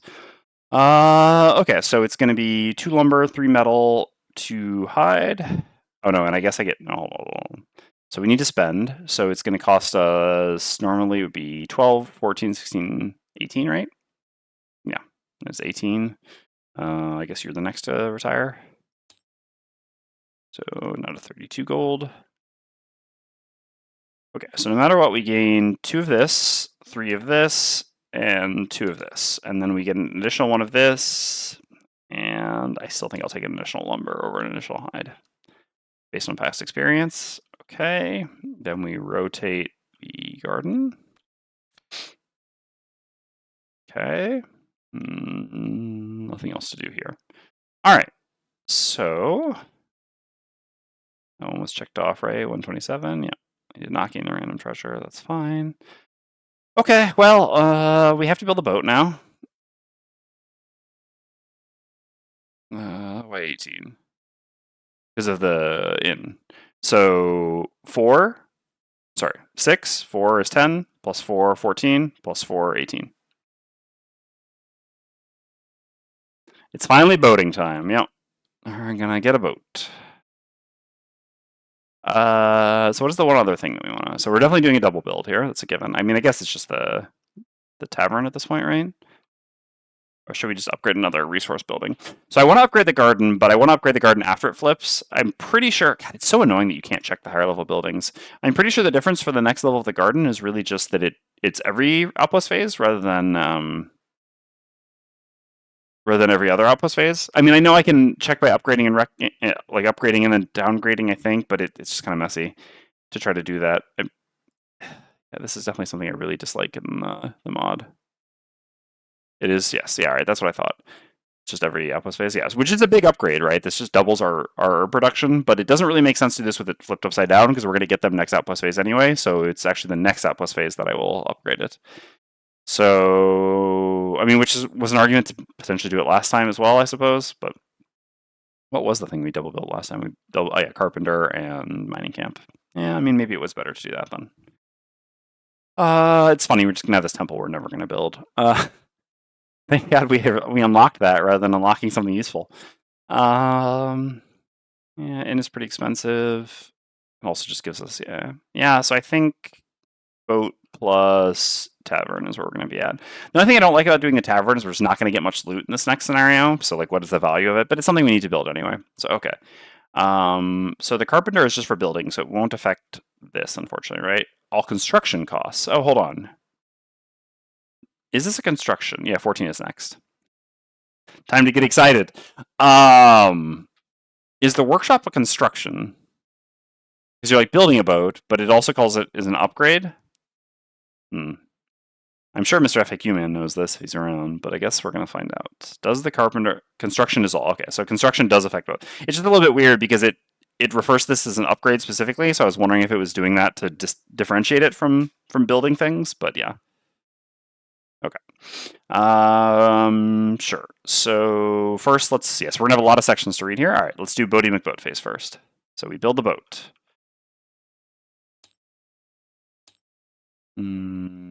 Oh wait, no. We'll figure out what that is from there. Okay, so first, let's pay the resources. So to build a boat, it costs 402 then. So 1, 2, 3, 4, 0, 2. All right. So let's put our sticker.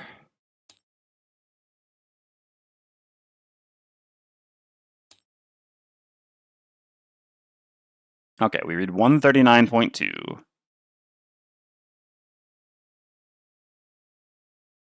All right, so we open envelope B. No idea how we do that. Guess we'll figure it out. Place the boat outpost sticker on town at A. Oh yeah, I'm obviously calling it Boaty McBoatface. All right, so we do A. Unfortunately, we can't actually name things in the mod, so yeah. I guess I can still try typing on this. God, oh yeah, I forgot how annoying this is. Let's try again. Definitely blue. It's never all going to fit here.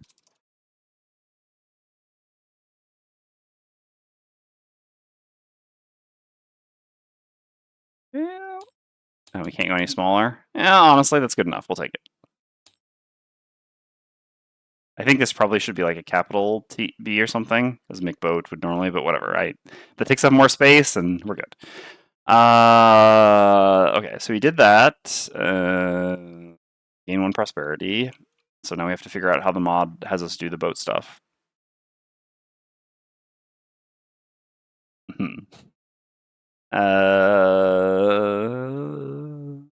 I guess, oh yeah, there's maybe an envelope here?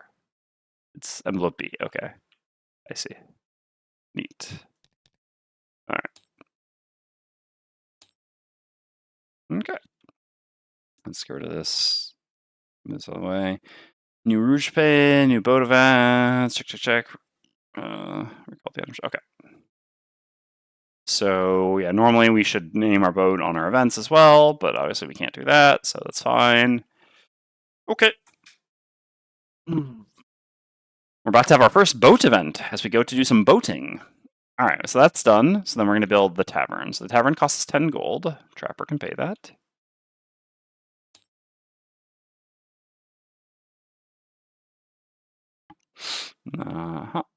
And then what else does it cost? So 211. 211. Right? Yes. And did I subtract the morale? I did not. Boom. All right. And this costs us 1 morale. All right. So now we build the tavern. So +1 prosperity. Check. And 160.2.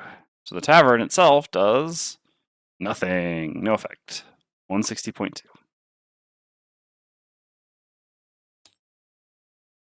All right. We're going to read the tavern thing. Why? Oop. Well, you'll understand. The new tavern... I should get some water. Hold on. Oh, wait. No, I'll pick a random one each time. Be right back. I'm going to grab some water. All right. The new tavern has already attracted a local following, but you're still as likely to find patrons at the crater as you are at the newly opened Boiled Crab. In large part, that's because the vermling running it has an attitude that repels people about as much as Frosthaven itself. Dina Snapclaw, the proprietor of the tavern, is a bit of a mystery. There's no shortage of rumors about her, though. You know, she used to sail with Barty Halfyear, the notorious pirate. Zane, the local barfly, is speaking in hushed tones. He looks around to make sure she isn't listening, then continues. Rumor has it he forced her to walk the plank, left her as piranha food, just biding her time here until she can get her bloody revenge. The no-nonsense firmling you're discussing returns to your table with a fresh drink for Zane. She turns to you. He telling you his stupid stories? He tell you the one about how he had to flee Gloomhaven after some bad debts came knocking? Yeah, that sounds about right. This was like a past shadowing for Gloomhaven 2nd Edition. Zane feigns shock. I was just telling them you might have a job for them. Dina shoots him a look angry enough to make a man's blood run cold. What? You need someone to find those coins. This group of mercenaries spends more time outside the wall than anybody. Unless her plan is to keep checking the till each night. She picks a scab on her face, thinking, fine.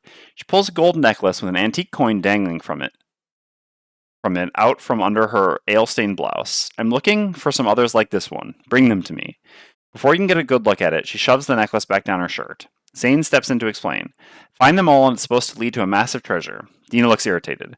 Just bring them to me, that's all you need to know. Now buy a drink or quit taking up the seats. She walks off to another table in the near-empty establishment without waiting for your order. Zane turns to you excitedly. Wow, she must really like you guys. He sees your faces, pushing ahead with reassurance. She'll open up. Just keep an eye out for the coins on your adventures. If you find those coins, we'll be rich. Oh, Zane's going to show up in Gloomhaven. Zane's in Gloomhaven too, yeah. For sure. Alright, so we got to add some things. We got to add WO79 to the Winter Outpost deck. Alright, so...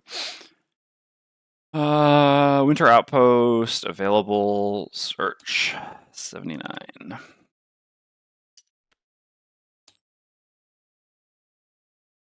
This was Winter, yeah. Alright, this, and shuffle into the deck.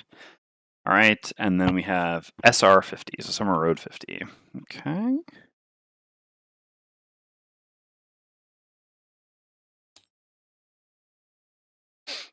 Okay. Alright. Yeah, so we add loot card 1418 to every scenario loot deck in addition to the normal loot distribution. When drawn, read any one section number depicted. Alright, so how is that going to work in here? Will it just know to do it now? No, they're not in here. So how does this work in the mod? Does anyone know? The card is in the big box, so we have to get it out of here? Oh, you just add to the master loot deck. The mod knows to add it to the scenario loot deck. Okay. 1418. Gotcha. I see. Is there like some instruction somewhere? How do people know how to do that? You have to go to the Discord to ask? Like it's like a Gloomhaven 1's Bladestorm thing? Yeah. I mean, it's kind of meta, I suppose, but maybe there should be a better approach in terms of like actually, yeah, the mod at least having a note that tells you something about that. Anyway, okay.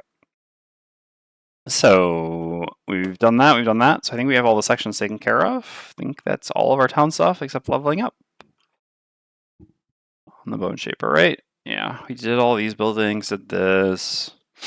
Yeah, still don't have alchemist stuff to do. Nope. All right. Sure. So we level up on the Bone Shaper. We didn't get any. Yeah, we didn't get any check marks on either of them. Obviously on Pyro. Okay. So we're gonna take this as our level up. Let's finish getting those curses in. All right.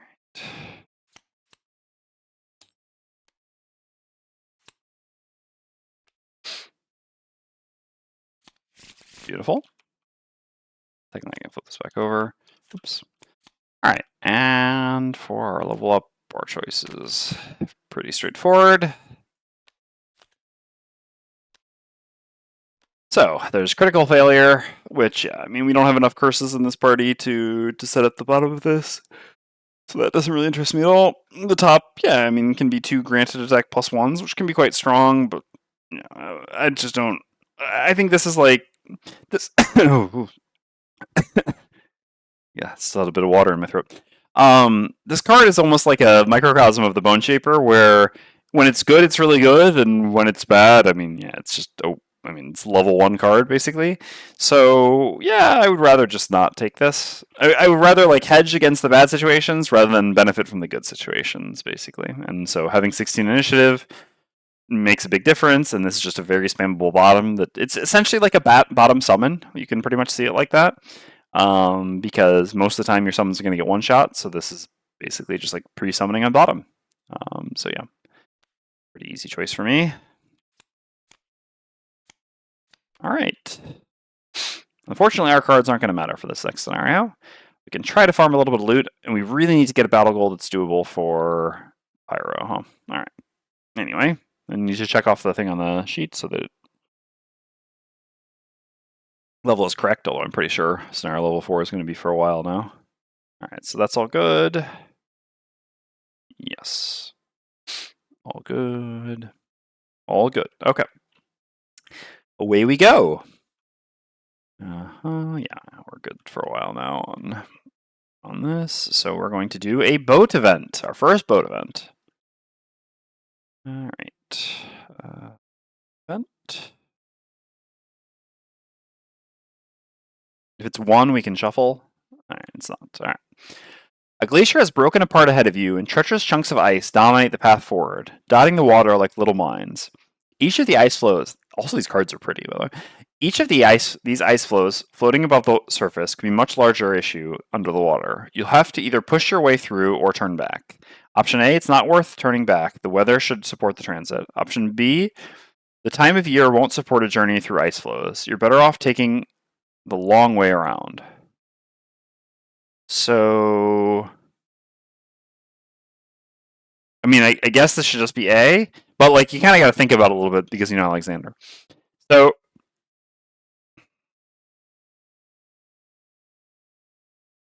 are icebergs worse in summer or winter? Is the thing, because the instinctive thing is to think that I mean, that the weather should mean that it would be harder to do in winter. I have to imagine, like, basically with icebergs, do the tops melt more in winter so that it's less visible, whereas the bottom stays? I don't think so. Like that's maybe what's meant to be here. First of all, I don't actually know how icebergs work to that degree. It's not something I've ever studied. But also, you'd say you'd pick A in winter? Really? So you think that it's safer to go through the ice flows in winter than in summer? Because yeah, basically the only thing I'm wondering is that it's supposed to be a trick, essentially. But like, let's say a trick that's supported in science, if this makes sense. If theoretically, yes, in summer, like because there's I don't know more sunshine, so the ice on top melts more, so they appear smaller, whereas under the water they stay the same size. But I have to imagine this isn't intended to be a trick, and that it's really just meant to be that yeah. That if you get this in winter, then you shouldn't try to go through, and if you get it in summer, it's fine. So let's do option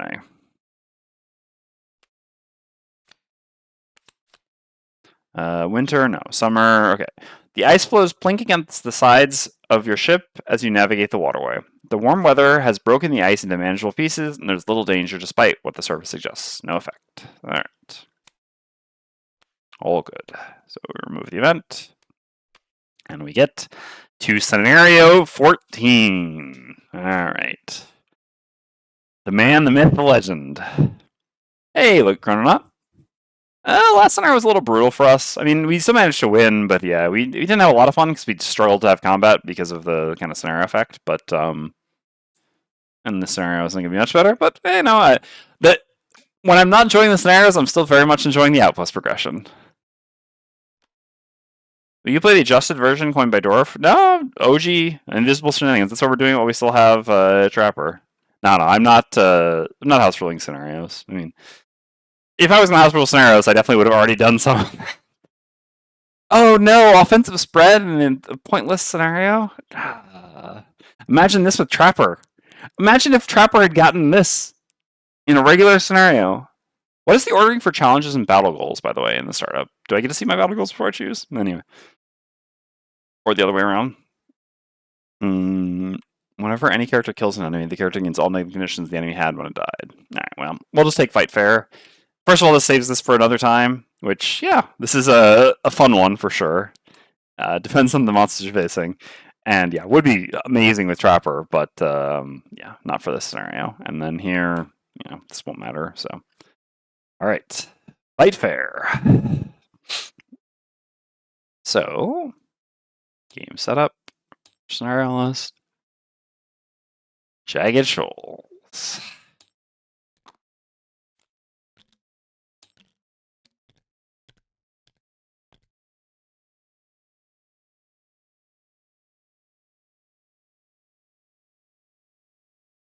Where's the loot deck?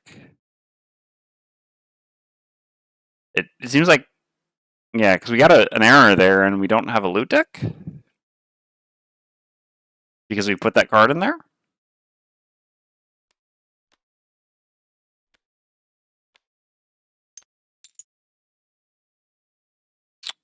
Okay, well, let's try that again. I mean, I'll move this out of the way. Maybe somehow this is all messing it up. All right, game setup, delete map. Yes, all right. Let's try again, shall we? Refresh scenario list. Jagged Shoals. Okay. So,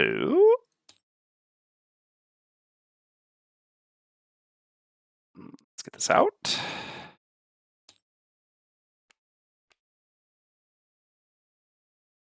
Bring this down here. Hopefully somewhere it won't get deleted. Game setup. Unless this scenario just doesn't have loot, but I don't think that's the case. I mean, that would be a realistic expectation of what's actually going to happen, but yeah. All right, delete map. Okay, try again. Yeah, as expected. So, Tao, did you not encounter this when you put it in there? Because, yeah. If you're still here, I would be curious to know the workaround for this, because, yeah, putting this in the loot deck seems to bug out the loot deck and make it not work. Not great. Yes, I am. I didn't update because there were a number of bugs with 2.2, so yeah, I've just been sticking with 2.1. And also, they didn't fix they didn't even fix the inspiration bug, which is I don't know, a pretty critical bug. So to me, if they'd fixed that, at least I would have switched over. But given that they didn't, I figured it wasn't worth it, since a bunch of people had reported a bunch of new bugs in the newer version. So I guess this is a bug that is fixed in the new version. All right. Well, anyway, we'll have to do that manually for now.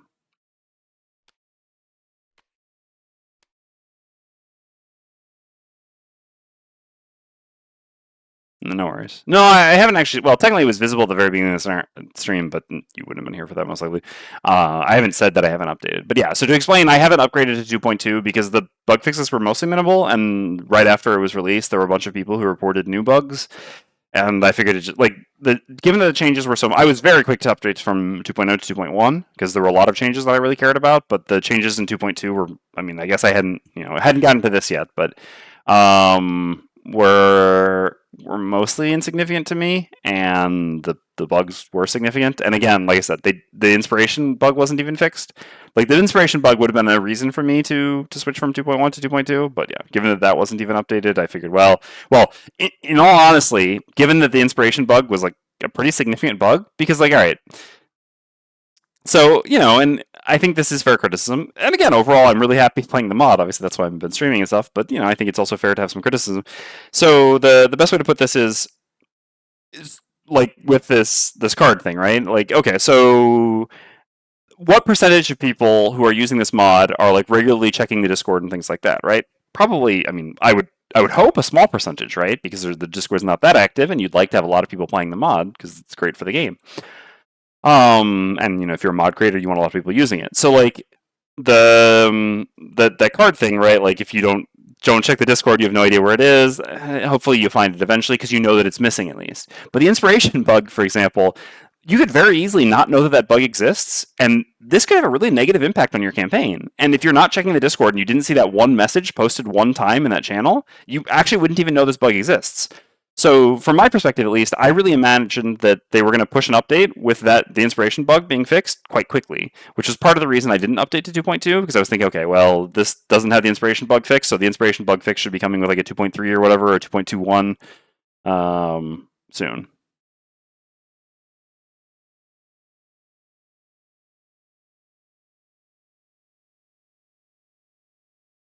Yeah, you're right. I will need to get that card. You're right. I should actually just make a copy of it, although yeah, it's going to be a little bit more annoying. Yeah, it'll be fine for tracking.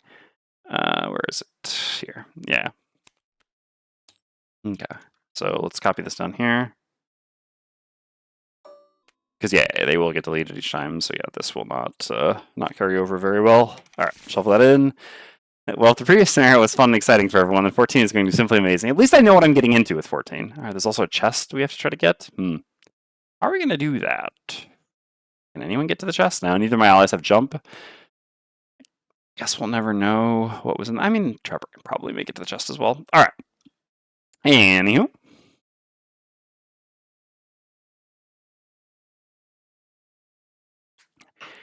Can I just exhaust my 2 other characters on turn 1 so that I don't have to manage their cards here? Time for Trapper Solo. Yep, that's the plan. That is the plan. Alright, we gotta grab battle goals. Please give me a doable battle goal on Pyro, considering what's gonna happen in this scenario. I mean, we have so few constraints on what we do, right? Add 2 lost cards to lost battle for your first rest. Oh, and it's check marks from battle goals, right? Cool. Alright, this makes up for the previous one. So, this is 2 check marks. I'm not even checking the other ones. Bastion is impossible. Kill an enemy while 3 more impossible. Never perform an action with a lost icon. Okay. Ship it. And then for you, remove an engagement. No, never attack an enemy that has already acted in the round. Yep. Alright. Battle goals and then the challenge. Okay. Yeah, I wasn't sure what the ordering was. I mean, there's an advantage either way. Did you take the BS perk for level up? Yes, I did. Thank you. I replaced another -1 with a +0 curse. Okay. So here we got these, and our challenge is fight fair. Nothing fair about this scenario or what we're going to do to it. All right. So where are you? Where are you, my furry friend? All right. So the jump is the most important. The other movement doesn't matter too much. What does the path look like? So we kind of just gotta. I mean, yeah.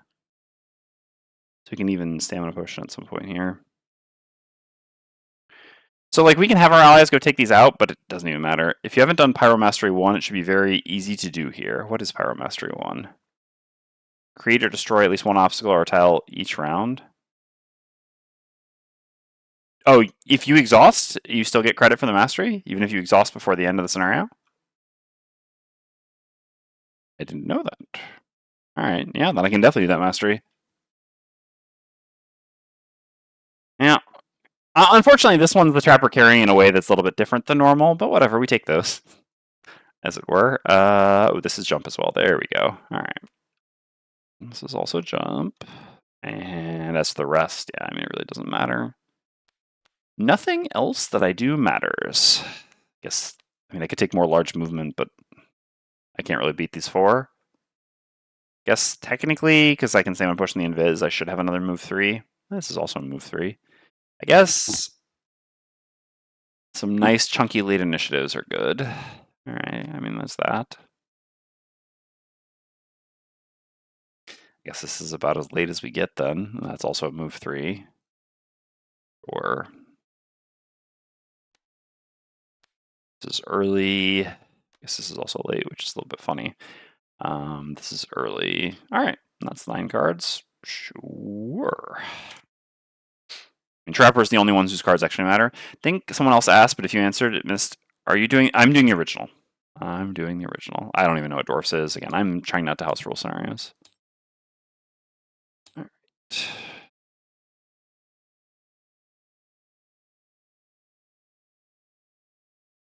Again, I mean, all right. So to be clear, you can beat this scenario without Invis Cheese. It's much easier with Invis Cheese, certainly. You certainly need someone with very high mobility. Originally, when we unlocked this, I thought that we could do this with with Deathwalker. Like, I think Deathwalker teleport to Shadow on the other side can be done pretty quickly as well, if you're like level 4 or something like that. And I think that way you can kind of just like go over there and start pitching cards. In the situation where you don't have Invis Cheese, you do actually have to have people care about killing the herders to some degree, because then they definitely increase the risk of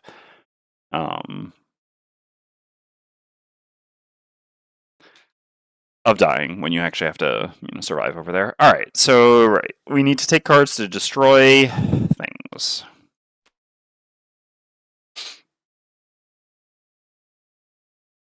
Yeah, Drifter and Snowflake definitely seems believable. I mean, Drifter can make it there, I think, on turn 3, just with their level 1 cards.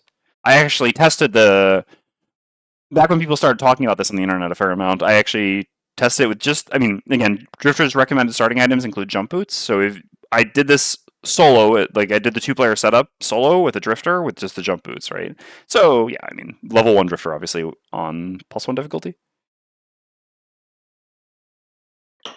I mean, yeah, it is doable without the Invis Cheese, but with the Invis Cheese, it is much easier. All right. Yeah, sure. That's a really good call to try to set up for the mastery for Trapper. I'm sorry, for Pyro. So let's just take things that destroy stuff. So I guess the real question is, can I maybe make it over to the chest with Pyro? I guess we should try, right? We've got nothing else to do. Like, well, we've got that too, but yeah, so big movement seems tempting.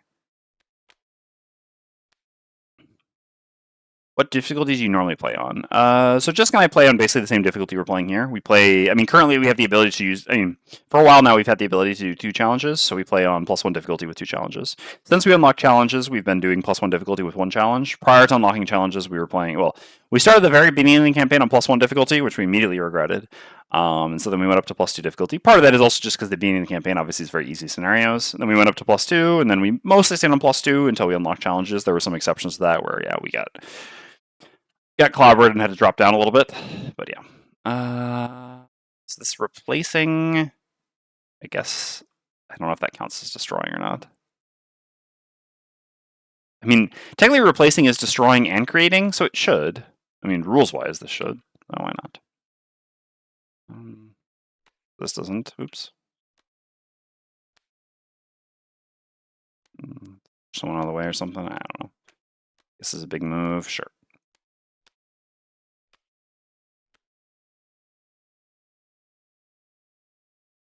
Have any other cards? No. I don't know. The rest of these cards really don't matter. I mean, this destroys something. Yeah, I mean, it could. But, well, I'm not going to because, maybe then Pyro wouldn't be able to make it there. But yeah, you could increase as much as you want. Sure, let's just take this. I guess this can create. I don't know. Sure, let's just take this. Whatever. Sure, just take. Sure, let's go like this. All right. 10 guards.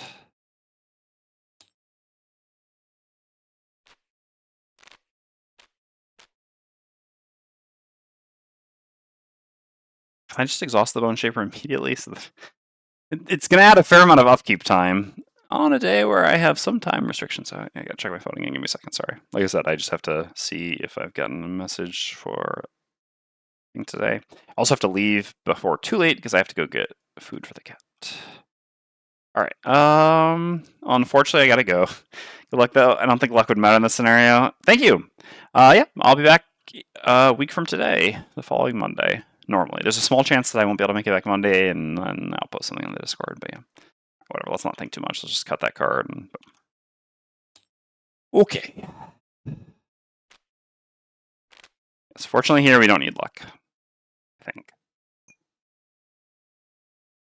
All right, for anyone who doesn't know this rather legendary scenario, let's take a look. So, I think Monday after Essen, people are pretty much always dead tired, so I wouldn't make big plans for the day. Yeah. Indeed. We'll see. The scenario is complete when 7 damage tokens are on Snow Rock A. At the end of the round, read 4.1. At the end of the round, if there is at least one character adjacent to Snow Rock A, place 1 damage token on it. At the start of each listed round, spawn the following monsters each listed location based on character count. Alright.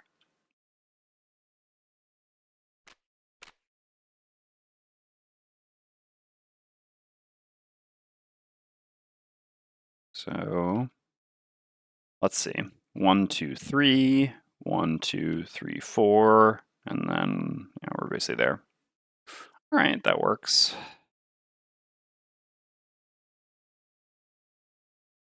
So what I want to do here is to go late. No reason to. What happens if something moves to here? Guess we'll see.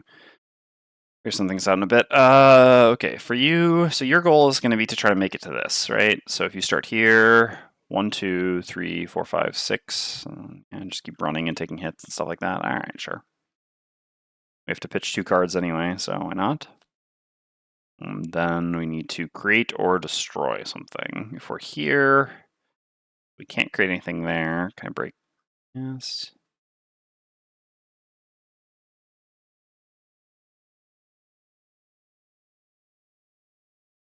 I guess this breaks the thing. Or I can just break this. Makes things a little bit easier for all of us. All right. Sure.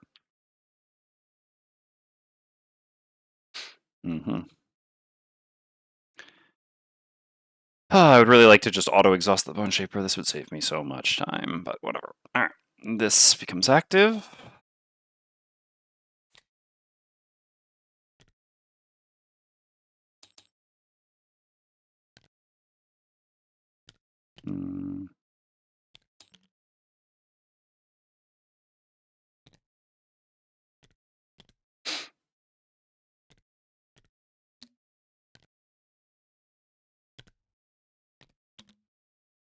All right. Oops. As usual, I put that in the wrong spot.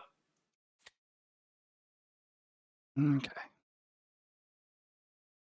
Yeah, I mean, I don't know really what you're doing. I'm just gonna like move somewhere and summon something. I'm just gonna provide a distraction on Bone Shaper. What is Bone Shaper's battle goal again? Oh yeah, play no loss actions. Okay, easy enough. All right. I mean, I think this is fine. I could probably think things through a bit more than this, but why bother? I could place a trap at the beginning with Trapper, but again, why bother? It doesn't matter. It would only take time. Okay. Yeah, nothing else to do here. So let's go. Okay. Sure. So, what are the herders up to? Oh, already, huh? The start of each listed round. Oh, so we should actually already have some spawns, right? It's funny. Jeez. All right. So we got a horde of spawns here. So it's going to be odd rounds, elite piranha pig, and 2 eels. Okay.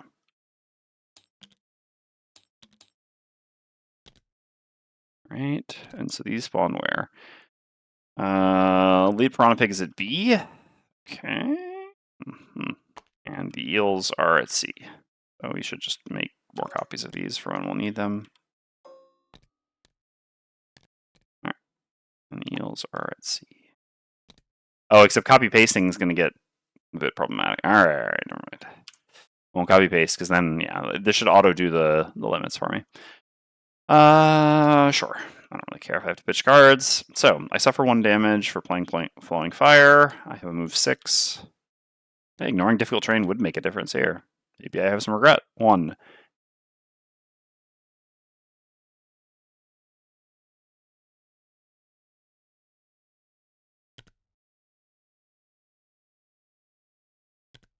One, 2, 3, 4, 5, 6, 7. Like so, I guess. This will reach me anyway. Sure. Let's just take the shortest path. All right. 1, 2. Hold on. Gotta take care of a spammer.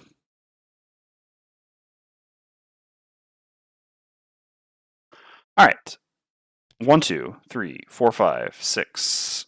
Is there any reason to use the... No, not really. I think there's any reason to use the boots here. I can save them for later. All right. And then I gain 1 experience. I make Earth, and I destroy this obstacle. Oh. So we got to remember to create or destroy something every round, right? The mastery. Yes. All right. The piranha pigs come for us. So there are 3 piranha pigs. So this one's going to go to here. This one with 4 movement. Oh my god. 1, 2, 3, 4, 5, 6. 1, 2, 3, 4, 5. All right. 1, 2, 3, 4. Sure. And then this one with 3 movement. It's just like here, I think. I can't imagine. There's a better route than that. There. So this will attack us for 4 and wound. Okay, take 4. Okay. So then the herders go. So there's some normal herders. So the herders have move plus 0, so 4 movement, and then they're attacking at attack for 3, range 4. Okay. These aren't quite orbital strikes yet, huh? So this has to go to here, right? Yeah. To hit Pyro. All right. And 2, 3, 4. Oh, wait, my summon should be out. I did the things, but. All right. So this is like. Okay, and then these. All right. So this one goes first, attacks the skeletons. This is an attack 3. 4. Go ahead and use the armor for this. Why not? Okay. Then this one next. So 4 becomes 2. All right. And then next. All right. Skeleton down. Oh no.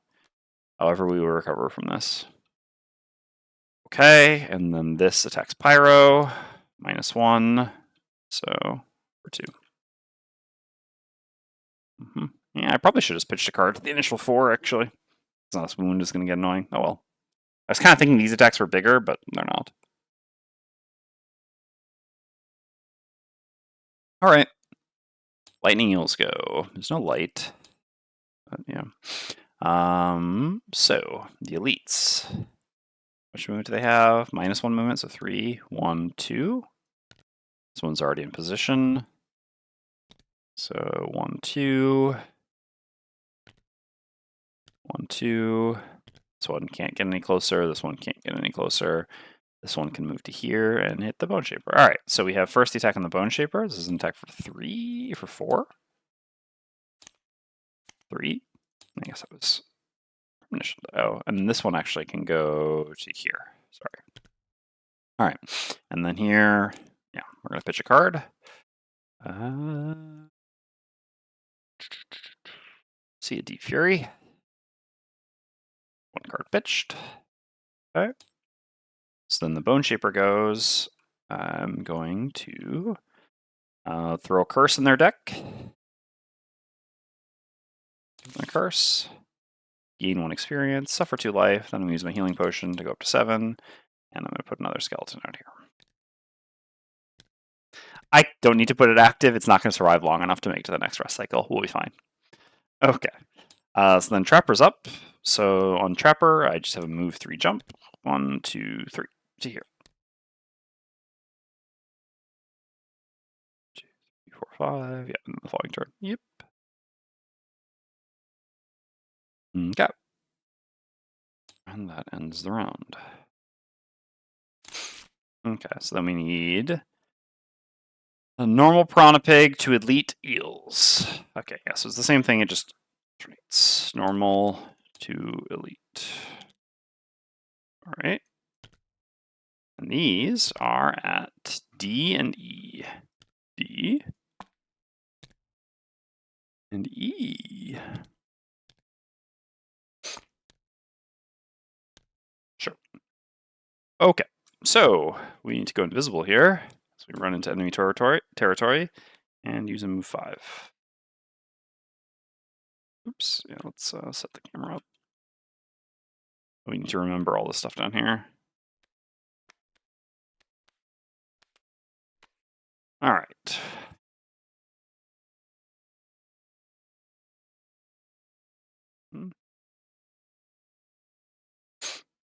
Yep. All right. So then for you, you're already wounded. 1, 2, 3, 4, 5 to there, I guess. So yeah, we can just use this. And we need to create something here. I guess I want to go early. Sure, I can just lose this. This is a loss. The sooner the Pyro exhausts and get this, the sooner we can just Gonna autopilot the scenario to success. All right. I don't really have anything to do here.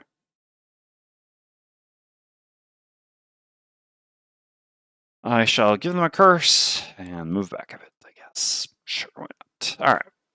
Ooh. All right. I see you there. Yeah, I mean, that's fine. Again, it can take a little bit of hits. Yeah. We'll have better initiative control when we get over there. So Pyro is before, so Bone Shaper. All right, so Eels are first. All right. Yeah, the worst part about this is all the monster management for sure. So this elite's already in place. This elite's already in place. So this elite comes to here and will also be attacking Pyro. From here on, I think nothing else. No, I guess they can move because they can still find focus over here. All right, so the normals, let's find their numbers, shall we? So this is 3 with 4 movement. 1, 2, 3, 4. Oh, no, sorry. That's 2 up there. 1, 2. And then... Oh, no, they can't find focus because they... Oh, wait. Hold on. No, they can't. They can't. So they actually don't move. Because they can't move past the trapper. No jump on this. Yeah. Okay. So none of the rest of them move. Okay, so we have 7 that attacks Pyro. Pitch a card. What's this? We have 9 that attacks the skeleton. These are attacks at -1. Okay, skeleton down. And then we have 10 that attacks Pyro. Ooh, pitch a card. Sure. Alright, we have successfully completed our battle goal. Hopefully we make it to this. I'm not sure we actually will. No? Yeah, we should be okay. Oh yeah, sorry. And we also are gonna, well, yeah, we're gonna suffer damage from cooling, or from the move thing we used as well. But anyway, all right. So I think the eels are all done. No, there's still the normal eel that will attack Trapper. Okay, so this is an attack 2 on Trapper. Sure, take 3. That's fine. They're floating pretty well here, huh? Bone Shaper's up. I will just step back to here to save us some time and throw a curse in their deck. All right, Pyro's up, so I take 1 damage from Flowing Fire, I think is actually the card I played. Yeah. 1 damage from Flowing Fire and 1 from my wound. Do I have any, like, way of healing? I guess I really should have just used the Cure Potion on the wound a bit ago. Or no, because that was after I went? Yeah, okay, sure. So I'll just use the Cure Potion to get rid of the... I mean, I'm going to get Piranha Pigged here. Oh. Yeah, I am going to get Piranha Pigged some more. All right, no point in using that then. So I got some... No, I don't have that. I brought this. I definitely should have brought this. Oh, well. That's fine. All right, so I'm going to use... Actually, I won't get Piranha Pigged, I think. Yeah, we'll see. Figure it out in a second. So I have a move 4. I'm going to use my boots to add +1 movement. So 5. So I do move 5. 1, 2, 3, 4, 5 to here. And I wound you. And I'm wounded. And then I do this. I generate fire. I gain... All right, I designate a featureless hex within range 4. I create 1 hex hazard train tiles in that hex and all featureless hexes on a direct path to it. And I gain 1 experience for each damage figure. All right, so sure, let's just do it here.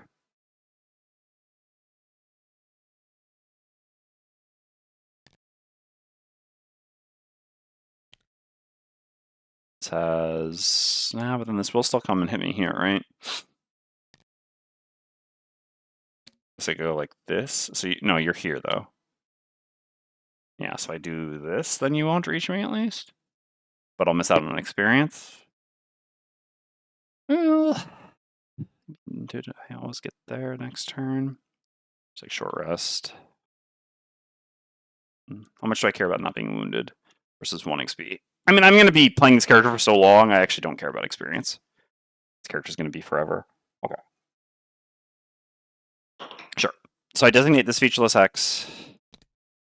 And I go like this. I guess I could even do there, but whatever, it doesn't matter. Okay. All right, and that is lost. Okay, then Trapper goes. So Trapper is just going to move 5. 1, 2, 3, 4, 5. I have another 1 movement, but that doesn't matter. And go invisible. Okay. And then the Piranha Pigs go. So where can you attack you from? I mean, there's no... Well, yeah, I guess you move like that. All right, so what? It's 1, 2, 3, 4, 5, 6, 7, 8, 9. No way. 1, 2, 3, 4, 5, 6. Yeah. 1, 2, 3 to here. Here might be a bit closer. 1, 2, 3, 4, 5, 6. 1, 2, 3, 4, 5, 6, 7, 8. Okay. 1, 2, 3, 4. Okay, and then the herders. I mean, this is getting wounded. I guess technically do this. Actually, I'm just going to skip doing the wound there to save myself time. Easy. So they summon normal Piranha Pig. All right. So it's actually going to cap us out on Piranha Pigs. So at least we don't have to do those anymore. Oh, there was a Piranha Pig up there. Oops, that one should have gone as well. Also, yeah, I forgot both the normals. And actually, hold on. So I mean, whatever you're going to like here. For you, 1, 2, 3, 4, 5, 6, 7, 8. That's got to be less than 1, 2, 3, 4. Yeah, 1, 2, 3, 4, 5, 6, 7, 8, 9. Yeah.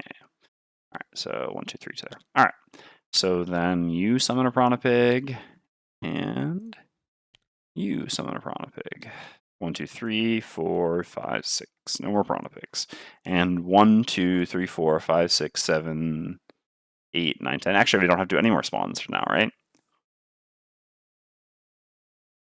Yeah, we're at max for everything. Ah! We've completed it! We've assembled Voltron. Or, no, not a Voltron. Well, I mean, kind of Voltron, but no, it's Exodia. We've assembled Exodia. Alright.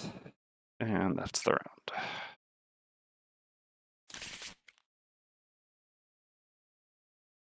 Alright, I will short rest. So bring this back. Short rest on you. It's fine.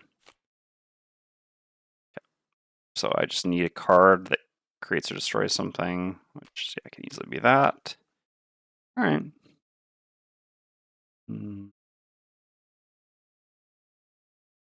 Nah, this gives experience, so why not?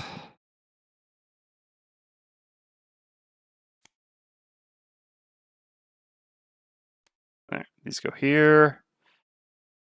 I guess I have to play it out for one more turn with you, so sure, I'll just play some cards. These go here, just again playing cards.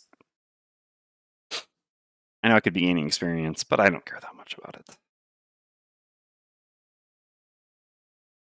I guess the downside is I could be trying to farm a little bit of loot. I'm gonna complete a scenario in which I gain 0 loot, but you know. What can you do? Alright, I will do this and this. Okay. Under 12, huh? Okay. Actually, look at the card. So it just attacks at range 3 and then strengthens a bunch of Piranha Pigs. All right. So the herder here just attacks Pyro. Disadvantage. Okay. I mean, actually, no, yeah, I have to pitch anyway. All right. This goes here. I'm not going to bother with the strengthens. There's a lot of things I'm going to not bother with at this point. All right, so the start of our turn, we take 1. I'm going to use this. When I suffer 1 damage, I have to pitch another card. See a Lava Bomb. Just hemorrhaging cards. And then, yeah, I just go 1, 2, 3, 4, 5 to here, and I'm going to then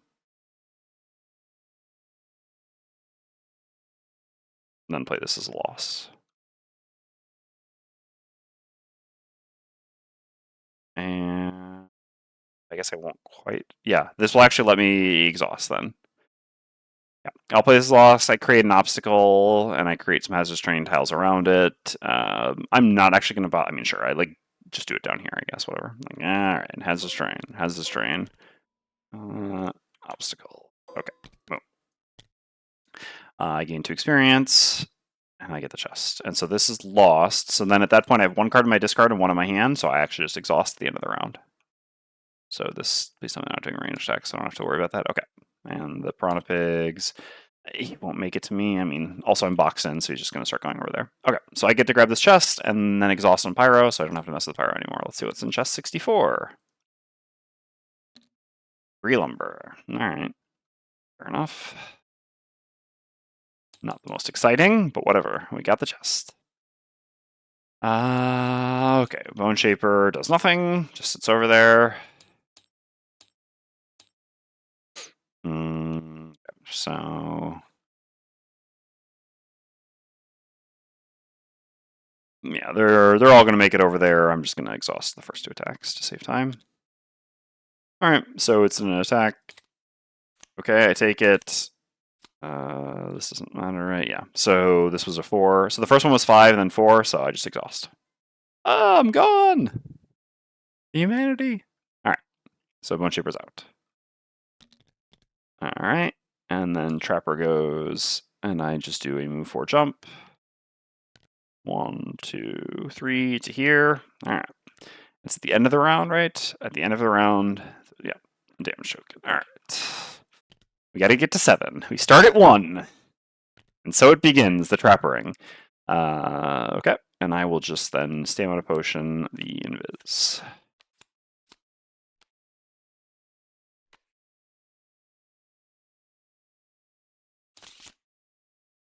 Again, I'm not bothering with summons because there are no more that can be spawned. All right. So we are no longer Invis, but we will be. All right. Okay, Trapper goes at 10, goes Invis. Heals for 1. I don't need to do anything for any of the other monsters. It really doesn't. I mean, well, first of all, they can't even summon. They can't attack anything, and their strengthens don't matter. So fortunately, we can save a lot of time by just clicking through and not even looking. What was it? Doesn't matter. All right, because all my allies are exhausted. They cannot find focus also. So yeah, we will succeed this, and we will succeed this. Beautiful. That's the round. And then we will long rest. So we're up to 2. Round. All right, they'll go. It doesn't matter. We heal for 2 and choose a card to lose. Trapper! Carrying us through one more scenario, huh? All right. I mean, movement doesn't matter that much at this point. We're going to gain enough experience. I don't care about experience either, because we're going to always gain enough experience to get to, just from winning the scenario, get to level 9 just by winning the scenario, so. I can group all these cards up and put them down there for the characters. So that's already done. 12 there. All right. So we are no longer invisible. What does that mean we need to do? Invisible. All right. Time to go invisible.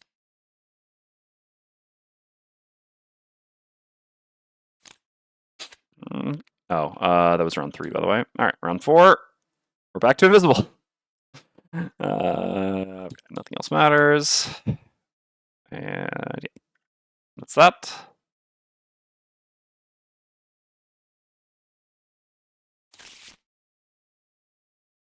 So this was the.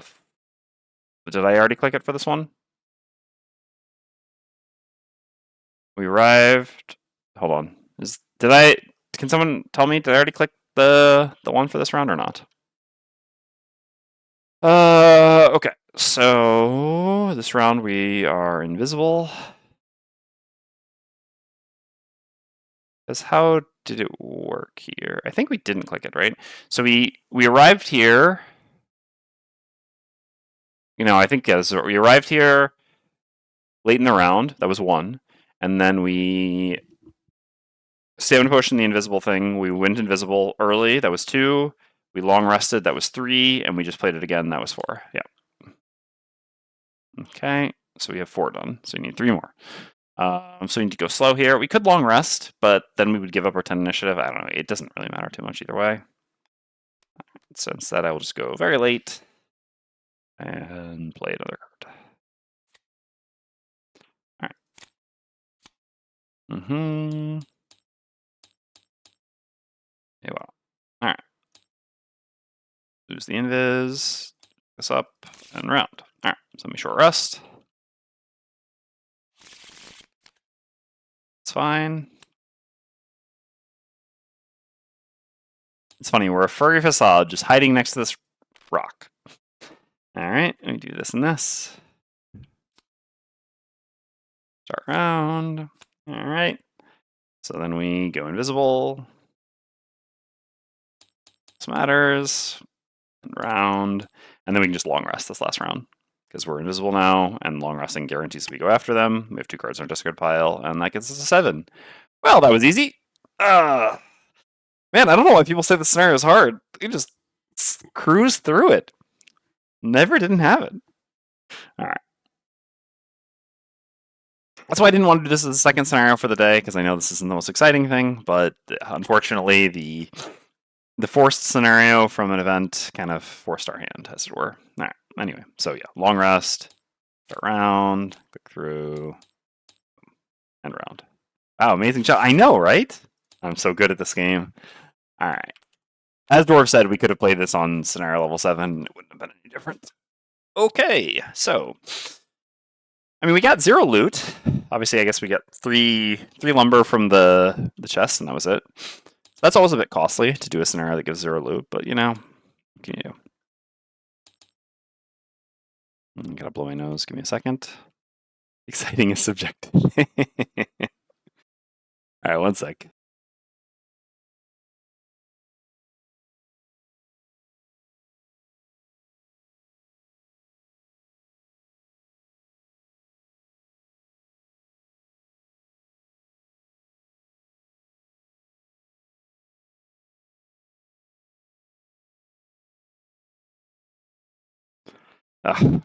While I was blowing my nose, I saw that I had a message on Discord. I checked it quickly. It was just Jessica sending me a message of her eating a gaufre de Liège. So I'm naturally very jealous.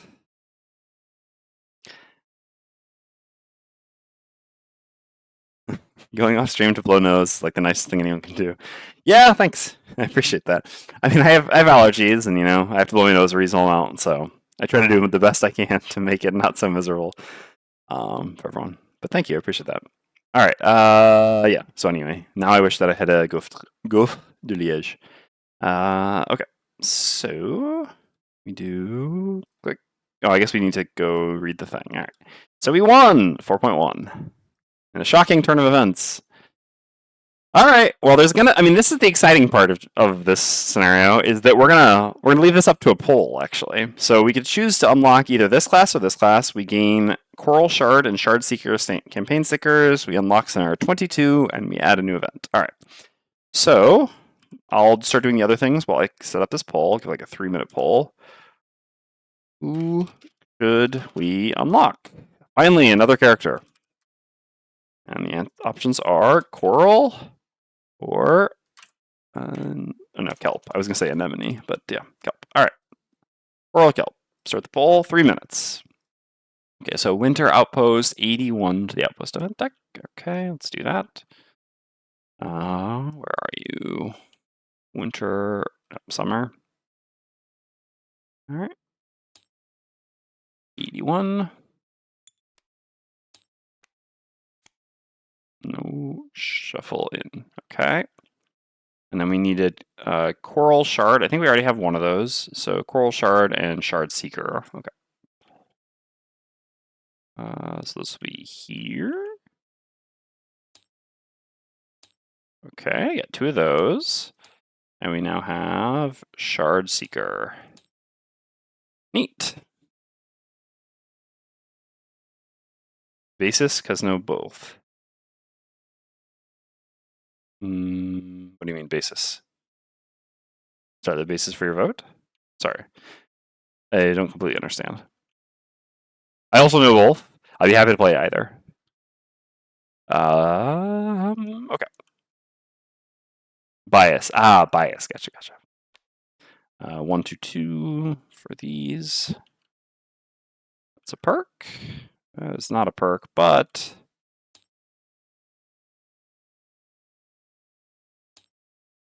it's 2 there.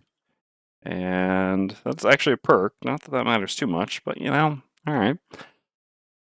Okay, so this. Did I check that off. I'm not sure if I did or not. I guess let's see. We have 10 completed. Yeah, okay. So it should be good then. I think I did check it off then, right? Because that would be the 11th. Yeah, 9, 10, 11. Okay. So we did already do that. I know we gained the experience, so that's all good. There's nothing else here that needs to be done. Oh yeah, we need to unlock scenario 22. Ice flows. All right. Oh yeah, and we completed a boat scenario. So we're up to 3. All right. All good. So let's get our cards back.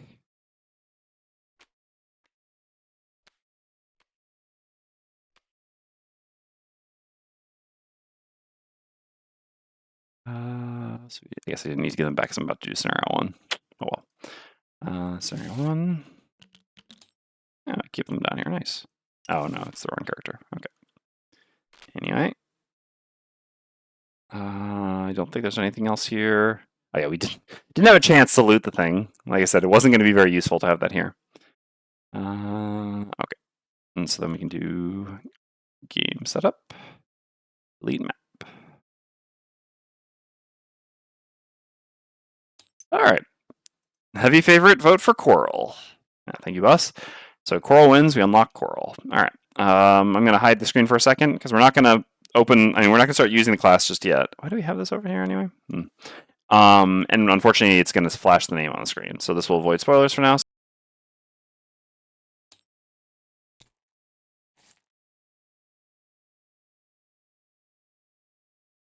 Okay, all done. As you can see, we now have Coral unlocked. I won't mouse over it because it will also say the class name. All right, so that's all done. So we need to remember our perks when we get back to town. I guess we can just, no, we'll remember them because we might have some level ups to do as well. All right, so we head back to town. Check another week off and get another summer outpost event. All right. Care to make a trade? A man with skin rough as leather beckons you over to the stool he's set on the main street through town. I've got the best deals on building materials. Come have a chat. You wander over to hear his pitch. The trick is buying this junk in bulk down in the real cities. Then it's just a matter of hauling it up here. Massive profits for me, good deals for you. It'll take you a few weeks to get up here, but you can't beat the costs. He flips through a notepad, doing the math in his head. I've got enough room on the next shipment to squeeze in a few more things if you're interested. I'll even cut you a better deal than these other suckers, just so I can head out before it gets dark. Yeah, I mean, option B. So, I mean, we don't need to put this to a vote. We need metal more than we need lumber by far, and obviously we don't want to take him up on another time because I'd love to spend 15 gold on materials at this point. So yeah, this is great. Option B. All right. Oops. So we're gonna need a couple of these. Not that this should be like very spoilery. The merchant marks down your order in his ledger. Got it. 5 metal and 2 lumber. I'll bring it over to your place when I get back. So we lose 15 collective gold. Oh no. How will we recover from this? Sure. Let's just subtract it from here for now. Oops, that's not what I want to do. I want to do this and this. All right, 15 collective gold done. And then we add something in 3 weeks. So that week is in winter. Okay, so 179.5 to the calendar in 3 weeks. Okay, 1, 2, 3, 179.5. Beautiful. You love to see it. It's a very nice event for us. Get some materials to keep those double builds going. Don't mind if I do. All right. So we can get rid of this. Get rid of this and this. Okay. So as before, we spend 18 gold on materials. So 7 here leaves us with another 11 to spend. Okay. So 1, 2, 1, 2, 3, 1, 2.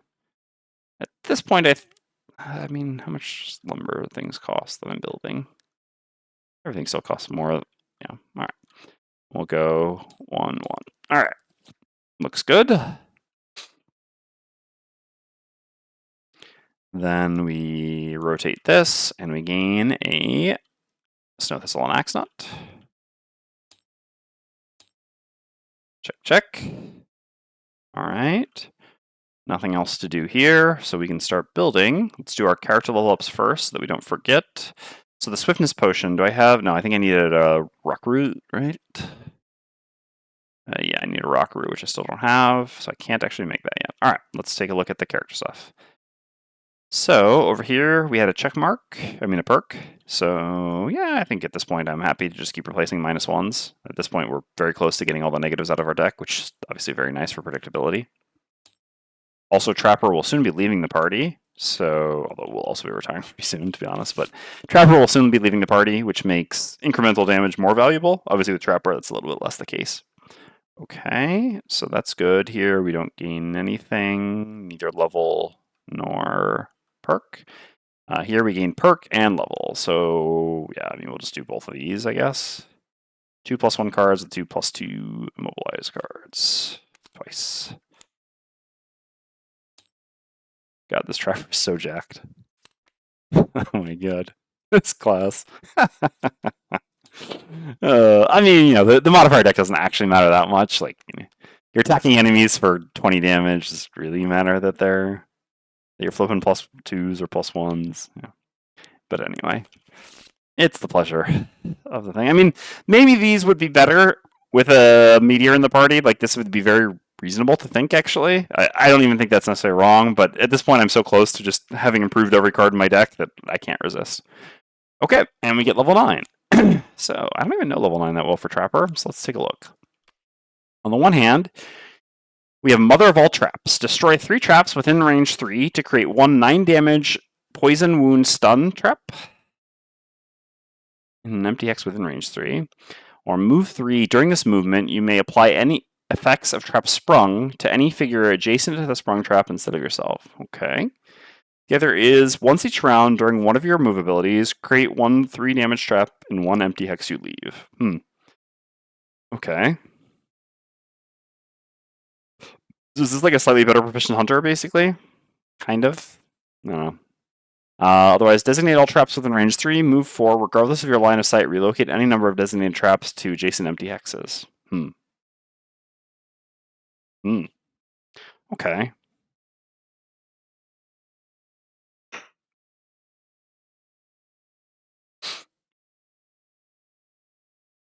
This is an interesting one.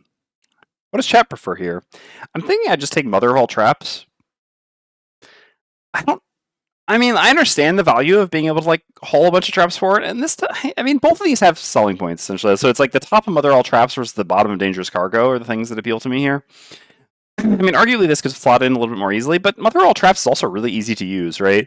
Because basically you just use the bottom of Path of Pain plus the Long Rest trap, or the bottom of Path of Pain plus then just another bottom move plus trap sort of thing, like Proficient Hunter or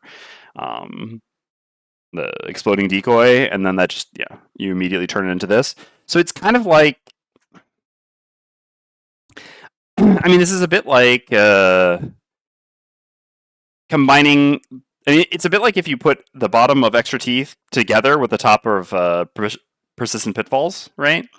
Because, it's basically like just using Extra Teeth on top, but also throwing the extra stuff in there. But then it makes it a little bit weird, because then Extra Teeth kind of runs into a little bit of a thing where, what is the value of that? Basically, this also makes Proficient Hunter worse to some degree for that. But I guess then you just stop running Proficient Hunter and just get to be a 9-card class again. Because, the thing is that, obviously, the extra damage that you throw into those traps you make becomes a lot less useful here. You only miss out, I guess, on 2 damage. I don't know. Depends. But then, you can also just, try to do this twice per rest cycle, or you can still Extra Teeth this into something else. I guess, once you get to this, you kind of also wish you didn't take Persistent Pitfalls, although Persistent Pitfalls has been good all along. Alright, I guess I'm on board with taking Mother of All Traps. This just feels like it solves a problem that we don't really have that much. Sometimes this matters. I don't know. I guess it just depends on the scenarios. If you have more, standard 3-room scenarios, this can be quite good for moving traps forward, but... and the Persistent Loss seems powerful, but, I don't know. Doesn't really seem more powerful than Proficient Hunter. Seems about a side grade to Proficient Hunter, and how many times do I want to go down to 7 cards? You didn't get Spike? No, I didn't get Spike Strip. That, I guess, would have been helpful for setting this up. Yeah, that's fair. Although I guess I can also use... I have 2 bottoms that create 2 traps. Yeah, I think I'll take Mother of All Traps. Honestly, neither of these seem bad, but yeah, let's take this. So I was a bit curious what people liked. All right, well, let's take that. I mean, realistically, I would say our power peak on Trapper was level 7 at this point. Like, this is a good level 9. I mean, this is a good card, but compared to like level 9s of other classes, this feels kind of so. It's just, again, we've hit such a high at 7 that there's not much more space to go up from there.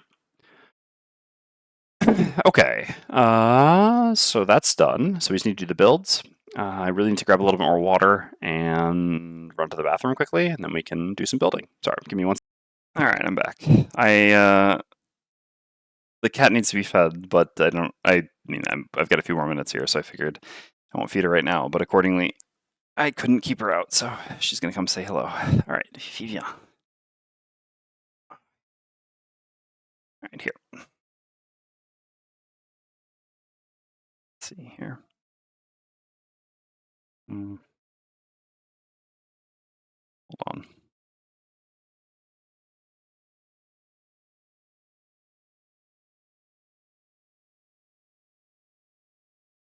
All right. So I realized that we also forgot to get a perk on Pyro because we completed the mastery. All right. Here's Akata. Yes, that's you.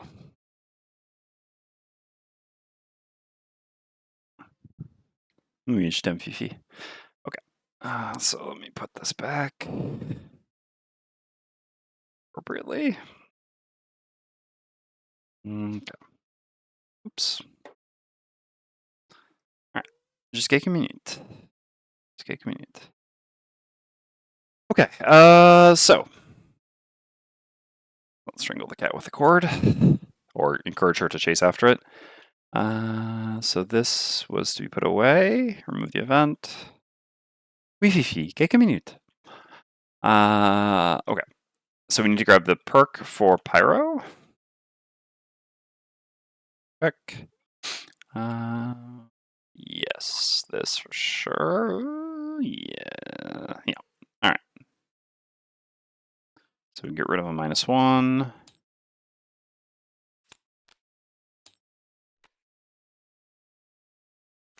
And we get one of these. All right, well, she's being a bit too harassy. She's about to get played off the stage. Okay. So that's that. And then we just get to building, right?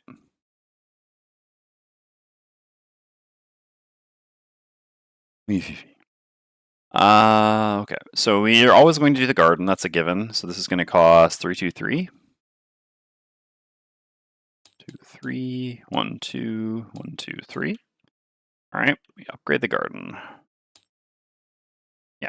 So like I said, now just for each of our plots, we'll gain an herb every outpost phase, which is honestly a huge difference, right? I mean, this just doubles our herb production relative to what it was before. It's funny because actually each upgrade thus far doubles the production, right? I guess the next one will just add an additional plot. I actually don't know. I haven't gotten to that in our campaign, but it's pretty logical. I guess you could look at it on the card, but yeah. So at that point, we'll finally not be doubling. We'll just be increasing by 50%, but yeah, it's funny. All right. I got a span a bot. Okay. So that's one build. So we're definitely going to do another build here, which I guess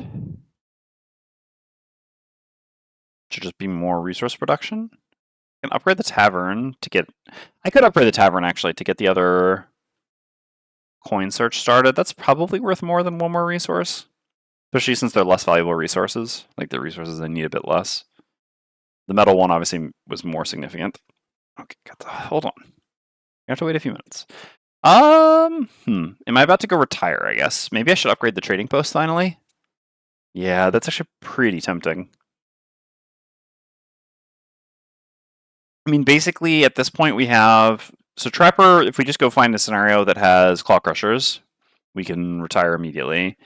And then Bone Shaper needs 2 more scenarios and Explore the Reaches to retire. So in both cases, having access to better ways to spend gold is pretty appealing, to be honest. Yeah, I think we can wait one time for the tavern, because...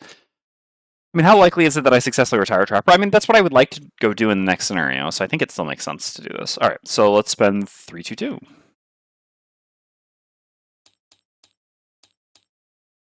Okay. Oh, I forgot to name prosperity from the other thing, and then I gain prosperity here as well. All right, and then this cost me 1 morale. Boom.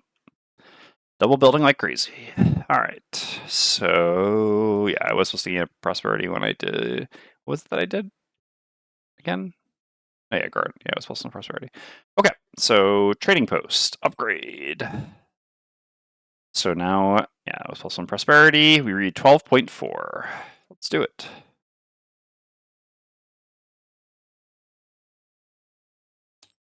All right, we add some items to the available supply. In addition, yeah, okay. So 129 to 137 to the available supply. So we just need to go find those.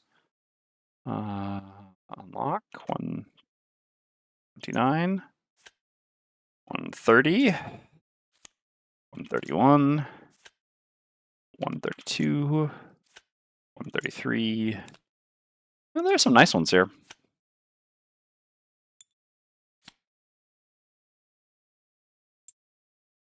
And 137. All right, so what do we have?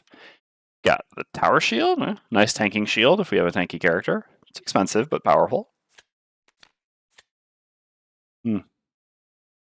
Battle Axe would have been nice previously. I guess Battle Axe is also pretty... Should I have... Yeah. Battle Axe is actually pretty good for Pyro, right? Doesn't have negative items. Yeah, once you get level 4, because then you can use it with Hand of Flame to make 2, to just basically, I mean, it's just an additional, essentially, attack 4 hazardous terrain once per scenario, which is a pretty big deal. Yeah, I like Battle Axe quite a bit on Pyro. Maybe I regret buying that. Maybe I regret crafting Cruise Spear. I mean, that being said, it's going to be, it's only going to be one more scenario till we get that. Yeah, some regret. I should have just stuck with the Heater Shield. I mean, whatever, it's like 2 resources will be okay. But yeah, dang it. Yeah, that was a big mistake, though. I mean, 1 metal, 1 lumber. Basically, just for one scenario, because we didn't even use it for the last scenario. I didn't realize I'd build this. Yes, the Trap Retirement is what I'm going to use the inspiration. That's correct. That is correct. Yeah. I mean, honestly, I haven't even used this for a scenario. Well, I guess I didn't know that this was what was going to be built. All right, whatever. It is what it is. We'll deal with the inefficiency. It drives me a little bit crazy, but I'll survive. All right, Battle Axe on Pyro will be very nice. We have enough gold for it already. Armor Bane Bow. I mean, whatever. The thing is, this was a really essential item in Gloomhaven, but in Frosthaven, a lot of characters just have built-in ways to pierce now, so this just feels a lot less essential. It's an acceptable item, but not a very exciting one. Comfy shoes, one of my faves. Obviously, kind of require specific class builds for this. So, nimble leg guards. These ended up being kind of an all-star in Gloomhaven 2nd Edition, but there's a lot more summons there than here. But yeah, these are better than I expected them to be. Here, we don't currently have any use for them. I guess with Coral, we could, but I'm not sure that... Oh, well, this is also... Yeah, I mean, a couple interesting choices here for Coral, actually. So, some nice unlocks. Cloak of Pockets, this is just an excellent one. I mean, on Trapper, I'm really happy with the chest I have, and I guess I'm happy here, too. So I actually don't really want Cloak of Pockets more than one of these, but especially since we're so low on herbs, it's a nice option to have. Tinker is breathing heavily after seeing that semi-piercing bow. Yeah, fair. 1 second, Fifi.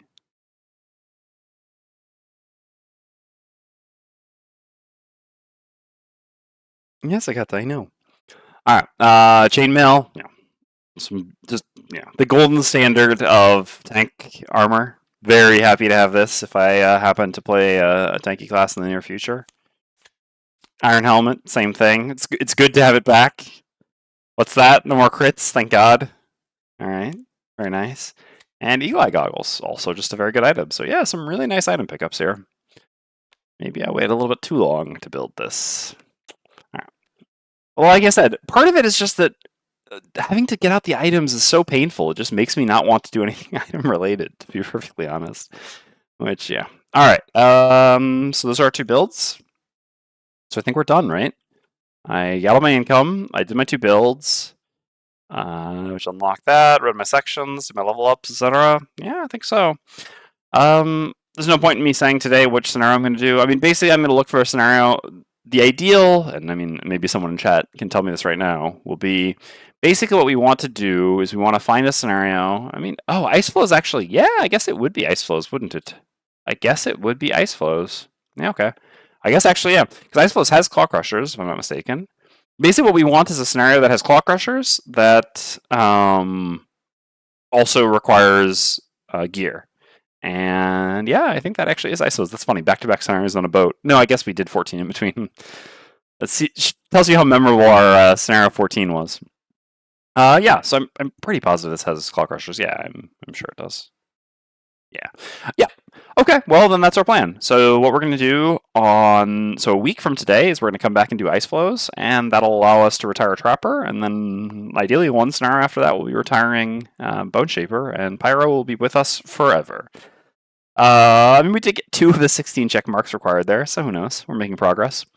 Okay, so that's it for me today. Ended up being a little bit shorter, but the second scenario was short, and that works out quite well because again, I've got a couple things I've got to get done tonight.